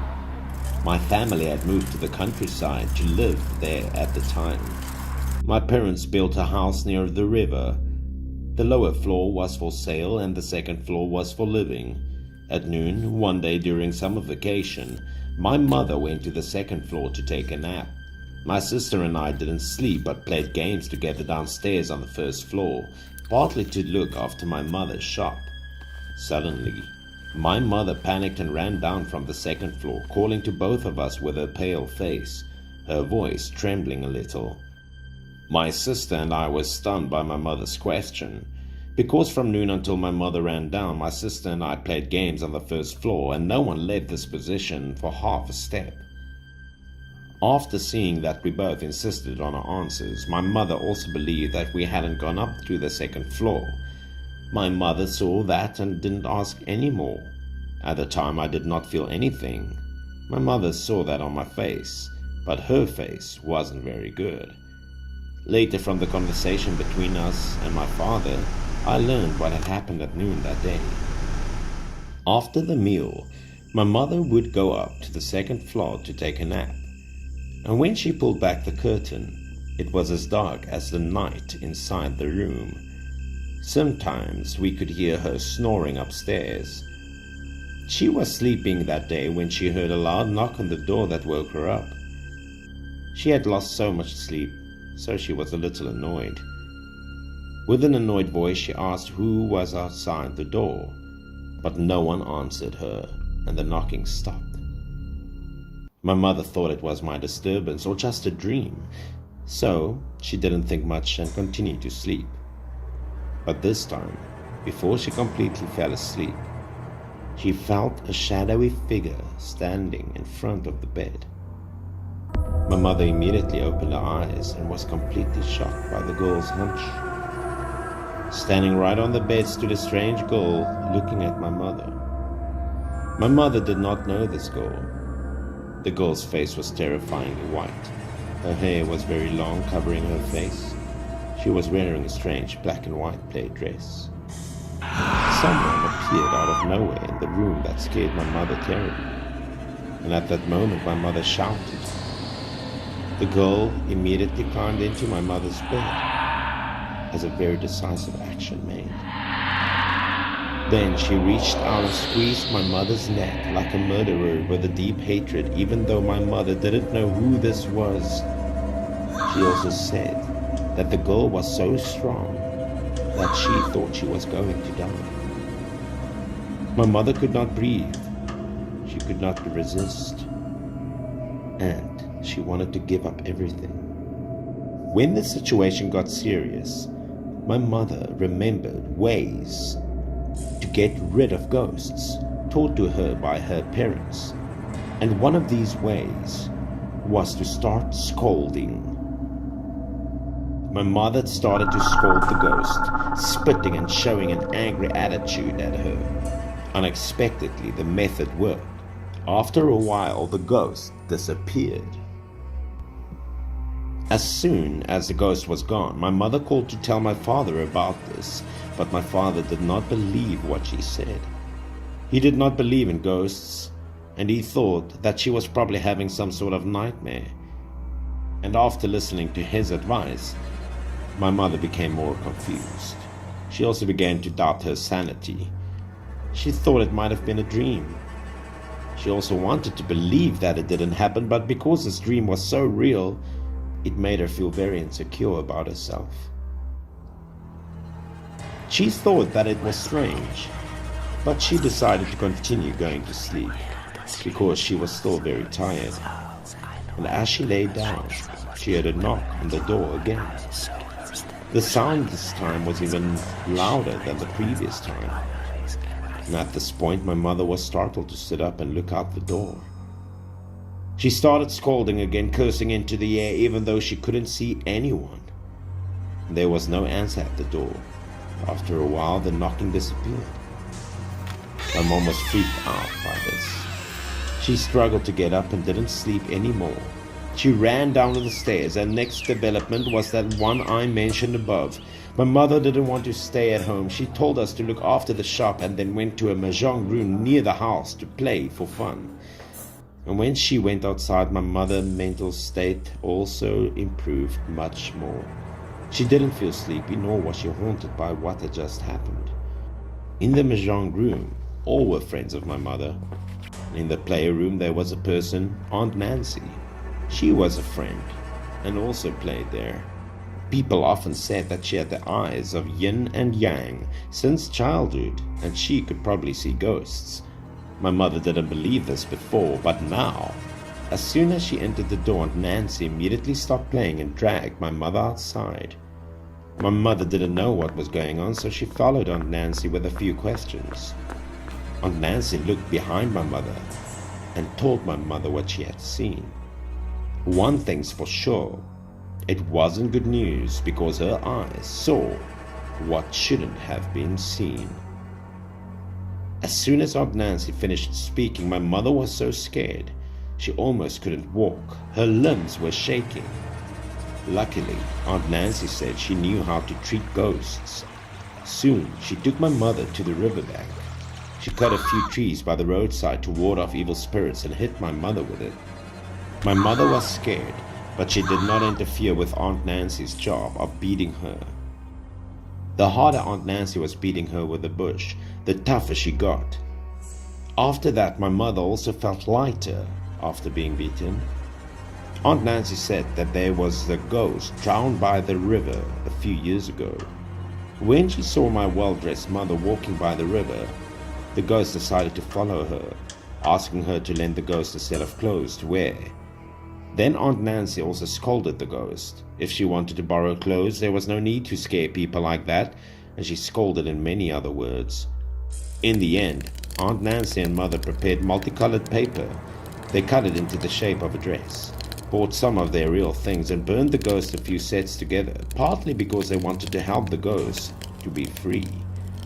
Later, while playing mahjong, Aunt Nancy also told my mother that the ghost thanked her very much. She enjoyed the beautiful clothes they burned. My mother only felt chills after hearing these words.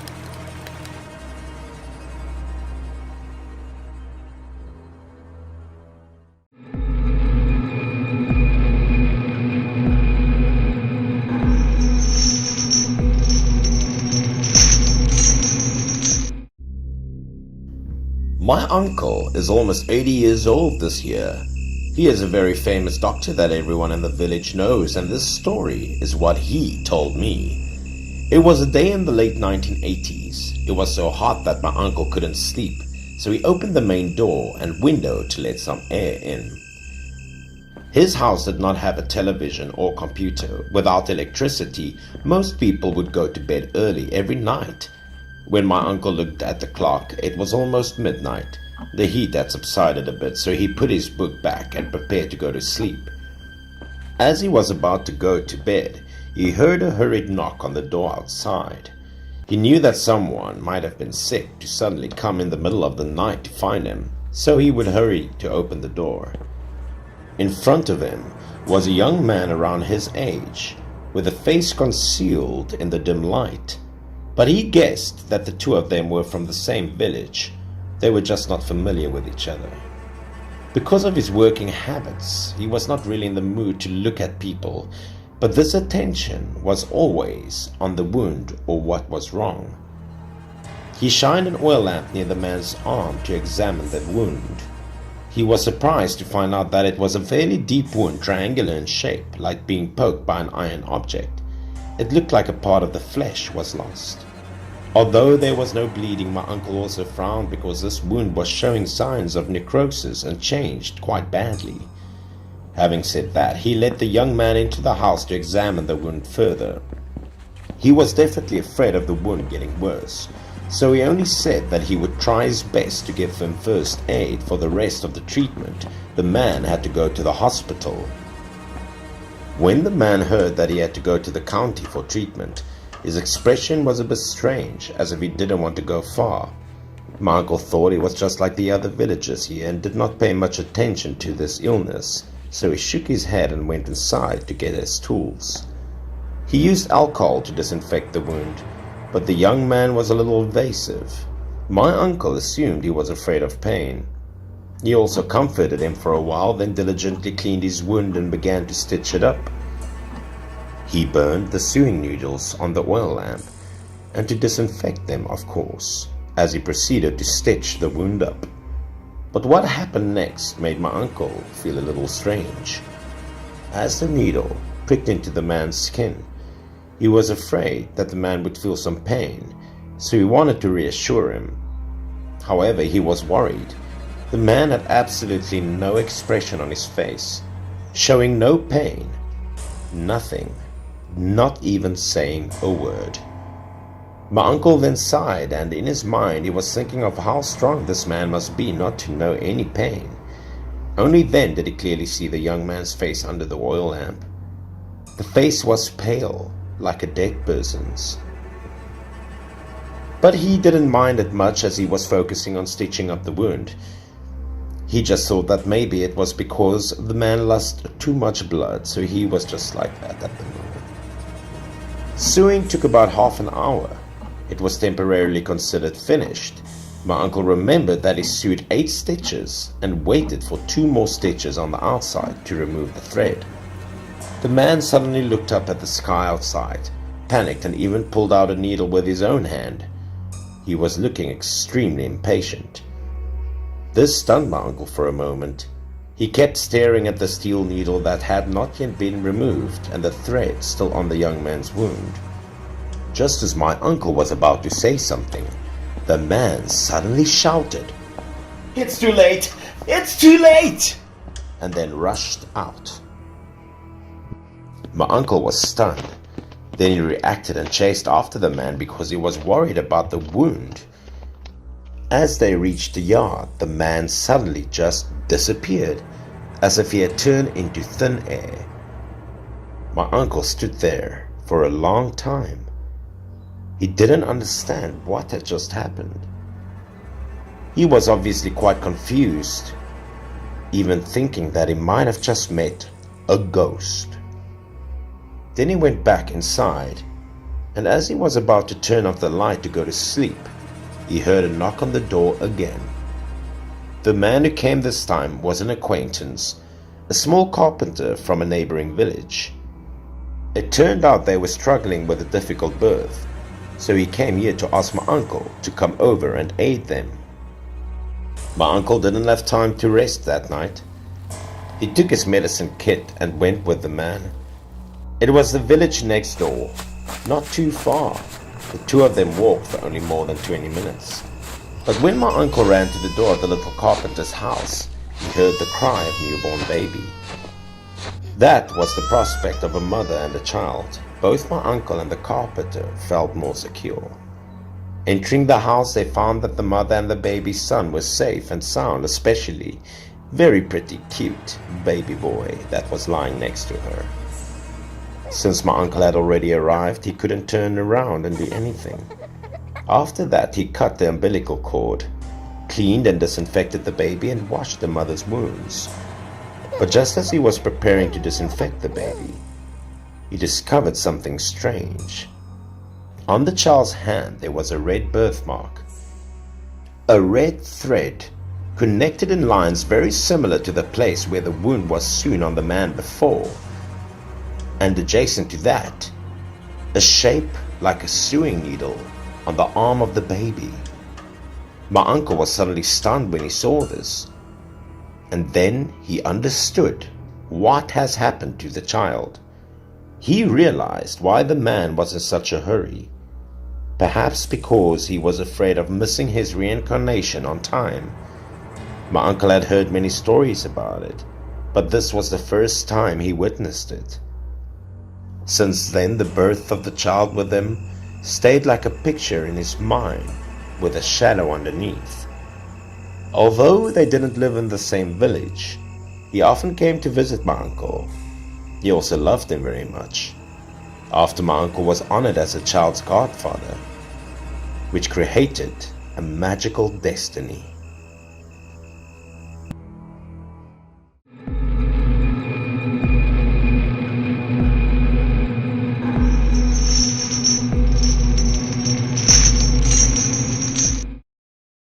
In recent years, due to the zoning plan of our village, the small villages have been merged into one area and some scattered houses near the town had to be demolished. Everything here was getting better and better, and my village was also built with a nursing home where some old lonely people used to live. Furthermore, last year's New Year's Eve, the village gathered a number of volunteers who came to be with these elderly people and make them feel happier. On New Year's Eve, many people gathered around to make dumplings and cook dinner. The atmosphere here was much more bustling and fun than usual. Compared to the busy nursing home, my family ate earlier and we finished our dinner as soon as it got dark. After I finished eating, I went out with some of my friends to find someone to play cards with. When I passed through the gate of the nursing home, I saw people still cooking meat on the big stove. At this moment, an old cadre who was with everyone in the yard saw us standing outside the door and hurriedly called us over. Mr. Goro was a well-known former official and was respected in the village by everyone, including myself. As soon as he called, we all gathered together and he gave each of us a cigarette. I knew that Uncle Goro must have had some business to rely on, so I thought to myself that maybe I wouldn't be able to gamble that night. Sure enough, on New Year's Eve, the nursing home held a reunion party to welcome the new year for all the lonely elderly people. Mr. Goro asked us to come and pick up Mr. Hiroshi to celebrate the holiday because Hiroshi was also a bit lonely. We looked at each other a little hesitantly when he asked for help. We had no choice but to do it. After that, I drove the car towards the old village. Mr. Hiroshi was an old man who had never had a wife. When the village was replanned, although he was advised, he refused to leave because he did not want to destroy the memorial house where he lived for decades. My friends and I drove to the old village. This place was demolished and poorly planned, so it was almost deserted and very desolate. The whole wasteland was left with only Mr. Hiroshi's house, and it seemed that because the wiring was broken, there was no electricity, so only kerosene lamps were used. Because the path on the hillside was narrow, we parked the car at the bottom of the hill and walked a short distance before reaching his house.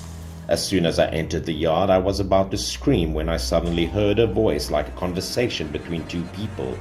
Hearing this voice, we were curious as to whether Mr. Hiroshi was living alone there and who he was talking to. We looked at each other curiously and followed quietly. Meanwhile, the voices in the house continued. The house had an ancient style with window stickers. Standing on the steps outside the door and looking inside, I could vaguely see two figures sitting in the middle of the house. One of the two figures we saw was a woman. I wondered if Uncle Hiroshi had found a wife. If so, that would have been great news. We looked at each other and decided to find out. Perhaps we could quickly find a bit of breaking news in this boring holiday. I quietly wet my finger with some spit and gently punched a small hole through the window paper. I was looking into the house with one eye. My thoughts at the time were to see if it was a woman and if she was an acquaintance in the village that we knew. But when I looked in, I saw Mr. Hiroshi sitting at the table with some dishes and candles. He sat at the end of the table, took a sip of wine, picked up a piece of meat, and placed it in the opposite bowl. He kept commenting on the taste with the other person. But there was no one on the other side of the table. The wine glasses and rice bowls were still full. No one was eating. However, he talked very enthusiastically as he ate. It seemed like there was an actual person sitting there, but we didn't see anyone, even though I had seen two figures with my own eyes just a moment before. My scalp was a bit numb, so I involuntarily stepped back. Mr. Hiroshi was inside, hearing someone outside, and turned his head towards the window and shouted loudly. After being called like that, we looked at each other blankly and were confused as to how to respond. Fortunately, Mr. Hiroshi had known us ever since we were all children. He heard our voices and became softer. But the atmosphere was still awkward as the two sides faced each other. Mr. Hiroshi's face showed an unhappy expression when we overheard. The three of us immediately told him about the purpose of our visit. Out of curiosity, my eyes couldn't help but look inside the house. There was only 2 rooms, and at a glance I could see them all, but as expected, there was only Mr. Hiroshi. After that, he looked at the 3 of us at the same time and refused to go to the nursing home to attend the party because he said that his house was having a party too. Any other day before, we would have persisted into persuading him a few more times, but that day we really didn't dare to do so. After replying, we looked at each other and winked at each other, then turned to leave. I could feel like he was hiding something because he didn't go back into the house straight away. He waited until we were far away. I was really curious at the time, so I couldn't help but look back. I didn't know if it was an illusion, but I always felt like that place was a bit ghostly. And at that moment, I saw a pair of chopsticks placed on a bowl suddenly rolling down on the table. The candle flickered slightly, and I wondered what wind could blow the chopsticks away, but not the small candle. My scalp suddenly shrank and my heart seemed to have frozen with it. I didn't know if it was Mr. Hiroshi's gaze that made the hair on the back of my neck shiver, or maybe it was, but his eyes made us feel a little scared. We quickly drove back to the new village and told Mr. Goro about what had happened at Mr. Hiroshi's house. I was expecting him to tell us something, but unexpectedly he just lit a cigarette and sighed heavily. He looked like he was about to say something, but in the end, he didn't say anything and just told us to go home. He gave us all some more cigarettes and then went back into the nursing home. We could clearly see that there was a mystery hidden here. Later, when we were playing cards, we heard that Mr. Hiroshi was not an unmarried bachelor, but was married when he was just 20 years old. Although they had no children, the couple's relationship was very good. He had only been happy for 10 years when his wife passed away of a serious illness. And since then, Mr. Hiroshi didn't go out much more, and his personality had also become quieter and less talkative. We didn't know what we saw that night, but maybe the reason why Mr. Hiroshi would rather live alone in that lonely place rather than leaving was that it had something to do with that matter.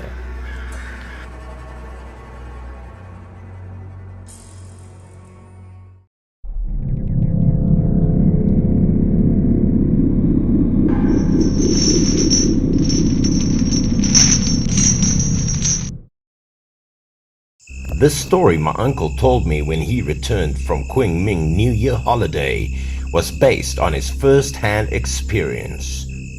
It happened 6 years ago. At the time, my uncle was 35 years old. He was working as a housekeeper in the village. When it turned cold, the people in the village had nothing to do. Moreover, it was also holiday, so people gathered to drink alcohol and play cards every day. One night, my uncle went to play cards until very late. That's just in the next village. According to my uncle, it was past midnight when he returned home. As passing an abandoned house in the village, the sky suddenly became foggy. Surrounded by the fog, at the time my uncle's head seemed to melt, and his vision was only 2 or 3 meters and very blurry. He was not too far from home, as the road he was walking on he has walked since he was a child. So at first he did not care much and just continued.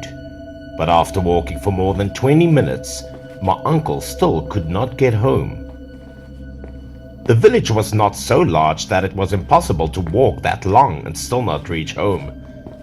When looking through the fog, my uncle was surprised that he was still in front of the house. My uncle didn't understand how it could be when he passed it already. He started getting worried, afraid that he was lost somewhere with no way out. According to folklore, this phenomenon was called the ghost guiding the way. Even if you continued, you would return to the same place. My uncle felt like a pair of eyes were staring at him from behind. His feeling at the time was uncomfortable, so he hurriedly looked back to check.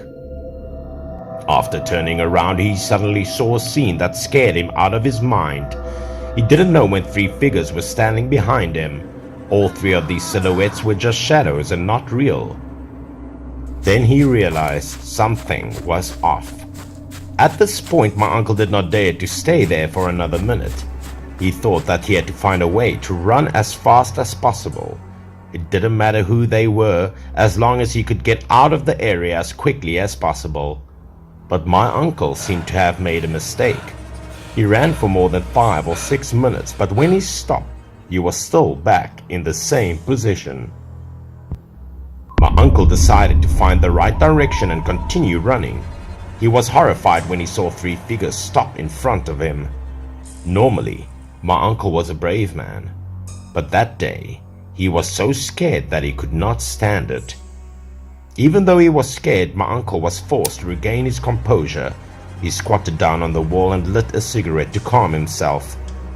He didn't know if it was because of the flame of the lighter, but when the 3 ghosts stopped, when they were only about a meter away from my uncle, it was a surprise. My uncle boldly asked them what they wanted from him, and at the point the three ghosts actually opened their mouths to answer. As soon as the three ghosts said they wanted money, my uncle immediately withdrew all the money on him and delivered it. But the three ghosts didn't take it. They kept looking straight at my uncle. Of course, he understood what those three ghosts wanted as gold paper money, but he could not find any gold paper money to give at that time. He begged them to let him go and thought there would be no problem. But after many kind words, the three ghosts still refused to leave and pressed my uncle even more into the wall. When he stood in the middle, he deliberately raised his voice to call for help, but in the middle of the night, no one heard him. In the end, he was desperate. He placed his head against a wall and closed his eyes. He suddenly remembered some Buddhist scriptures that his mother had read. He repeated the words in his mouth. The surrounding temperature seemed to be a little higher. When my uncle opened his eyes, the three ghosts were gone. And of course, my uncle didn't dare stay there any longer. He ran home as fast as possible. This time it was okay because the fog was much lighter and he wasn't led by ghosts anymore. So in the end, he came home for a short time. As he got home, he fell ill and had a high fever for more than a few weeks. Later, my uncle's mother inquired everywhere and found a shaman to open an altar to perform an exorcism on him.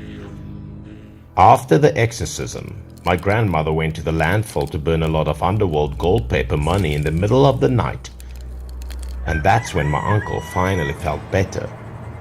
Later, he heard from the shaman that the three ghosts had a poor background. Before that, an older woman and three sons lived in the abandoned house. But somehow, the house suddenly caught fire. The three boys were fast asleep, so they suffocated to death. And all three people died in that house. Since then, every night their ghosts would appear, harassing the villagers. Those who could resist stayed, and those who were scared moved away. Perhaps the three ghosts were hungry and suffering from injustice. My uncle were one to encounter this.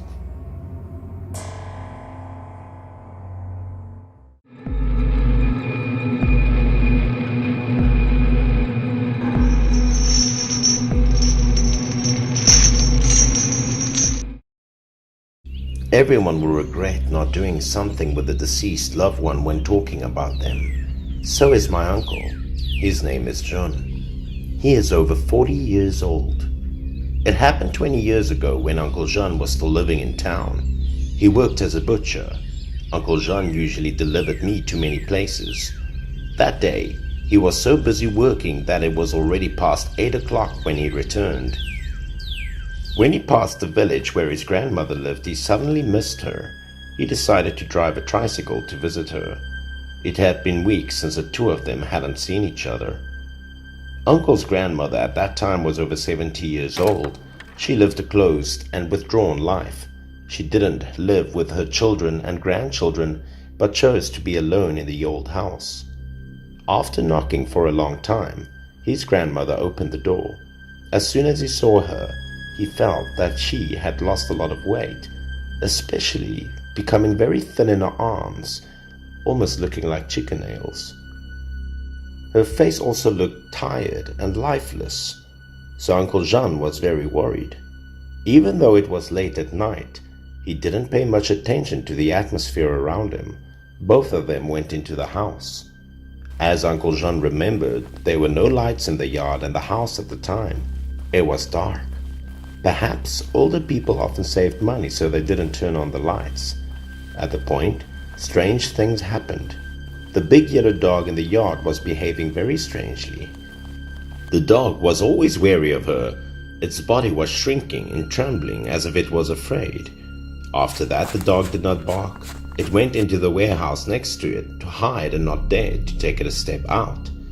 The dog was next to my grandmother's side every day, and this made my Uncle Jean wonder. My grandmother did not answer his questions. She went straight into the house. talking to him about her current situation as she walked. The past few days she was no longer lonely because she had her friends over to keep her company. These words surprised my Uncle John because the people she talked to normally had been dead for many years. How could she be talking to them? Then Uncle John thought that maybe she was just old and confused, so she would sometimes say baseless things. He didn't mind that much, so he followed her anyway.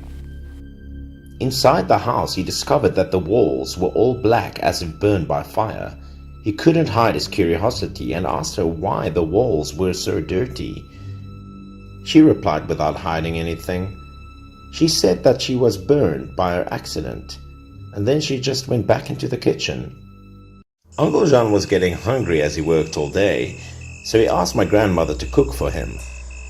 After she finished cooking for him, she invited him into the kitchen, and after entering the kitchen, he was surprised at the situation in front of him.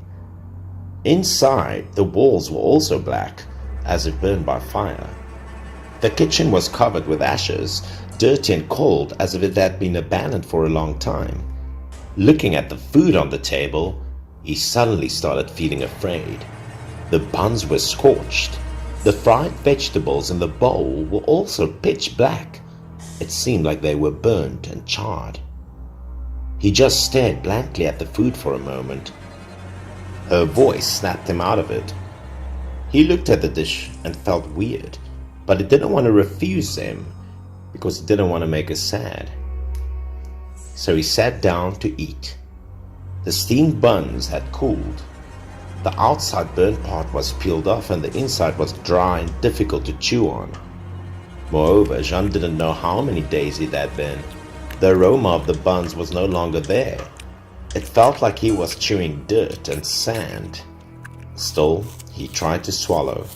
He used chopsticks to pick up another piece of vegetable and found it had burned. He couldn't even eat it. None of the dishes was enjoyable, causing a frown over my uncle's face. But he did not dare to criticize the food. Grandmother was still the same as before, always trying to take care of her grandson. She devotedly peeled off the burnt skin of the buns and gave it to him. He took the steamed buns from her and accidentally touched her hand. He felt that her hand was very cold, no temperature at all. This was unlike any temperature that a living person should have. When telling this story, many people asked my Uncle John if he didn't find his grandmother too unusual. Of course, he didn't feel right, but he didn't want to upset her. Instead, feeling worried, he thought sorry and blamed himself for not taking good care of her. He only knew how to remind her to wear a lot of warm clothes so that she wouldn't get cold, and she was not afraid of the cold. Wanted him to eat well and dress warmly. Because he was so afraid of her old age and weak health, he also wanted her to move back to live with her son and daughter, but the older woman didn't want to. She also reluctantly ate some steamed buns and then secretly put some money under the bowl for her to use. Later, he said goodbye to her as he went home. Unexpectedly, the following morning, it happened. The next day, just as dawn broke, someone knocked on the door of his room. It was my uncle's cousin, and as soon as he opened the door and heard the news, he was shocked. At first he thought something bad had happened to her, but he didn't expect his grandmother to die. Apparently she died of suffocation while the house was on fire. Of course he didn't believe it because he had seen her the night before. He told his cousin the story that he was there. It was his cousin's turn to be surprised because the timing didn't match at all. It turned out that at noon, his grandmother had an accident. In the afternoon, her aunt's family heard the news and hurriedly went to prepare burial items and coffins for the grandmother. Her body was placed in the old house for the funeral. Uncle John's cousin wanted to keep his strength to watch this body at night, so in the evening, he took a nap and unexpectedly fell asleep. When he woke up, John's cousin saw that the position of the altar in the house had been changed, but at the time, he was not in the mood to notice. The food made by my grandmother at noon, well, he didn't know when it was on the table and clean as if someone had eaten it. Originally, his cousin was wondering who to ask, By chance, through this exchange, both cousins were shocked to realize what they had encountered. Uncle Jean's limbs suddenly trembled and he started vomiting right in front of the door. Although he ate with his grandmother and talked with each other, nothing bad had happened to him. Maybe because his grandmother loved him so much, she never wanted to hurt her grandchildren, even if she was already dead.